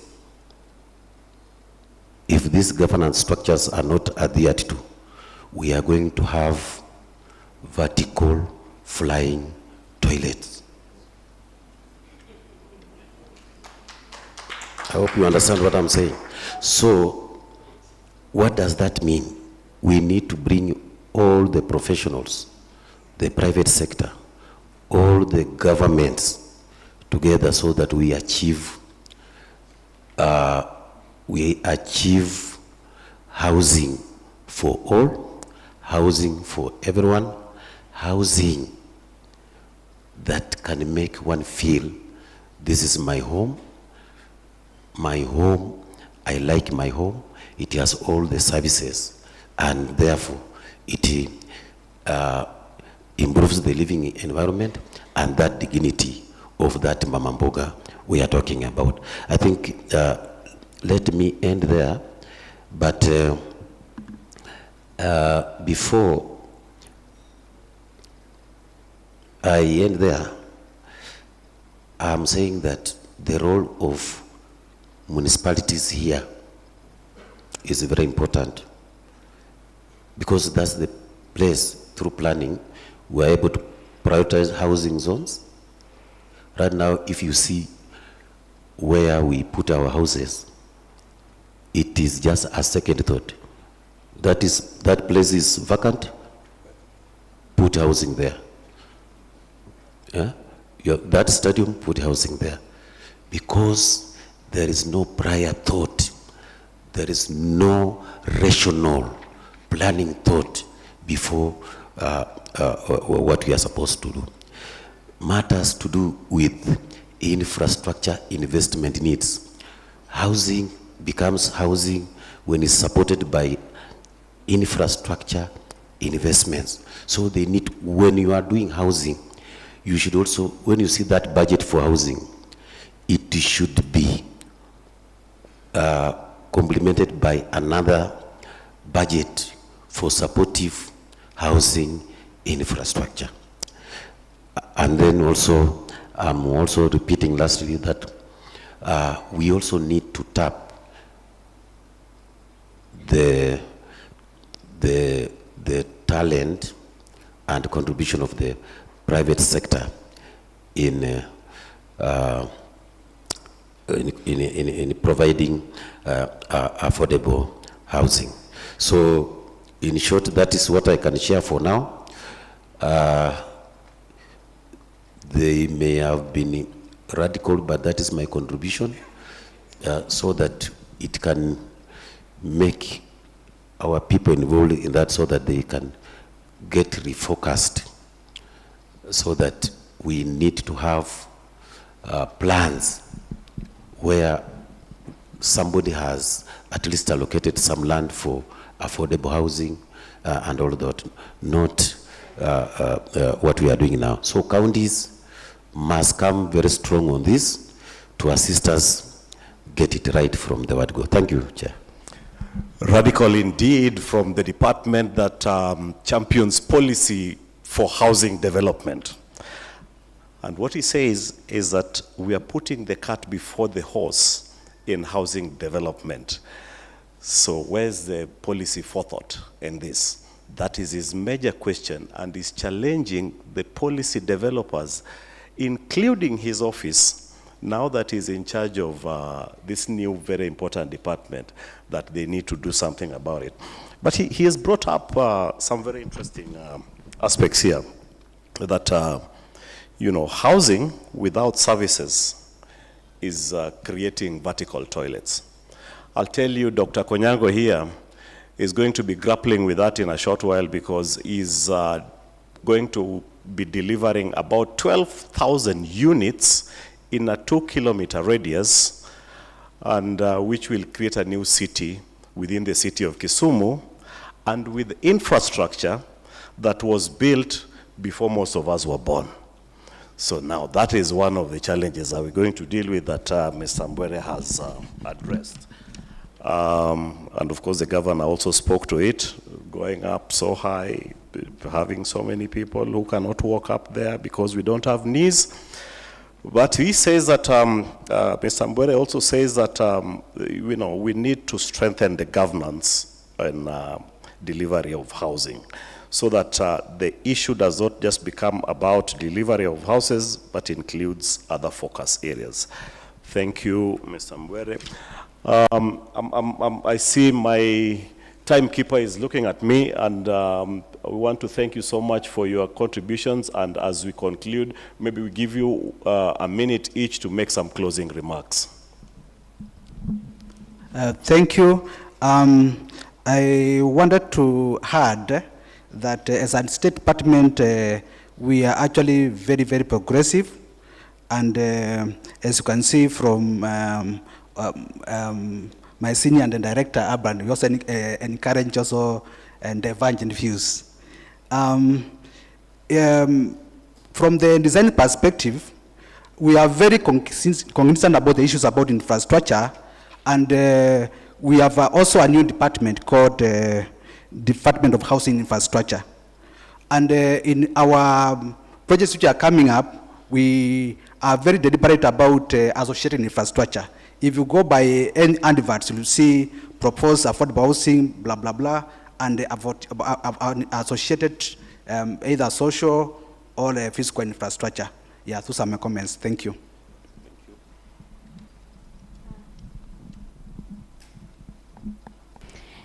As a part in short, what I would say is that the government has not just been, it has been very progressive even in policies.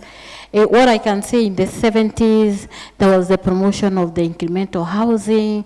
In the early 80s, the 90s, we had the government really moved away from providing houses and really created an enabling environment for the private sector to provide houses. But the private sector could not provide houses for the lower and the lower middle income earners, and that's why we have had a gap, and that's where we have progressive slums really coming up, because there was not that provision. And I had stated before that we didn't have funding for houses, but government had that policy. As a government was just an enabler, but the private sector was to facilitate. So what the government is doing now is what has not been done by the private sector. And in slum upgrading, what I can say, we do planning, and we involve the county government and the planning department, so that we can know if it's a settlement, maybe there's some social and physical infrastructure that are needed. They are provided within the project that we are upgrading. So maybe those are some of the things that we have done, but we are still moving on. We are still moving on, and we involve everybody. As I said, it's quite a participatory, and everybody is involved in that. Then the other part is that the issue of land. Knowing that Kenya land is very expensive, and 90% of land is owned by private. So where we find land is where the government own land. So it becomes very difficult.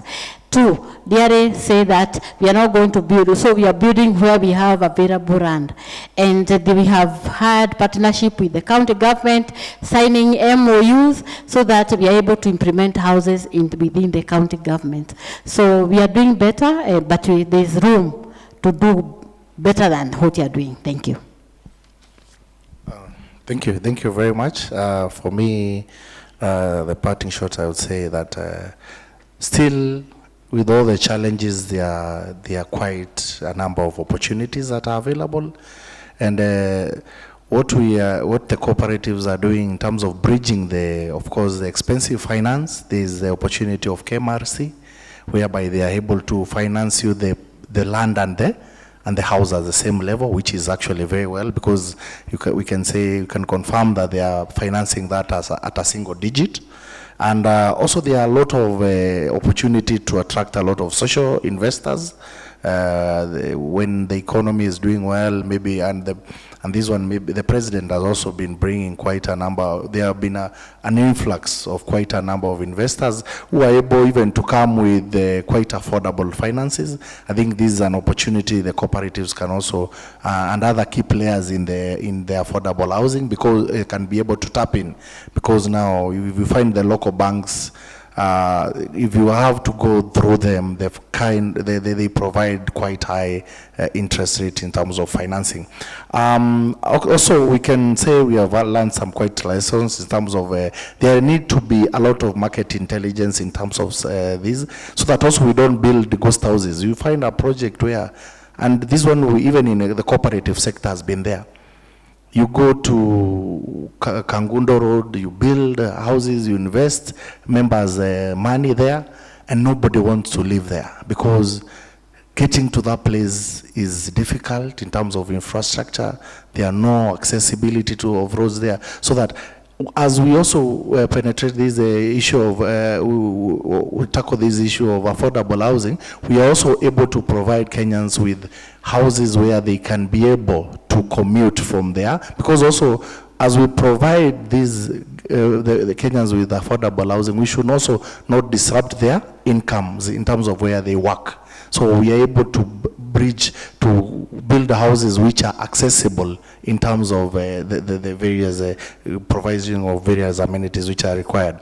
And also we should, as I mentioned, we should continue forging a strong partnership, strengthening institutional governance, as I had mentioned earlier, and efficient monitoring and evaluation of a framework, so that now we can be able to see how far we are and how far we are implementing whatever good strategies we have come up with. Thank you. Yeah, thank you.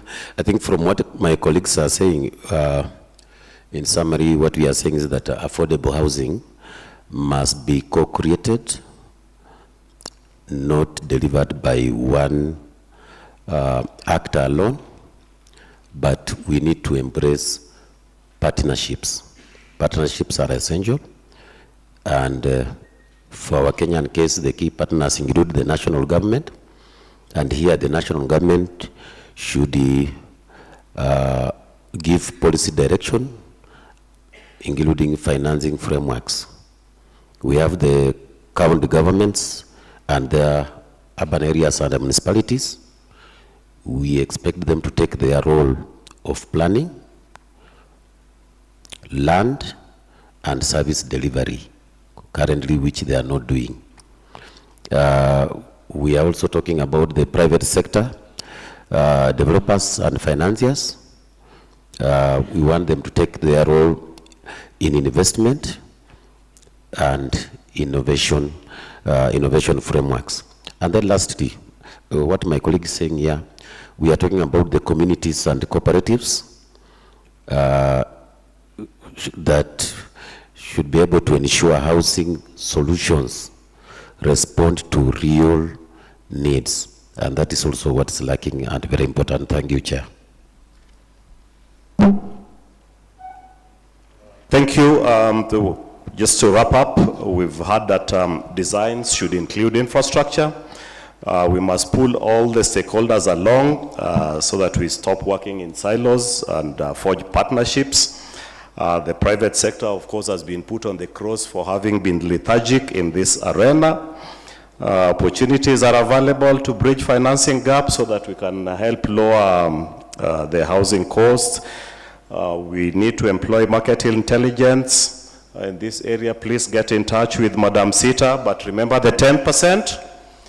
Affordable housing should not be delivered, like we said, in silos, but we need to also innovate housing frameworks.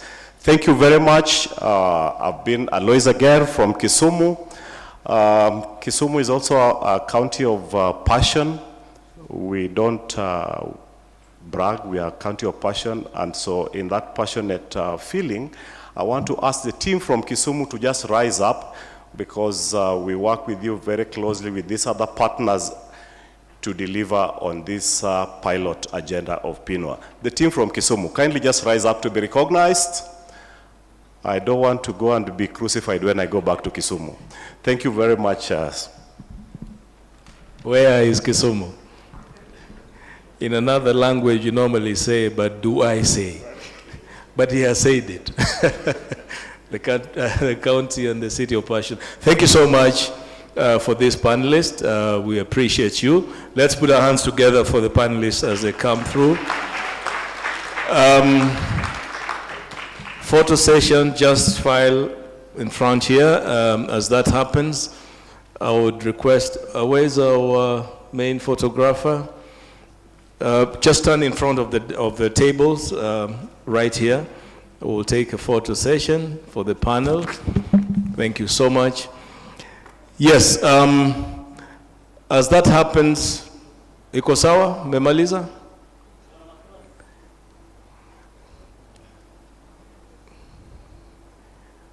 Yes, I'm coming to the hands. I was asking the camera person, kama memaliza. Asante. Thank you. Thank you. Appreciate it. Asante sana. Let's give them a hands clap. Let's applaud them as they come through. Asanteni sana. Now, we're going to take, obviously, a few comments. My worry is we had assigned ourselves lateness of 1 hour, which we have covered and exceeded by another 3 minutes. So I'm challenged whether the break we took is still giving us energy to move on, but that's not the only challenge. The bigger challenge is that lunch may get cold. And that to me is very primary for everyone, because we need a bit of energy to continue in the afternoon. So what I want to do briefly, if you can project for me the 2 slides that I've been trying to summarize, and then I come to 1-2 comments. It's not looking very clear, but when the high-level panel was here in terms of looking at what works and what doesn't, we took a moment to sort of try to understand the context in which they were making the contributions. And I think a couple of things that have happened or has worked is mainly around the fact that the conceptualization that exists, as was given to us by Professor Nyong'o, the sustained political will, and of course the connection between housing to economic transformation are the kind of things that are driving this process and getting us going. But in addition, looking at housing as an economic multiplier and public land provision as equity that's coming from the county. So that really seems to have worked. Now the challenges that seem to be coming from that panel was that we are not meeting the demand. Of course, there's a pre-existing massive housing deficit, especially amongst the informal sector. The subsidies for social housing are not sufficient if they are there, but in ultimate sense, perhaps not shaped in the right element. The market dynamics, cost, transparency of a land system, the taxation and beneficiary value for increased compliance, of course, the lending rates and so on, the elusive enabling environment for housing development. I think there was a lot of issue about tax credits that can enable a private sector to also supply the houses.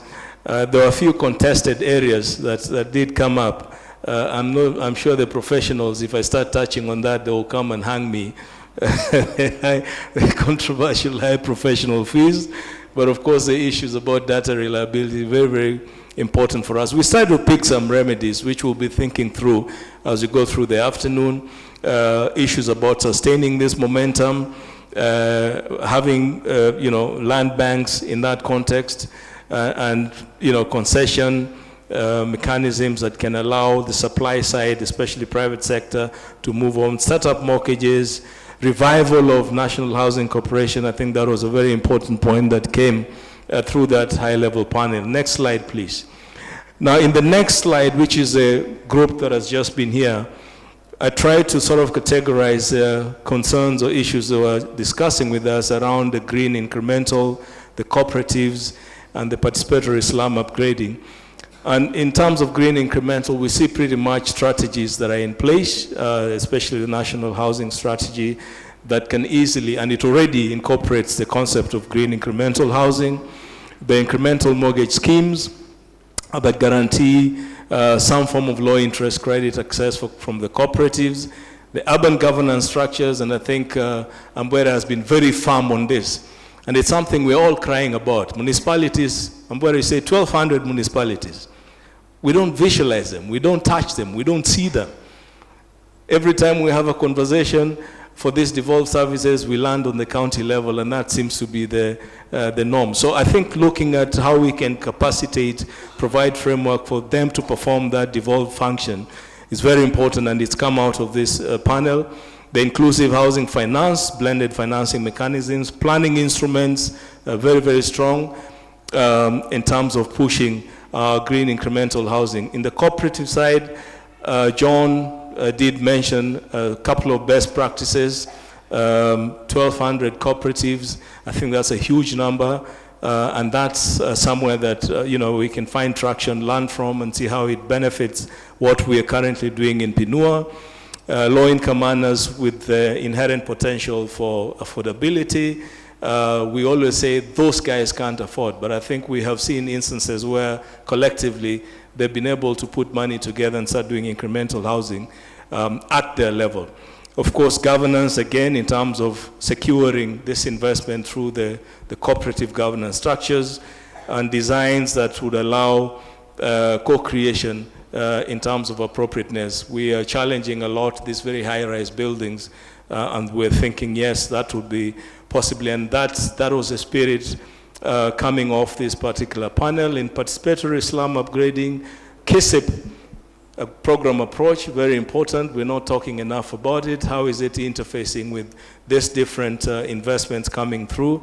The policy that is in place, providing for 20% social housing category in the Kenya Affordable Housing Program, innovation, and how we can learn from these models and inform PINUA at the same time, and of course continuously looking at the experiences around financing.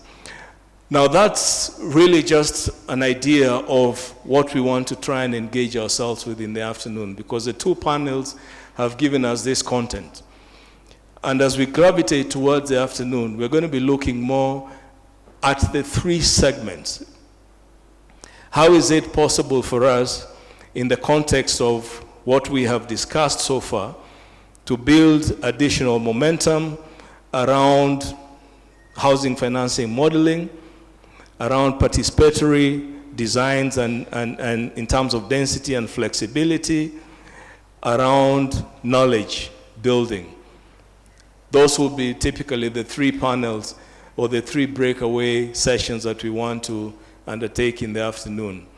So just to give you an idea that we are building from what we have, and we're trying to get to an afternoon that would perhaps be even more exciting, because we're smaller groups, we can engage much more effectively, as opposed to me rushing you here to say, I have a question, and that question becomes a statement, and then the statement makes lunch late, and then lunch is late, and then it's cold, and then George becomes a problem. Are we seeing that scenario? So what I'm trying to say, in other words, is if it is really burning, tumeelewana hapo? If it is really burning, then let's take it now. If it can wait for you to energize over lunch, then let's take it in the breakaway sessions. Must be very burning. Okay? Another burning, Henry, very burning. Wow, okay. Another very burning. I want to be gender sensitive. We can't just be having men looking like they're the ones who don't need lunch. Yeah? So we'll give you, or we give her. Tumpatie. No, let's agree on that table. So we'll give her. Sawa sawa. Tafadhali, dakika moja tu usiendelee sana, alafu tukuje kwa Henry. One last person, anything very burning on this end? Tuko sawa. Thank you. Tafadhali. Okay, my question is, we have heard how that is supposed to be done when we are coming to slum upgrading or affordable houses. Whatever has happened to my area, it's not following whatever you have talked about, the slum upgrading and the affordable housing. And my prayer is that other people should not face whatever we have faced in our area. The first thing, my question I have, is the slum upgrading to be led by MCAs? Yes or no? The other question is, do we need to have a committee for over 10 years? You reject them, you cry, and the other people to stand and decide for you. You people, you have no say. Or number 3, do we need to force people to enter where we want, but not where they want, neither where they can fit? A family of children, 3, 4, 5, being fixed in bed sitter and live there. Is that really helping us or destroying our lives? Thank you, Mama. You didn't tell us your name, did you? Jina yako tafadhali? My name's Mary Mwimbi. Mary. From South B, Marigoine. Thank you. Henry? We'll come back to the reflection there, but I think you've raised very fundamental points. Henry, please. Thank you very much. Henry Cheng is my name, from KARA, the Kenya Alliance of Resident Association. I just wanted to publicly agree with Ambwere about the issue around infrastructure. I can confirm that even as we speak right now, there are people who are living in houses, even in upmarket areas like Kilimani, who can't have access to basic services like water provision. So I'm just hoping, George, that even in the afternoon session, we'll spare some time to actively talk about issues about infrastructure. We seem to be giving lip service to all these agenda of infrastructure, expansion of infrastructure when we talk about affordable housing. So we really need to take some time and ask ourselves, are we building houses that are livable?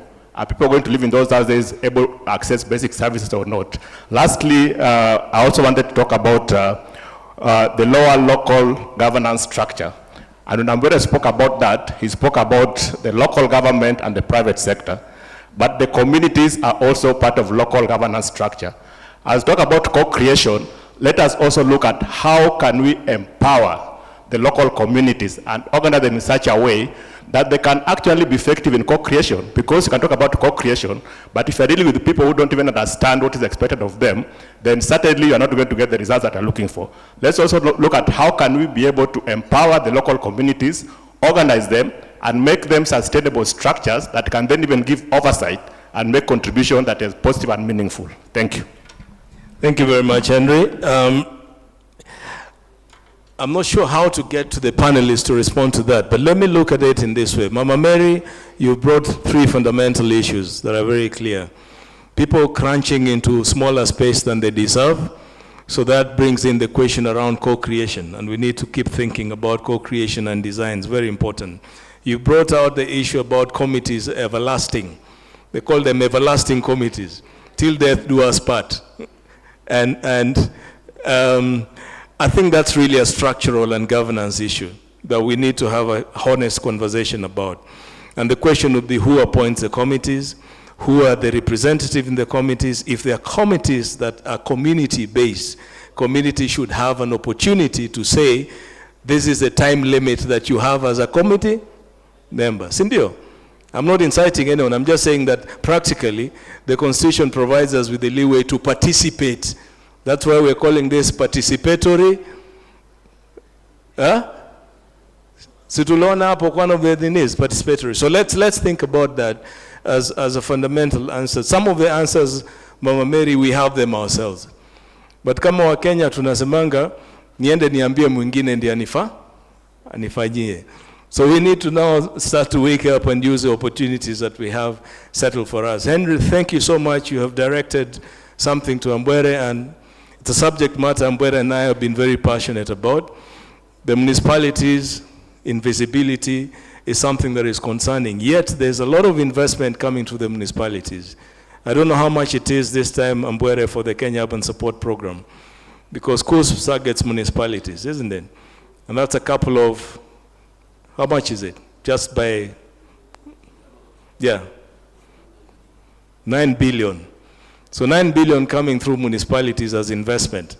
1,200 municipalities, maybe only about 80 or so participating this time. But that's a significant investment and should not remain invisible. But the character of municipality, according to the Urban Areas and Cities Act, is also very important to recognize that much as we have the boards, we also have the Citizens Forum that is recognized in law. What are we doing as citizens? Because that forum is a space, it's not an institution. We're supposed to occupy that space, challenge the municipalities in the day, and start to ask the fundamental question for now. Where is our 9 billion going to be invested? Because we're talking infrastructure, yet 9 billion is going into the municipalities. And again, I'm not inciting anyone. I'm simply saying the facts as have been produced to us. So answers will come in the afternoon to add to what we have agreed. And in the afternoon session, we're going to have 3 different sessions, and we're making it democratic so that one chooses where they would like to go to. So one breakaway session is going to be on housing financial modeling pathways. There's going to be a specific conversation around the Kibuye pilot. That session will be moderated by Marion Rono, who's from KISIP, and we will also have the scene setting by Peter Mungai, and we will have very interesting panelists, Patrick Sitima, who's in Affordable Housing Board, Gio Mwaura, head of refinancing, Kenya Mortgage Refinancing Company, and then we'll have a specialist from the European Investment Bank, the QS David Mathu, and Stella Mutai. So it's a very rich conversation with people who are clear and deep in the subject matter. The second session is going to be on participatory for Dr. Charles Konyango from the county of Kisumu, Dr. Charles Konyango from the county of Kisumu, Vincent Kitio, lead urban energy solutions, and then we have Dr. Sami Sileshe, Deputy Director, Urban Renewal, Nairobi City County, Dr. Ellen Mokaya, National Director, Habitat for Humanity, President of Architectural Association, my namesake George, and Architect Bernard Ojwang from Kisumu, Director of Housing in the County Government of Kisumu. So that's the second breakaway group that we have. And I'm saying this so that we start to pick the interest in where we would want to attend or pay attention to in the afternoon. The Young Professionals Mentorship Initiative and Knowledge Management Hub is going to be our third breakaway session, moderated by Jeremiah Ugo, UN Habitat, scene set by Douglas Njeru, and we will have a very high-level panelist, Professor Karanja, who I rushed over tea, but I know he has forgiven me because he has not written to me a WhatsApp to say I'm punishing you. Thanks, Prof. But also Architect Kathy will be there, Kiboen, Fawcett Komolo, President Kenya Institute of Planners, Dr. Dur Ralwala, and architect Eliau King Mwal. I would request that we project that part of the program so that it stays on the screen for members as we are breaking off, so that we can again apply ourselves to that and see what is the possibility of where we would like to go to. We had initially allocated an hour and a half for those sessions. That has reduced significantly because we are at almost 2:30.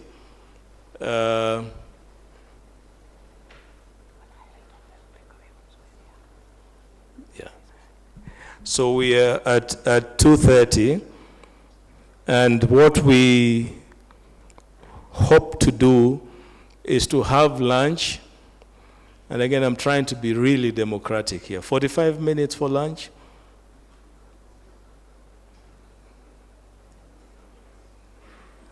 People are silent, like, guy, we need 1 hour. Let's do 45 minutes for lunch. So if we did 45 minutes for lunch, immediately we come back, and that will be giving us just slightly after 3 o'clock.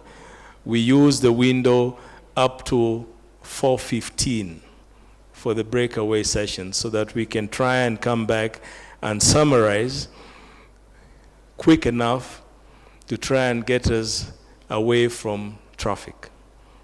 We're keeping it pretty tight and close. I know people had said we need to leave here by latest 4 o'clock.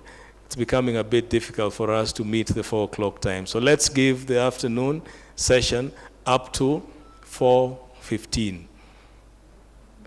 The breakaway sessions are again on the wall. So as you file out, you can take your time and have a look at them. And these are the rooms that we're going to have this session happening. The Young Professionals Mentorship Initiative and the participatory design, that is the extreme, excuse me, just scroll it. I need this after lunch. Yeah. So the extreme session there and the one in the middle shall take place in this room. And this room shall be partitioned, and for that reason, we will request you that as you break for lunch, please carry what belongs to you, because we will not be responsible if it is misplaced, and then we have to look for it. So the two will be in this room. The financial modeling, housing financial modeling, is going to be in Bogoria room. Can somebody show me where Bogoria room is? Just out here, out to the right. Out to the right, that's Bogoria room. That's where we'll have the financial modeling. So let's select where we want to go after lunch. Where is lunch served? Maybe you need to come next to me and share that geography, because it's very important. Lunch is key. Okay, thank you. As we exit, we pick the meal vouchers, and then we proceed to the Nyamachoma lunch, just ahead on the left, through the small alley, the veranda, and then you take left. Nyamachoma Ranch. Yes. That's very good to grasp, eh? Lazima ikuwe ni mbali sana, tungekuwa tunanuza hiyo. But that's okay. Now, lastly, I still have the Mercedes key. I don't know why this person has donated the car to me. It's getting to a point that we'll start to think about auction. I still have the Mercedes-Benz key, and it seems to have either house key also attached to it. So whoever has misplaced a key belonging to a Mercedes-Benz, and do I say, please come to me, because after this you may not find me, and we may need to hand it over to the hotel, but we'll announce that at the appropriate time. So kindly please we still have this key. So we break for lunch. As we break for lunch, kindly select, we will leave this on throughout. Select the group you want to be in. Because the room is being rearranged, let's take our belongings with us. Don't leave them here, because we'll not be responsible for any misplacement. And let's come back 45 minutes from now, and that's 3:15. Thank you.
on the specific sites that you're working in, ex-Grogon, Muhoroni, Kibuye, and so on.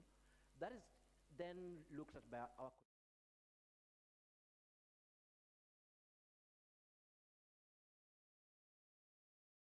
we discussed with the counties what our ideas are.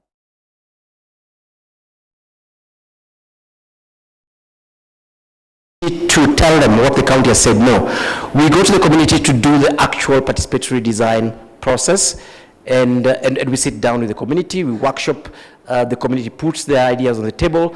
The way we've done it is that I normally go with this team, so we spread them around. As community are doing the ideas, they actually draw those things real time, and then we are able to discuss them with the community. Where there's this juncture or disconnection, you know, we then put those on the table. So I'll give an example. For example, with ex-Grogon initially they had wanted 3 bedrooms, and when we were having this participatory design process, of course we had the county and so on, 2 issues came up. One was the issue of cost of those particular units, which was relatively high. The other bit was very interesting because the State Department of Housing said that, look, I mean, if these units are the same sizes as the units that we are actually building, then we could consider, you know, financing other aspects of this project. So at the end of that, there was consensus that we go for 2 bedrooms that was aligned with the government units and also the sizing, and that was agreed. It was also agreed there how you know, the management would be done using the cooperative model, and how that will work, what the cooperative does and what, you know, the individuals do, yeah. So after that we go back to the UN again, and they look at it, and if it's fine, we go back to the county and we say, is this approvable? We talk to the development control people and so on, and once that has been agreed, we go back to the community for validation to say this is what we are actually submitting to the counties for approval. And once each of these groups sign it off, including the UN, then that becomes the product. Then we subject to approval, and of course that becomes you know, how we do the pilot. And that's what we've done in all the sites. That's what we've done in ex-Grogon. That's what we've done in Kibuye. That's what we've done in Muhoroni. Yes. So in between there, in fact, I was trying to frame it, and I was looking at design not just as a participatory process, but design as a space for negotiation, and the architect as a facilitator for negotiations amongst different parties, and also not to romanticize participatory design. As you can see, we're talking with experts within the UN, we're talking with the county, we're talking with the community, yeah, because all these are actual stakeholders. In fact, in some instances, like in Kisumu, the land is actually owned by the county, and they'll continue owning it. In the case of ex-Grogon, the land is owned by the county, but it's being transferred to these individuals. In the case of Muhoroni, the land is owned by the individual you know, beneficiaries, as exactly were. Yeah, so for us, that experience, you know, going through that experience, we're able to then start saying who is actually the stakeholder, who must be, you know, on the table and so on. And then how do we ensure that the voices of these different stakeholders are actually heard? How do we design this in a way that these people are able to then, you know, speak to us? Yeah, so for us, this is not just saying, oh, you know, you go and get communities to participate, and then you know, you take the box. Can we go to the next one? Yeah. So the second point I want to highlight there is on flexibility in design, and I want to particularly give a brief story of what happened to us in Muhoroni, and that is the time you realize that. You know, although you're an expert, your reality is very different from from your client's realities, if I can call it that. So, of course, we went to Muhoroni. We had developed our normative design models again. You know, the double story and so on. So we ran there and we find the deepest black cotton soil you'll ever find anywhere in East Africa, 6 meters deep, and going. It's not like there was any stable grounds there.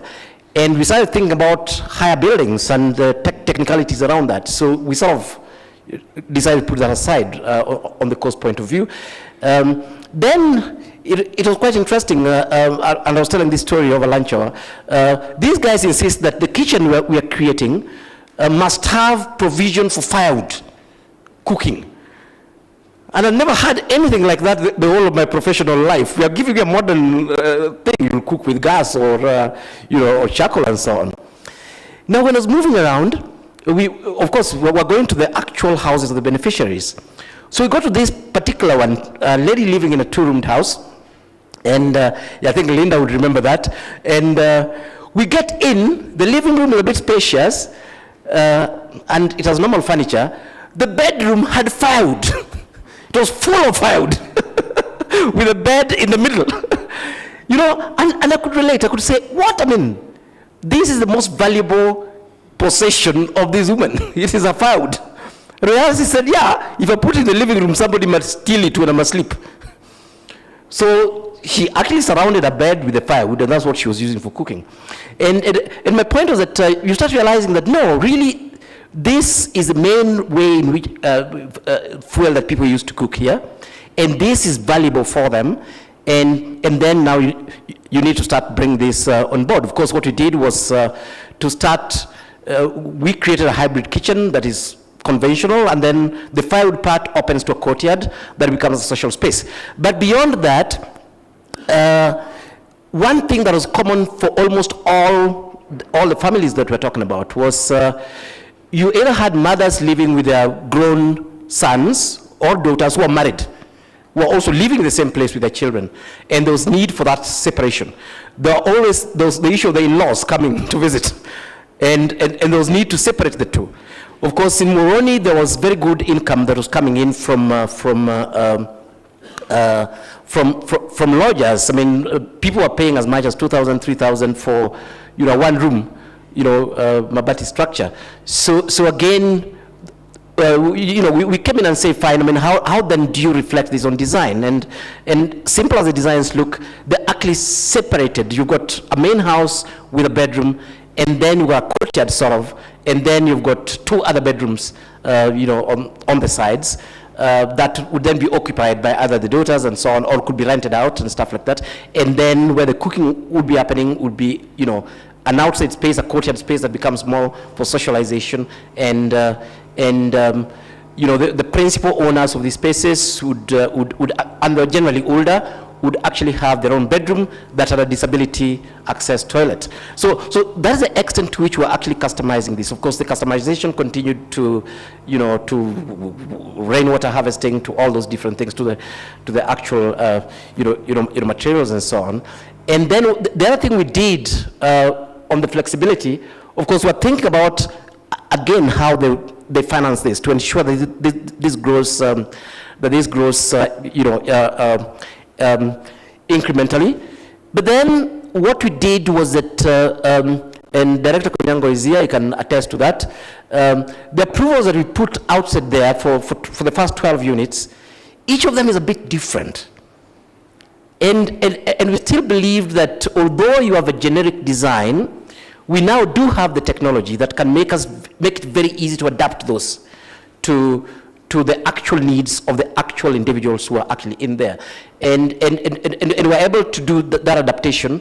Talking to each of these owners, we're able to then modify this for their very, very specific needs, despite having a generic, despite actually having a generic design as it actually were. And then you're able to move just from 1 to 12. And we are confident we can move that from 12 to the 780 units, just like that, so that people have a generic design, but which is also flexible and customized. So as I finish my thing, the last bit, we can just go to the last slide. And I think we've got speakers here like Vincent and so on who have worked a lot in this particular space. We generally know that local materials have the least embodied energy, from an environmental point of view. Of course, we also look at, how these materials produced. We look at how the material performs on site. So within the program, what we've done is that we created a criteria of determining the greenness of these particular materials. So that was one. And then the second thing we did was that we looked at a radius and then mapped all the materials that was within that particular radius, who was producing them. We looked at the cost. We made comparisons with what's available, within the market, and so on. And that exercise was very interesting. Again, looking at Moroni, we were quite surprised. Within the radius that we had picked, we found all the materials we needed. In fact, more. Whether it was your stabilized soil blocks, whether it was your concrete blocks, whether it was stone coming from the Koru area, whether it was ballast, everything, including ceiling materials made from bagasse. We didn't even know it existed from the local factories there. Yeah, so of course that's how we went about that particular process, where we came in and we looked at all the materials that was actually available. Then the second thing we looked at was generally how people build. And that was very interesting for us because in all these developments, not to romanticize things, there are some things we saw that we didn't believe existed, There are some beams, I think that was around the ex-Gorgon area, Ruma, where the beam was like 1.5 meters. So you go under it we had stairs that were 0.5 meter. And in fact, we had a situation where somebody would not go up the stairs. They couldn't fit one of the team members that we had. We were slightly more endowed than some of us. so it was quite interesting because there was a lot of, I would say, extremely mediocre construction, and also some very good construction. And we also did check. We took stock of who are these people who are building, their training, their skills, and the skill gaps and so on, and even actually prioritized, what sort of skills are available and the rest of the skills that were going to be a bit problematic, and then of course how to bridge those particular gaps. So how are we using this? All of this information is available to us through very detailed studies and so on, and now we're building that into the procurement. Yeah, so that we'll be requiring that those who will be building some of this would source materials in a particular way, would commit to using some particular skills, and we know the skills that actually exist, and then of course bring in their own value addition. Yeah. So for us, this is basically what we've gone through, and our question, most of this, we're saying this is actually our experience from PINUA, and what we'll be very interested in hearing is what the different panelists think, and also what their own experiences are, because our experiences, as it were, have been very, very unique to the particular pilots. Umberta, back to you. Thank you. Thank you so much, Alfred, for this very exciting introduction, and we can really feel all the work that went into these various streams. I know it's difficult to cut short when there is so much work to report about. But I think it was a very good start of the discussion. And now we'll go to the panelists to hear their perspective on these three topics and to give further insight from their perspective. We will go in order. We'll start with Dr. Charles Konyango, Country Executive Committee member from the Department of Housing and Urban Development at the Kisumu County. Let's say we'll have about 6 minutes per person to start with. Then will be, of course, comments for you, for the panelists to respond. And I'll sit here when you start. When you see me standing up, means for all of you, it's maybe you can wrap up your intervention so that we give space to others. So thank you so much. Dr. Charles, over to you. I will time myself, and I take less than the 6 minutes allocated me. This is what I want to say. We are talking about partnership, implementing the new urban agenda. And specifically in this room, we're talking about participatory, design, for density, flexibility, livability, and issues of construction. And so I will just have some three key highlights that are running through my mind.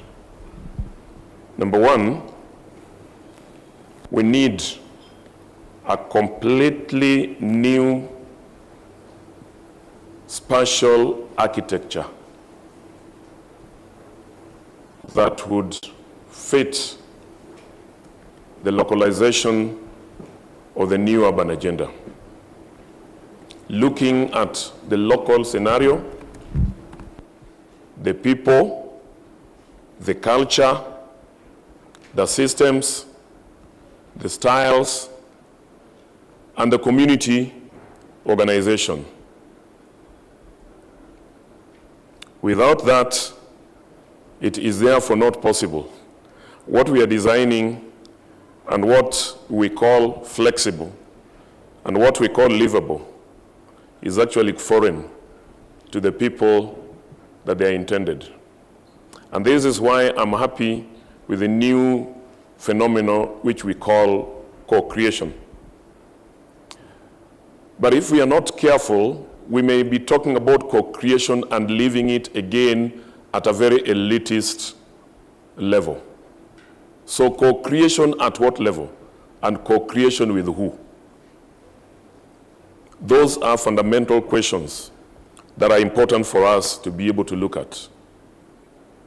And so that at the end of it, what we'll be bringing out is something that is also guided, and guided on both ends. We guide and we are also guided as designers, as planners, as contractors.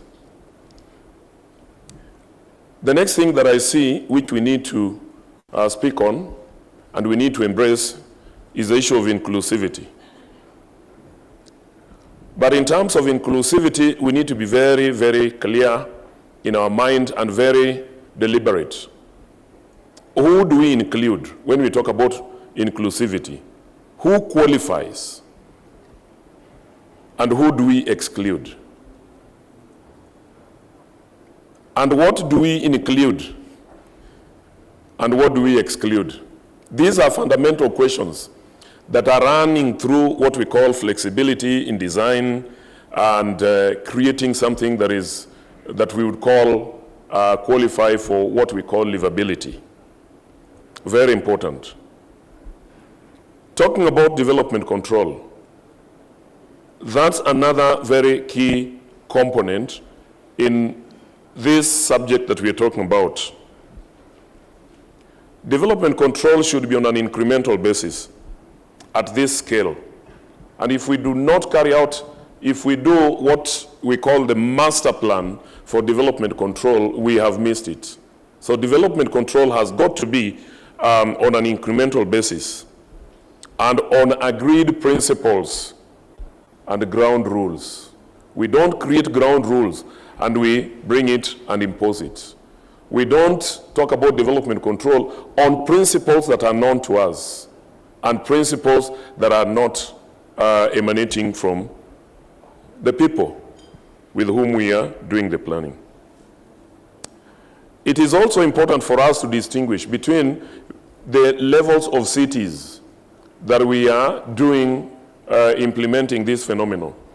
Because if we are talking about implementation in a town setup, in a city setup, and in a secondary city setup, the implementation approach must be flexible as well, and very different. When we are building, when, for example, that was in Makasembo, in Kisumu, Anderson in Kisumu, there is a lady who asked me a very simple question. This is the kitchen, right? And that kitchen is open. The man of the house will be sitting there and then seeing how she's cooking and so forth. In those who know Kiswahili, Vita, Tumeleta. you see, the man would be criticizing if a plate falls. Let me just use the language. If a plate falls, the man thinks about the money.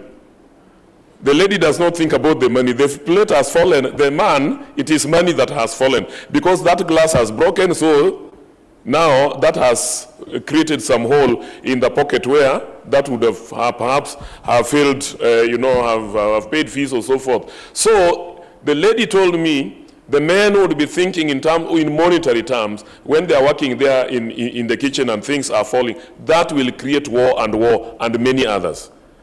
In the setup, if you do that in Nairobi, that is acceptable. You do that in a rural setup now like Siaya, where you are also building, those houses. And people that are coming to live there are coming from the village. There are people who are moving, in the town. Then from there, they graduate to secondary city. And then as they move that way, there are certain habits, certain symbols, certain cultures that they are leaving behind. So you want to create a kind of a culture shock by putting this man, and the mother and the man, together, and the kitchen and the living room, is one and the same thing. That there should be flexibility in that regard. My final point is this: if we are talking about flexibility, let's not just talk about using the local materials as well, but what about the local, skills that are also available? I want to just give an example. There is this man who was very senior as a principal of one of those TTCs, and he moved from one TTC to another. I've wondered why that fellow is now very, very old. But I've wondered why that man always uses local fundis and builds the same thing, same design. Wherever you see and a design, you can almost tell that that is the house of so-and-so, because the design is the same and all that. I want to say this: the people at the local level trust their local fundis and their local architects more than they trust me. Right? So the most important thing is that in this concept, we also need to recognize and take cognizance of those local skills and then incorporate them so that there is a skills development, a skills improvement. By the time we have delivered the housing and we have pulled out, they remain with those local fundis. Those are the people, the local masons and all that. Those are the people that they trust more than they trust me. Thank you very much. Thank you so much, Dr. Charles Konyango, for these very graphic examples of participatory design, co-creation as really a mean to achieve cultural adequacy in the houses, which is one of the key principles of the adequate housing, inclusivity, and also how to adapt to the culture and the needs of the people, and local materials definitely, and local skills going together in the adequate housing. And I think the next speaker, Vincent Kitio, will also pick up from this last point of the materials, the local materials, and what is appropriate, what is environmentally sustainable, how to make our houses not only livable, adequate, responding to our needs, but also resilient and friendly to the environment. So I welcome Vincent Kitio, lead of Urban Energy Solution team in the Urban Basic Services section at UN Habitat. Vincent, over to you. Thank you, Umbreta. Good afternoon. Yes, so happy to be in this panel, and also happy to share the panel with my good friend, architect and Professor Umena. We have been in this field for several years, talking about passive building design. I just want to say that you will, let me just start by giving some background. Today, Nairobi population, we are talking about something like 5.7 million. 2030, 1 million will add in it, that will be 6.7. 2040, we'll reach 10 millions. And then 2050 will actually 16 million. And if I continue, 2026, which is the, 63, which is the time frame that the African Union actually said that by that time we'll be fully a continent without poverty. Nairobi will be 26 million people. So that is the population growth, also based on the statistic that we heard this morning. The second element is about climate change. The flooding, we have just witnessed the flooding. In fact, families are crying, they are lost one. And also property has been destroyed. And again, we are also, and also all this is due to, there are a lot of claims outside there. Either the planner did not listen to people, people encroach the waterway, so a lot of issues are coming out, a lot of challenges are coming out. And then when it's hot, Nairobi is very hot, it's more hotter than before. I can also move on the economic perspective. Why is it that people move to Nairobi? Because they are looking for greener space, places where they can have a good livelihood.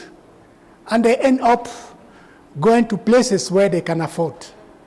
So the reason why I'm just mentioning this, since we are talking about participatory in density, in climate change resilience, and also in economic mix, it's because when you are designing a house, if you don't involve the client, as an architect, you are a professional, because the professional is supposed to know all this technicality, all this background, and see how to address it.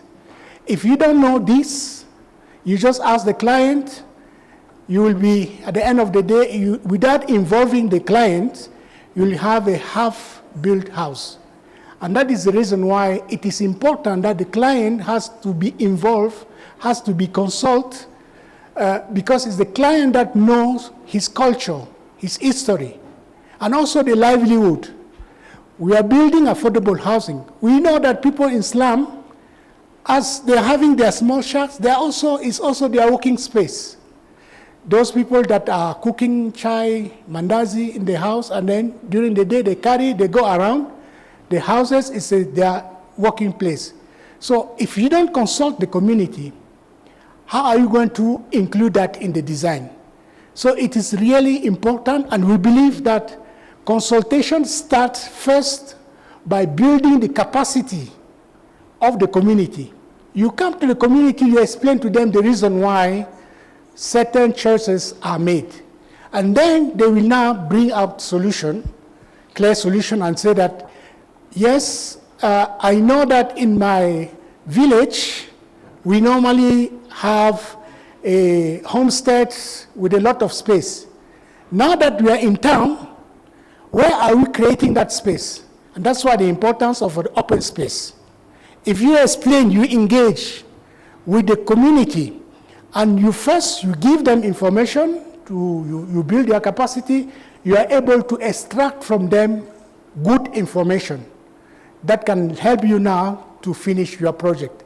And again, but in terms of climate change, climate resilience, and so on and so forth, it is always important to ask the community, because they know, they have been living in those places for years, so they will actually tell you what is good, what is not good. One example, I was in Naivasha. I saw the hotel, as you know, the lake, the water in the lake is growing faster. There are some hotels that are now flooded. A lot of property were wasted. I was talking to one Mzee that was born in Naivasha, and then he actually told us that basically they were not consulted. They would have told all those developers not to build in certain places, because this thing happen, it can happen in every 20 years, every 30 years. It's happening. So again, community consultation is very important, it's very key for the sustainability, for the long-term sustainability of the project. You may not see it now, but again, this is something that eventually will happen. No? And the other element which I wanted to just to highlight is that we at Habitat, we came out knowing the projection of the population that I've just given to you. This is for Nairobi, but it's also for Kisumu, it's for Eldoret, everywhere.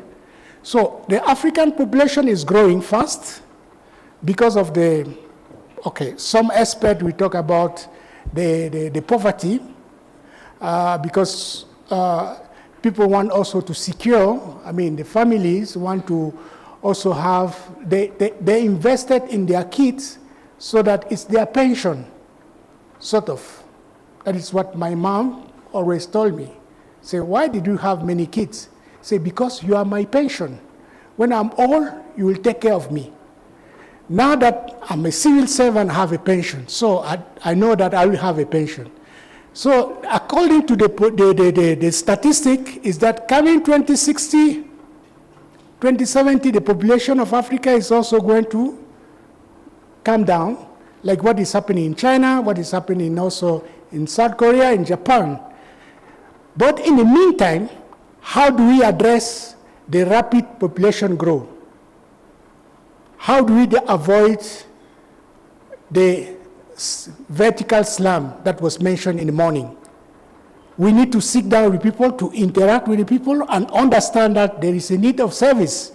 As we're building this fabric that are coming up, we need also to provide services. We need to listen to them. They will tell us, yes, this is very good to have a house, but I also need a livelihood. And then you put all these two things together. Because if you avoid putting the livelihood even in the affordable or the mass housing program that is being built, tomorrow you will be back on the drawing board trying to solve that problem. So again, we cannot distinguish between the design of the houses, the climate that we are living, because even the climate change is a result of how we consume energy. It's how we use energy. We know, for example, that cement is not good because it consumes a lot of energy and therefore it releases a lot of greenhouse gas emission. So how do we reduce that? So we have to go back to basics. And again, all these elements, the community is very placed to give us this information so that we can reduce our carbon footprint. So I hope I have given you some element just to say that as a profession, I'm just halfway, I have just halfway solution solved. The other problem solving is to get the community to also give me part of the information. But now, of course, the umbrella of all this are the local government, because those are the ones now that come with the policy that we need to abate. So it's a three-way, three-front way. On one side, you have the professional. On the other side, you have the client. And then on the last side, you have the authority that will come up with the regulation, the standard, and so that your house can be there for more years as can. Thank you very much. Thank you, Vincent, for your intervention. Also, again, the very graphic examples.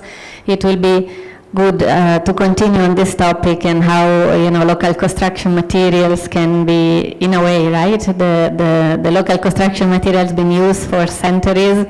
Then we develop modern construction materials just to realize that actually we need to go back to the local construction materials, but some evolution, innovation needs to take place as well.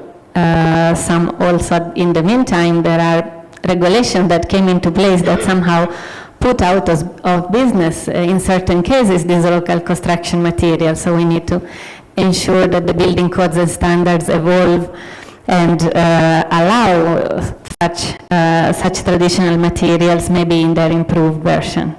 I would like now to invite the next speaker, still on this topic mostly. So Mr. Nixon Otieno, Program Director at Habitat for Humanity, Kenya, to give your experience and the lessons from your work in Kenya. Welcome. Okay, thank you very much. As Habitat for Humanity, we have been doing a lot of models on owner-led construction in the rural areas. And the models that actually we are applying is an incremental model. You have a situation where you have a design where you, the owner can start with a small house, but then eventually end up with a big house because you already have the whole design at the beginning. The designs are mostly done in T-shaped forms where you can be able to create the rooms from different sides.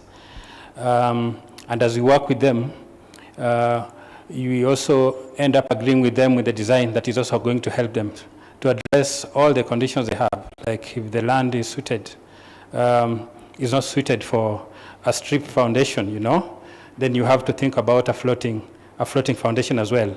The areas which are windy, which means there are certain kind of roofing that you can't be able to do.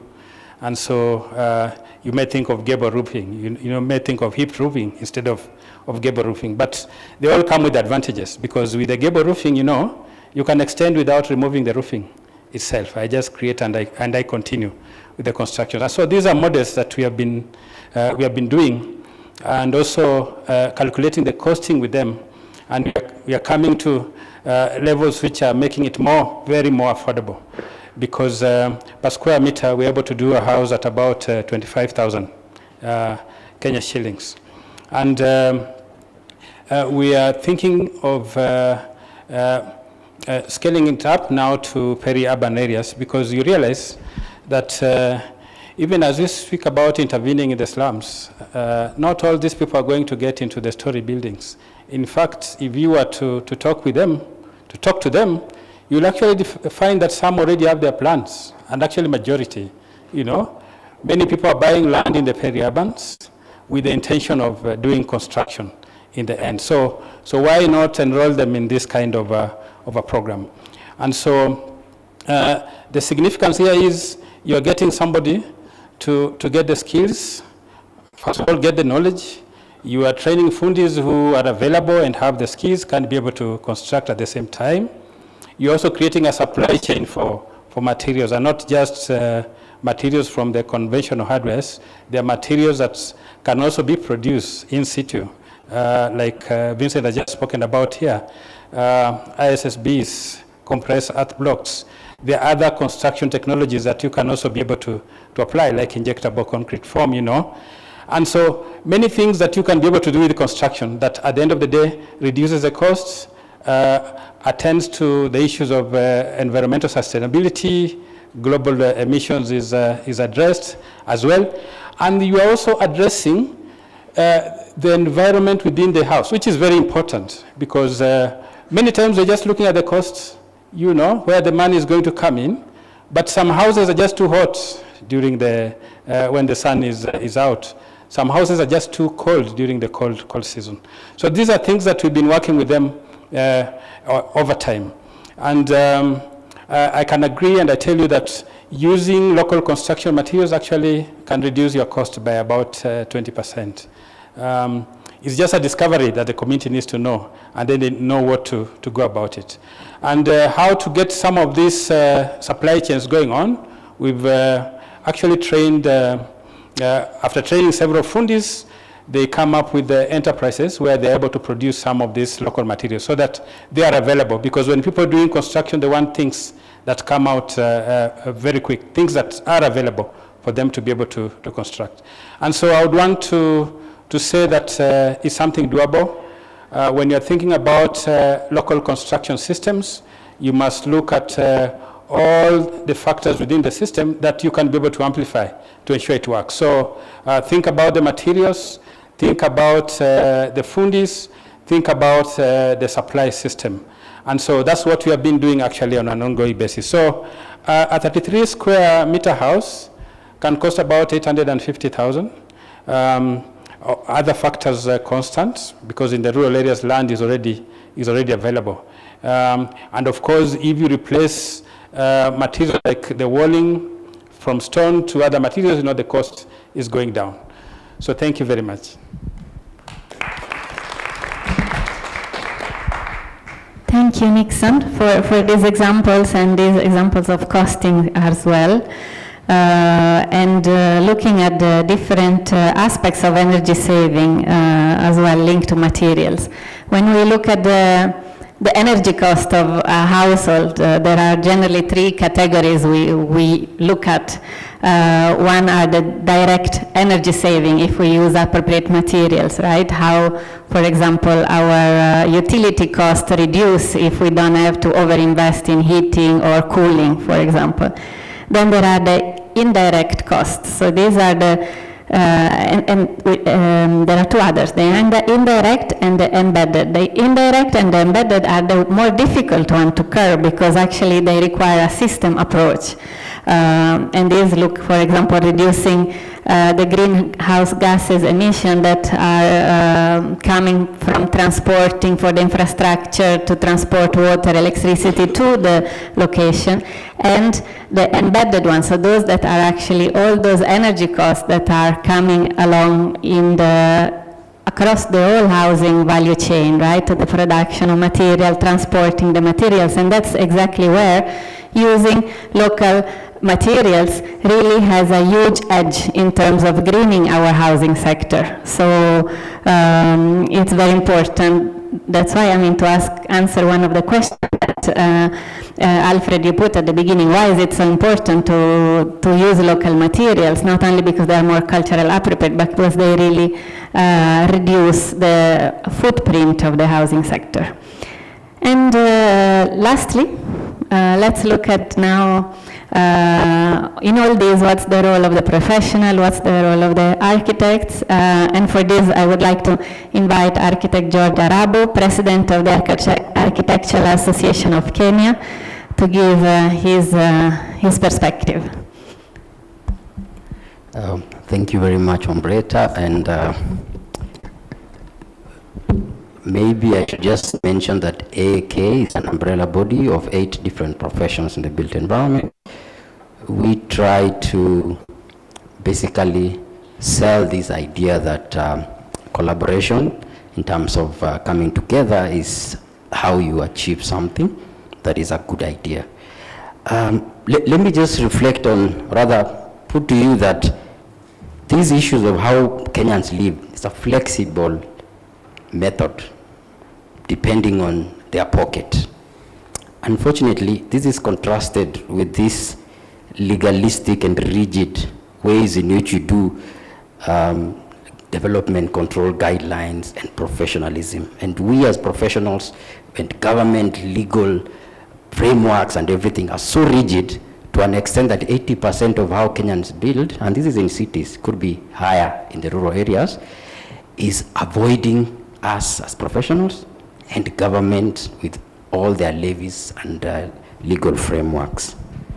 So if indeed we were to scale up this issue of housing, provide mass housing and quality ones at that, because I think everyone is living somewhere, as someone said, even if it's under a tree and that's what they call a house, but the quality and the dignity of that house is what really we are trying to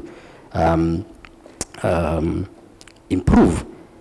So when we talk about architecture without architects, that is the reality. As we are busy sitting here discussing things people are building, and no one is going to wait for us to tell them how to do it. They will do it anyway. When we talk about scaling, we shouldn't be talking about building more houses ourselves. We should be talking about influencing the right way of doing these things through systems and building capacities, especially for the skilled laborers. You know, a country like Kenya needs more skills and more hands to build, because that's what developing nations need. Unfortunately, this whole idea that we are all going to be, for example, designers and decision makers It's not working for us. About 75% of laborers in this country in the construction sector do not have any certification. They don't go to school.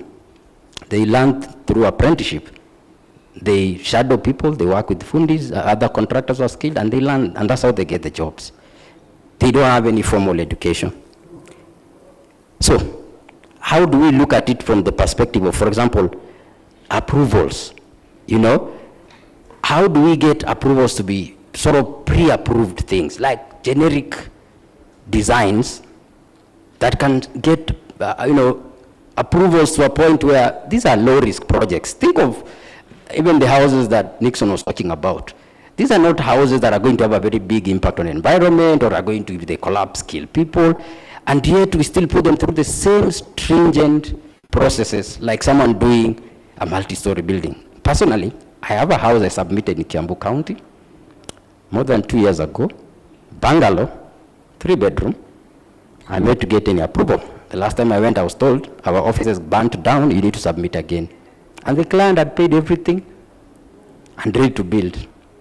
So, we also need to consider things like regularization. Nairobi is now thinking about regularizing development. Why?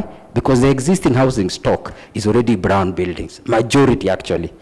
So how do we improve these ones? By going back and saying regularization is actually as important as submission for new development, such that then we bring in expertise and ideas on how to improve how people are living. AAK has developed several guidelines with Habitat for Humanity. For example, Healthy Homes Guidelines and Checklists, very simple tool on how people can improve their existing spaces. It is very important for us to think that when we talk about open source generic plans and standardized detailing, we as architects, I will lose nothing by giving a free plan, a pretty simple plan. The problem is, when we get a project out of Nairobi somewhere in the depths of Kenya, we want to have the whole process. And one of the challenges is this: the cost of making me travel all that way, plus my engineer, my QS and everyone, is not sustainable.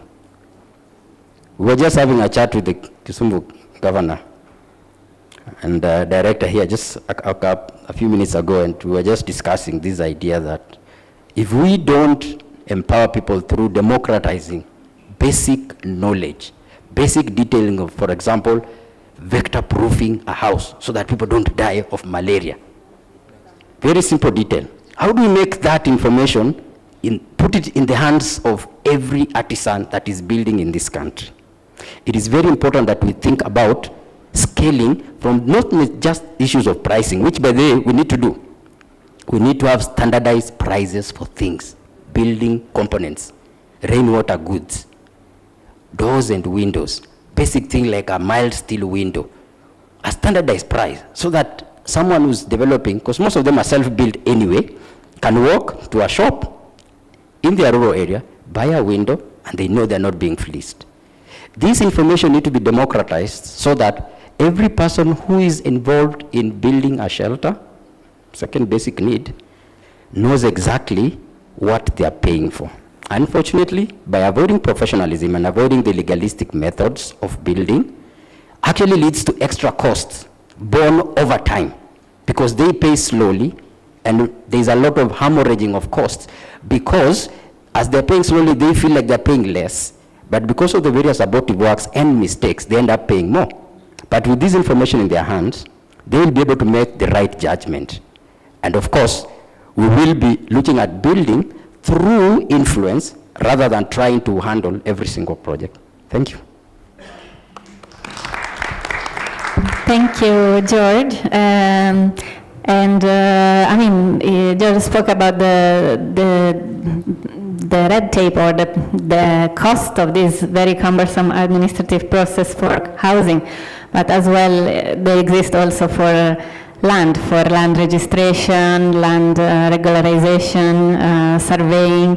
So that's also an area where, what we call fit for purpose land administration approaches that are innovative, that are community-based, that are participatory, that use open sources, handheld GPS, can really reduce the costs and make life easier for the actual end user of the land and the housing. At this point, I was really hoping to open the floor for question, comments, and contributions, but I've been told that actually we need to join back the plenary. And it's really sad, but maybe we can take 3 super quick questions. Yes, we were reprimanded, but yeah, very, very shortly, I know. And 1, 2, please, very quickly. Okay. Over. Right. Introduce yourself. Yeah. And Thank you very much. My name is Sam Agutu from Tendo Social Development. We work with communities, particularly in Mukuru. Now, our area is livelihoods.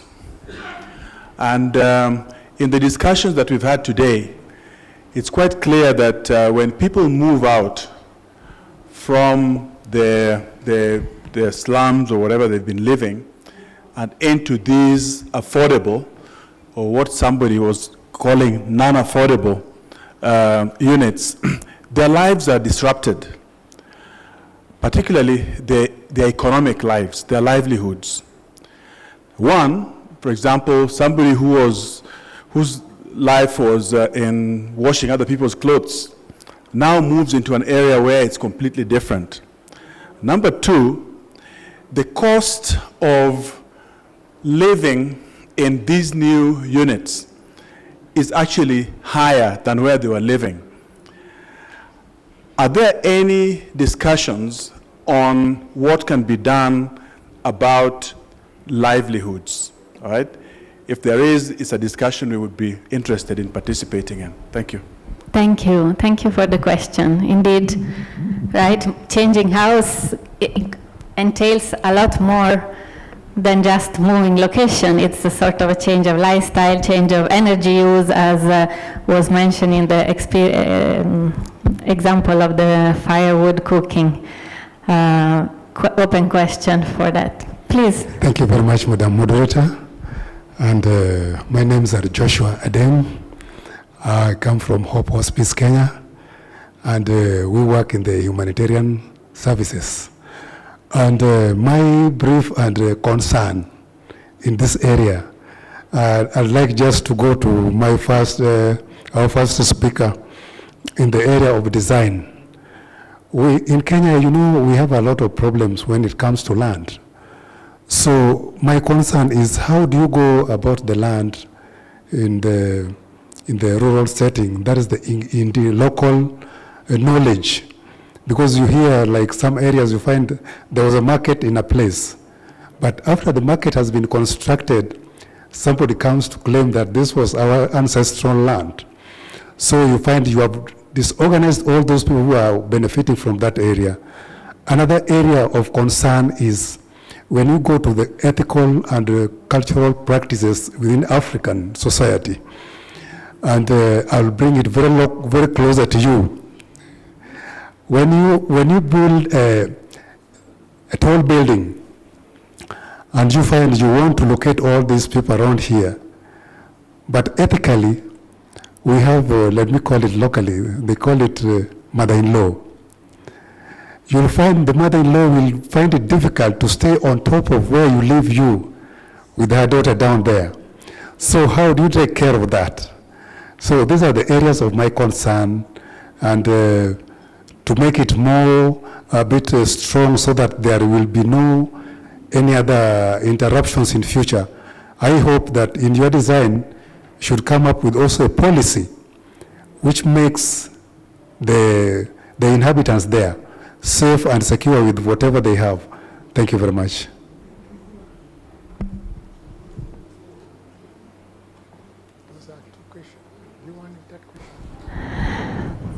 Okay, the last one. Last very quick question, and then I will invite. Who's the first one? Gender. Okay, thank you very much. My name is Francis Kerr. I have a concern what we call affordable houses. To me, these are just gimmicks to me. Because one day I sat with the Parliament of Kenya, I sat them down, and I told them the best way to solve the problem of houses in this country, you see, the government is building the land, they're building the houses to the public lands. Second, the man is building the houses belong to Kenyans. It's not we are not borrowing anywhere. So the best thing whereby, if you want to solve the problem that this country for houses, people, especially people from slum, you just take 2-bedroom. Just give these people, let me say a family, you give them 2-bedroom and let them pay electricity and let them pay water. That will be enough instead of telling a person from slum to pay a deposit of 1 million. And that person cannot even afford even 50 shillings. In fact, we are heading nowhere. Thank you very much. Thank you so much. Just a quick remark. It's not a question, but a comment. And quickly. Yeah, thank you, Mota. I really appreciate all the presenters, and I think one of the things that I appreciate is that it's a multifaceted agenda that we need to keep on discussing, and we'll find solution for it. But there's something I want to emphasize on a little bit that maybe we need to put at the back of our mind is the implication of all this to planning. Because already, like from the point that we received that we might be doing we might be re-establishing, or what is it called? There's a word that was used for introducing already existing development into the existing plan. There is an implication. Whichever model we go to, there'll be an implication from the planning perspective. Planning for the resources, the use of the infrastructure, the people, the community. There's going to be a change of culture. Quite a lot will happen in. So even as you're looking at the housing model, as you're looking at the financing model, let us also consider the planning implication to it, pre, post, and during the dwelling of the community in those houses. Thank you. Thank you. Very important aspect, as housing is not a manufacture, right? It exists in its neighborhood with all its related social and basic services facilities around it. Just before we close, I give back the floor briefly to Alfred, going back from where we started, to briefly address some of the questions, and then we will close. And apologize for all those who wanted to speak and couldn't. Alfred. Yeah, thank you very much. And I have a lot of my colleagues here from the UN. I think Susan is here and a few others. I think when you speak, this is definitely going to be recorded, George and team. When you speak, these are exactly the same conversations we're having. And for me, just beyond responding, unfortunately we couldn't continue long, but these are the same issues we are grappling with in this particular project, in the UN. For example, that whole idea about livelihood, uprooting people from where they are and taking them to some other place has a lot of cost implications. And these are things that we are working with at different levels. In Moroni, we're trying to do in situ. In fact, in all these places, we're trying to work with everyone in situ to the extent that in Kibuye, we're even thinking of not having any decanting. So that we build in the open place, move people inside there, then as we complete, we continue. In Moroni, we are building with people on the sites they already have where their houses actually are. And these are complexities, but definitely we believe this is the correct way. And this is also based on a lot of normative knowledge that we have. We saw in South Africa, people selling houses for throwaway prices, houses that they actually got for free. But part of the reason was because their livelihood were totally disrupted. It was very, very expensive to live in the new houses. And these are conversations we're definitely having and will continue to have with government to say, these people were giving a higher a better house. How much are they spending now on the mortgages? How much are they spending on water? How much are they spending on electricity? How much are they spending on the new TV that you've given them and so on? How much are they spending on security to ensure that the TVs are not stolen? So, we need to actually quantify that, and of course the disrupted livelihood. So again, that is actually spot on. One of the issues that we're having on the issue of land, same issue. In fact, on Monday I was doing negotiation, on Tuesday we're doing negotiations with the county and telling them, look here, there's an investment that development partners are putting here, so we need these investments secured. So we need to fast track tenure also, to ensure that somebody just doesn't appear from anywhere and reclaim this land. So as part of what you're doing, the two are actually tied at the hip, where there's titling, and at the same time we have got the houses. The mother-in-law one, I think we need to have a session, because we had a full day, and Susan knows the nuances. We had wonderful conversations about mother-in-law, about who can stay with who, about who can visit, and all those sort of things, particularly in Moroni. We had very, very nuanced conversations around that. And the designs that have been done, I think their nickname should be mother-in-law solutions. When in the small place, you're not under the same roof with your mother-in-law. Your mother-in-law is, you're not above your mother-in-law. And these are real issues. I didn't know that they were so serious, but I was told, no, this one of yours will not work when you took the normative designs. And definitely these are the way people live their lives, and I think we give better solutions when we are able to respond to some of those issues. I'm just winding up again on the planning bit. All of this we are aligning. In fact, what PINUA is also doing in these places is also supporting planning and complete, not just planning, but going all the way to EIA to ensure that our solutions actually make sense. Then last but not least, on the issue of affordable housing, let me just make that comment. Again, that was saying that everything that has been done here, we agree with 100%. And one of the conversations we're having over lunch hour there, we said, look here, these are our taxes, these are our land. We would not have a problem if the poor people were being housed there for free, actually. I'll be happy. And again, this is a conversation I've had with the president of the country. Then I'm saying, I'll be very, very happy if the poorest amongst us are taken care of through our taxes, as it actually were, rather than have this totally complicated system, where we are not even sure whom the beneficiaries, would actually be. But like I was saying, we're using this program, this entire program, just like, we had said, we're using this entire program as a space for negotiation with government. And of course, government is our partner, both county and national.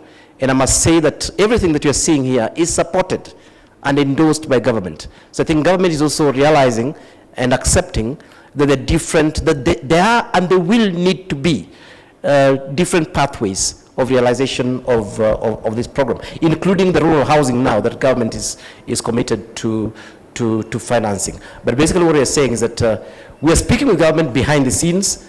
They're our partners, and the good news is that government is listening and endorsing some of these solutions, and all we'll be saying is that in our national forum, these were a few additional things that was coming in that confirm that the direction we're heading, is the correct direction. Thanks, Umberta. Thank you, all, Alfred. Thanks, everyone, and please, give a round of applause to the panelists. And I take the opportunity again to invite you to the Africa Urban Forum that will take place in April here in Nairobi, where some of this discussion will continue. So thank you so much, and please join back the plenary for the closing. Thank you.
scene setter for Young Professionals Mentorship Initiative.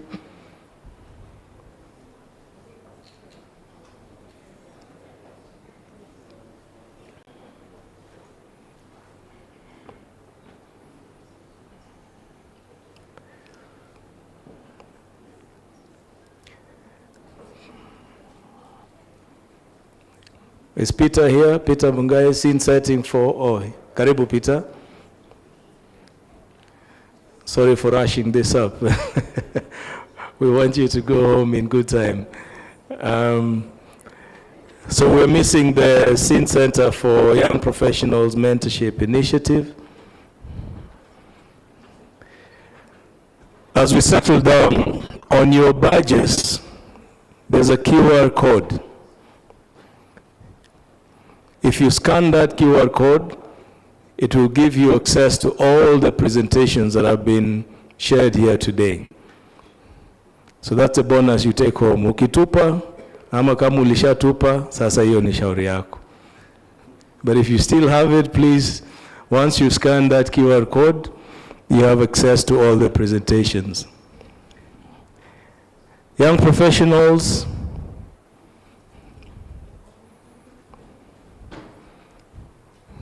thank you. So we have all the scene setters. Thank you so much, the various groups. I think we were very disciplined in the groups. I'm afraid we look like we have lost some numbers after the group sessions. I can only imagine they're trying to beat traffic, so we'll not take them to blame.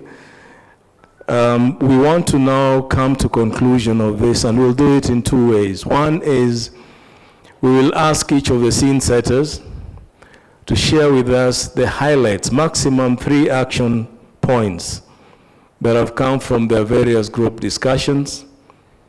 And once we have those action points, we'll take note of them. We will not open them up for discussion because you've had sufficient time in your groups. I know it was very tight, so there was not much discussion, but at least this has been captured from your conversations. And then I'll sum up with some broad areas of interest as we close this session today. Once we've done that, we will invite closing remarks from UN Habitat.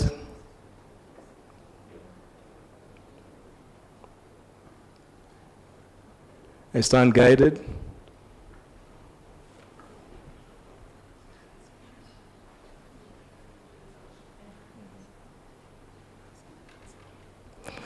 Great.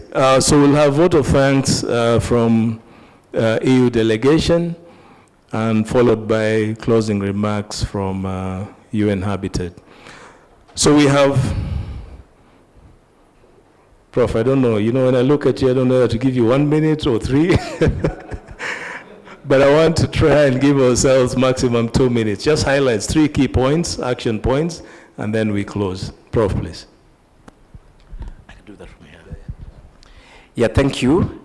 I think one major point that came up was the need to deal with, to incorporate climate change and environmental design issues in low-cost housing, because it is actually good for the people living there and it is good for the country. So that was one issue that came up, highlighted specifically by Dr. Kitio. We had an issue coming up around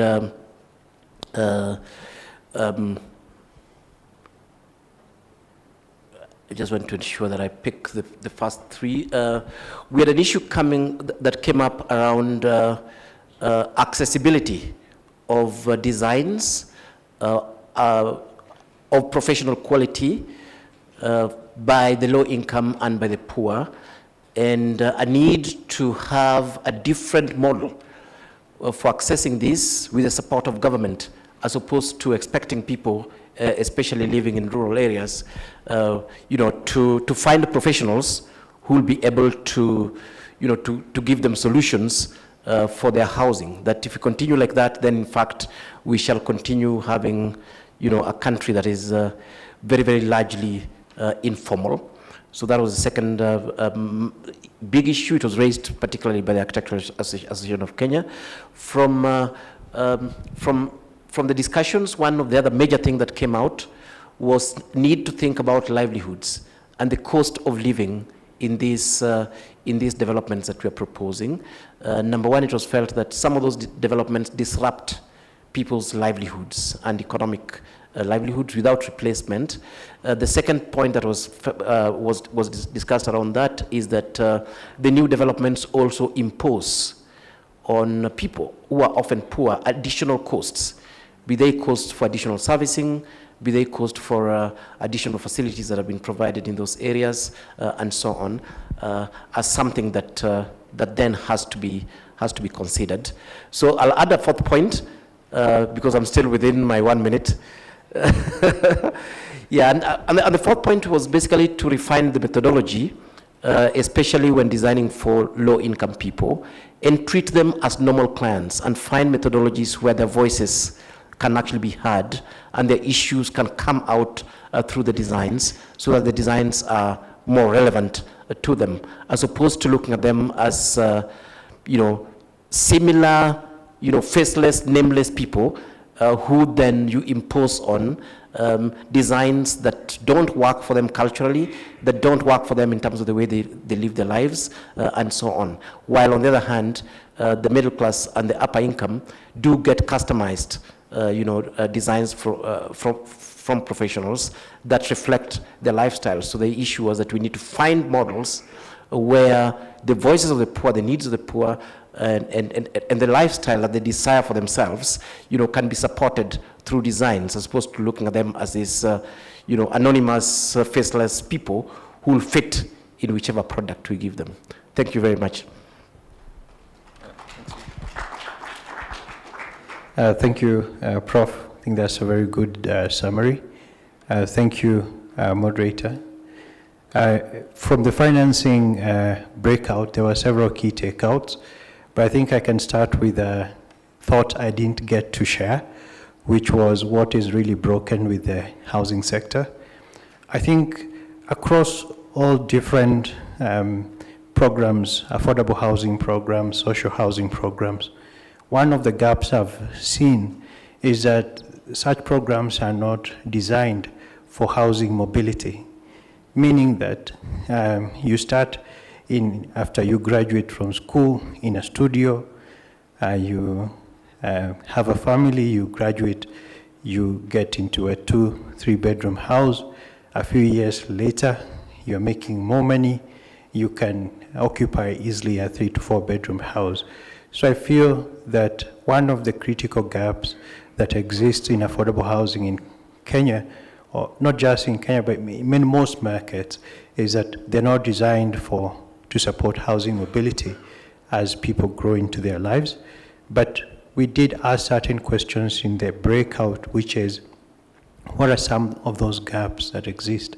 And the first one was around the supply side dynamics, where a lot of the interventions currently are around the demand side. For example, not to put our KMRC team on the spot, but they do have good instruments that intervene on demand side, like the 9.5% mortgage that they've made available in the market. But when you think about how we finance developers, there's a gap in terms of giving them access to affordable financing. Also, something else that came up is that the high, sorry, let me see what these key points are. There's also the aspect of concessional capital and how it can be used strategically in the housing sector. Concessional capital is good when you are de-risking markets that are structurally have been broken. I think that came out from KMRC. But then you could use strategically a concessional capital to cause long-term growth of certain housing verticals. But then there were certain risks also highlighted that those benefits could easily be absorbed into supply-side inefficiencies. For example, developers might set up their costs quite high, So those benefits that were meant to be transferred to households could easily be absorbed in the supply side as well. In terms of the, there was also the aspect of allocation to social housing, which has been inadequate in the market. But then the Affordable Housing Board indicated that they're actually considering a transition from market to social, so increasing the social component from, I think, 20% to 30%, and reducing the market from 30% to 20%. So that could cover low-income households. And then there was also an aspect of reducing or cost drivers that could reduce the cost per square meter for households for the build side. So aspects such as land, cost of capital as well, could still be explored as means of lowering the overall cost of capital. We did also have a discussion about institutional strengthening. I did go into that conversation championing the establishment of the Kenya Cooperative Social Rental Agency, but there was a feeling that there are too many institutions and we should look at options of strengthening existing institutions instead of creating entirely new institutions. Lastly, there was a note that institutional capital is very interested to be involved in affordable housing, and so there's a need to think about mechanisms that attract pension fund investments such as housing bonds, infrastructure bonds, and real estate investment vehicles. I'm not within my 1 minute, I'm sure, but there was also a discussion about infrastructure. Part of what is emerging from our work in the financial modeling workstream is that infrastructure costs range between 30 to 50% of housing costs. That is quite significant, and there could be a case for hiving that off and progressing it as a separate financing requirement.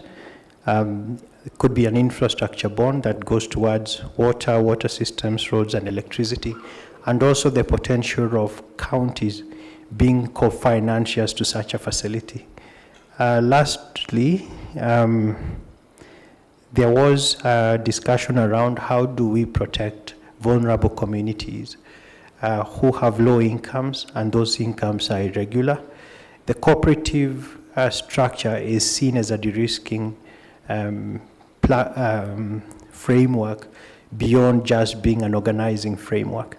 So we think that certain mechanisms such as rent shortfall insurance can be targeted at low-income households to protect them within a 25 to 30-year outlay.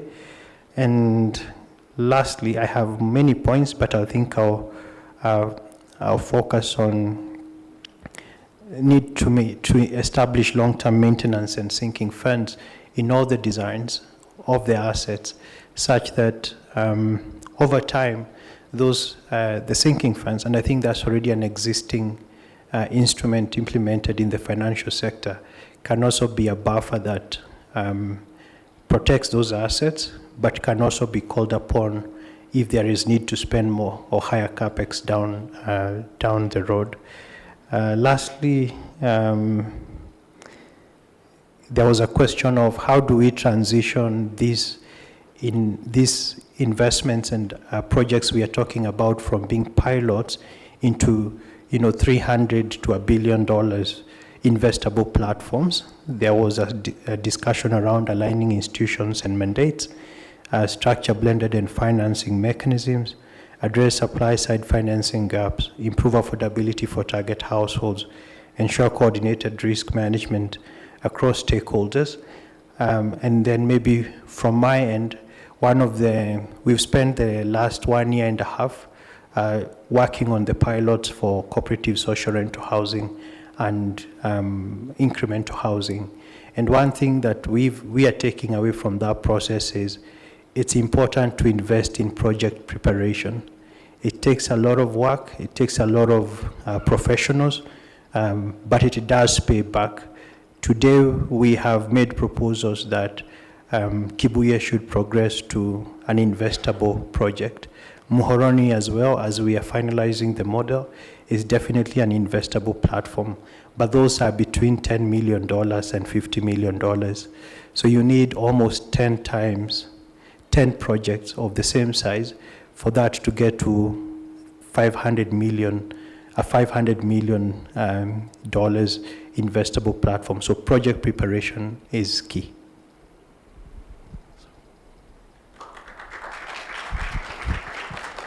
Thank you very much. The panel where we were dealing with the young professionals, and what emerged is that Kenya is having a youthful population where the youth are forming around 80% of the entire population. The tendency is that majority of the people are moving towards town, and consequently there is actually a need to address the youth issues. It was noted that there is actually a gap between the academia and the industry, and consequently there is a need for the government, professional bodies, and the government, professional bodies at the academia to work together, even the industry, so that the gaps that exist currently are actually addressed. The issue of the young professionals joining professional bodies was emphasized. It was clear that it is a journey that is worth taking. It takes time, it's painful, but nevertheless, it is necessary. Then the other issue that came up was that the rate at which the graduates are channeled from the institution of learning is very high, at the rate of 1 million every year. Consequently, the young people are encouraged to have a mindset change. The speakers were actually able to demonstrate that there are a lot of activities in the built environment, in consultancy, in construction, where they can actually get involved in. Then the issue of mentorship was emphasized, and the young professionals were challenged not to sit and wait for mentors. They should move out and look for people to hold their hands so that they become effective in the industry. Then there is also the issue of the mindset change. Youth unemployment in Kenya is very high, underemployment.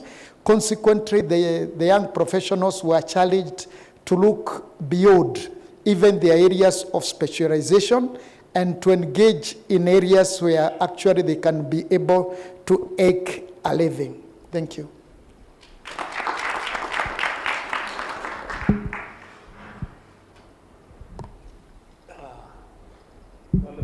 Wonderful clap for the groups, and as I was seated there, I was observing two things. Young is represented by old, so there's a good interface. But old is using analog. Young like to use your phones and other digital platforms. The second thing I noticed, Peter, when you're making your statement, you kept staring at Stefan, and I was wondering, is that a message to EU, add money? Which was very interesting. But a round of applause for them as they exit the stage. Thank you so much. We appreciate you, and we appreciate the work that the groups have done. I'll do one last thing. If you could just quickly scroll through the slides. I was trying to look at discussions that were coming off from the early morning sessions, the technical sessions, and so on.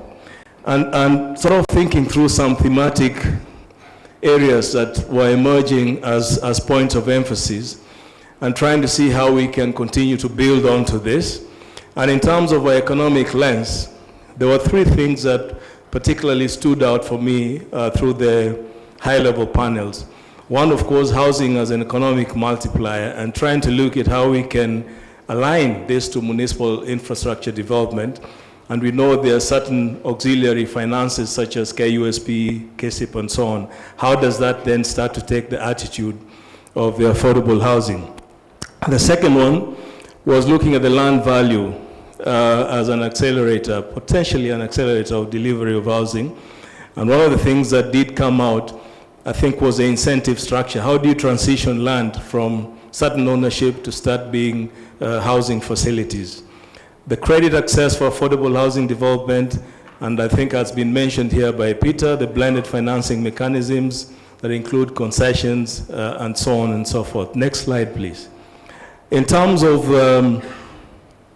the social equity lens, housing as a social balance factor, how we can have, create more strengthened mechanisms for co-creation that ensures designs respect the societal structure and value systems. I think that Prof has already talked to also when he was mentioning the action points.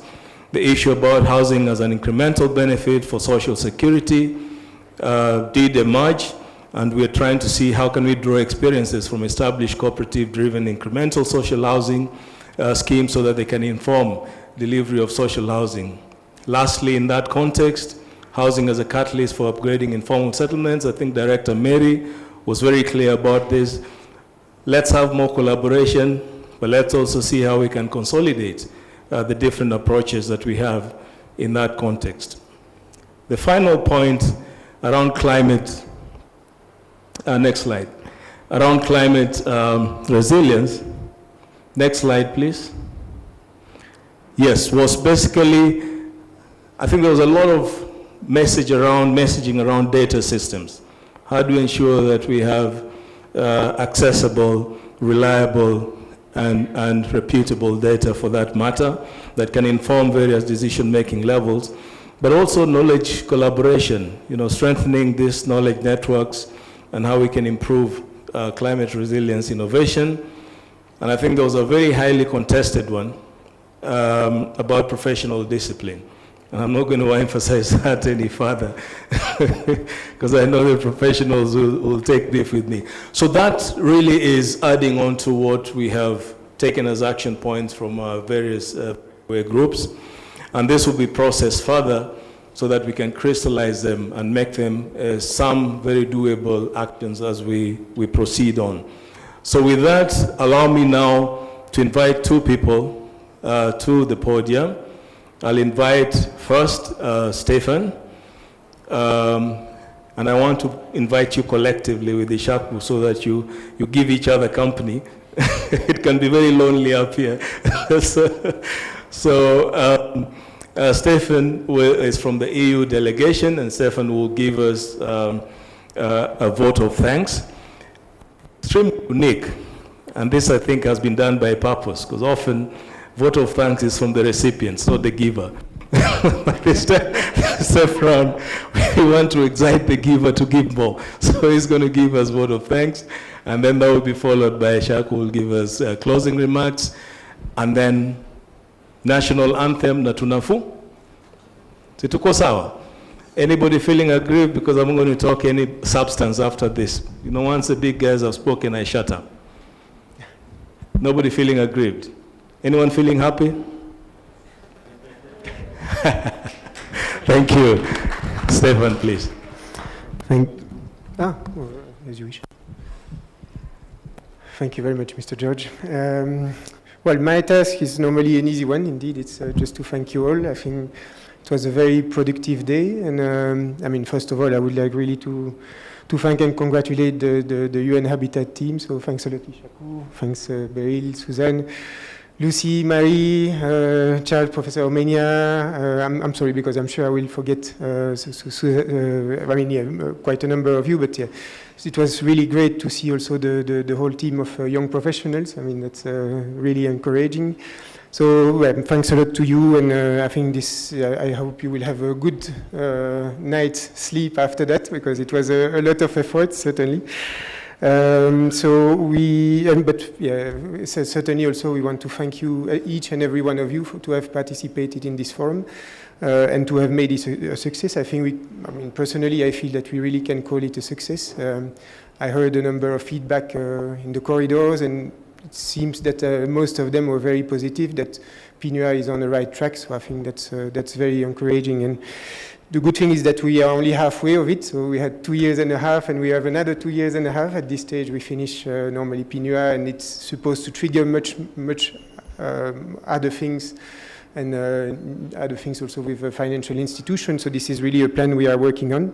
So I would like also to thank the State Department for Urban Development and Housing, and the Affordable Housing Board. I think we have a close collaboration since the beginning, and I mean, I think you also that what PINUA and UN Habitat is doing is very complementary to the activities of the State Department.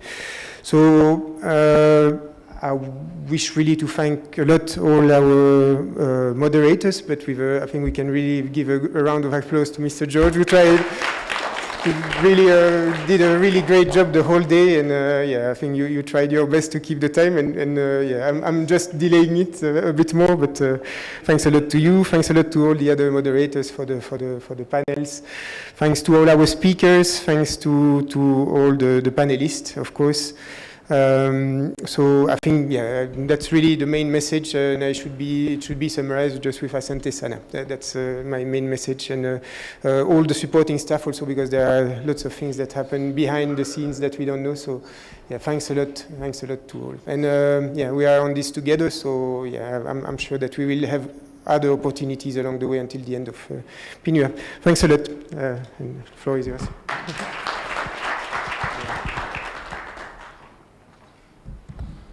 Thank you, Stephen.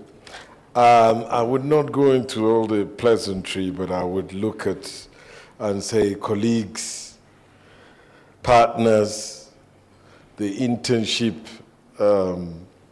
part. That's my favorite part of PINUA anyway. Mambibi Mamabwana Hamjambo. As we come to the close of today's forum, allow me to express my sincere appreciation to all of you, particularly each and every one of you here today. But I would also particularly want to thank the government of Kenya through the State Department of Urban Development for its leadership commitment to advancing the country's affordable housing agenda. I'd also want to extend and appreciate the European Union for their steadfast support to this adventure that we are going to together, PINUA, and all the other actors that are here. We will also be grateful to many of the stakeholders who joined us today, such as the County of Kisumu, Nairobi, the governor, financial institutions, housing cooperative, private sector, civil society organization, the academia, and community representatives. Your presence and contribution demonstrates the strength of multi-stakeholder partnership needed to address Kenyan housing challenge. Today's discussion have reminded us the importance of the needs for collective efforts, innovation, and above all, sustained collaboration. As we heard earlier today, the demand for housing continues to grow rapidly, with urbanization creating a significant housing deficit that requires bold, coordinated response. What stands out clear today is that housing is not just simply about construction units. It is about building systems that connect finance, planning, governance, land, infrastructure, and again, importantly, community participation. PINUA's program seeks to contribute these solutions by supporting practical pathways, which are those pathways that we've discussed, the three main streams. Equally, the role of communities themselves. Sustainable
claimed this key.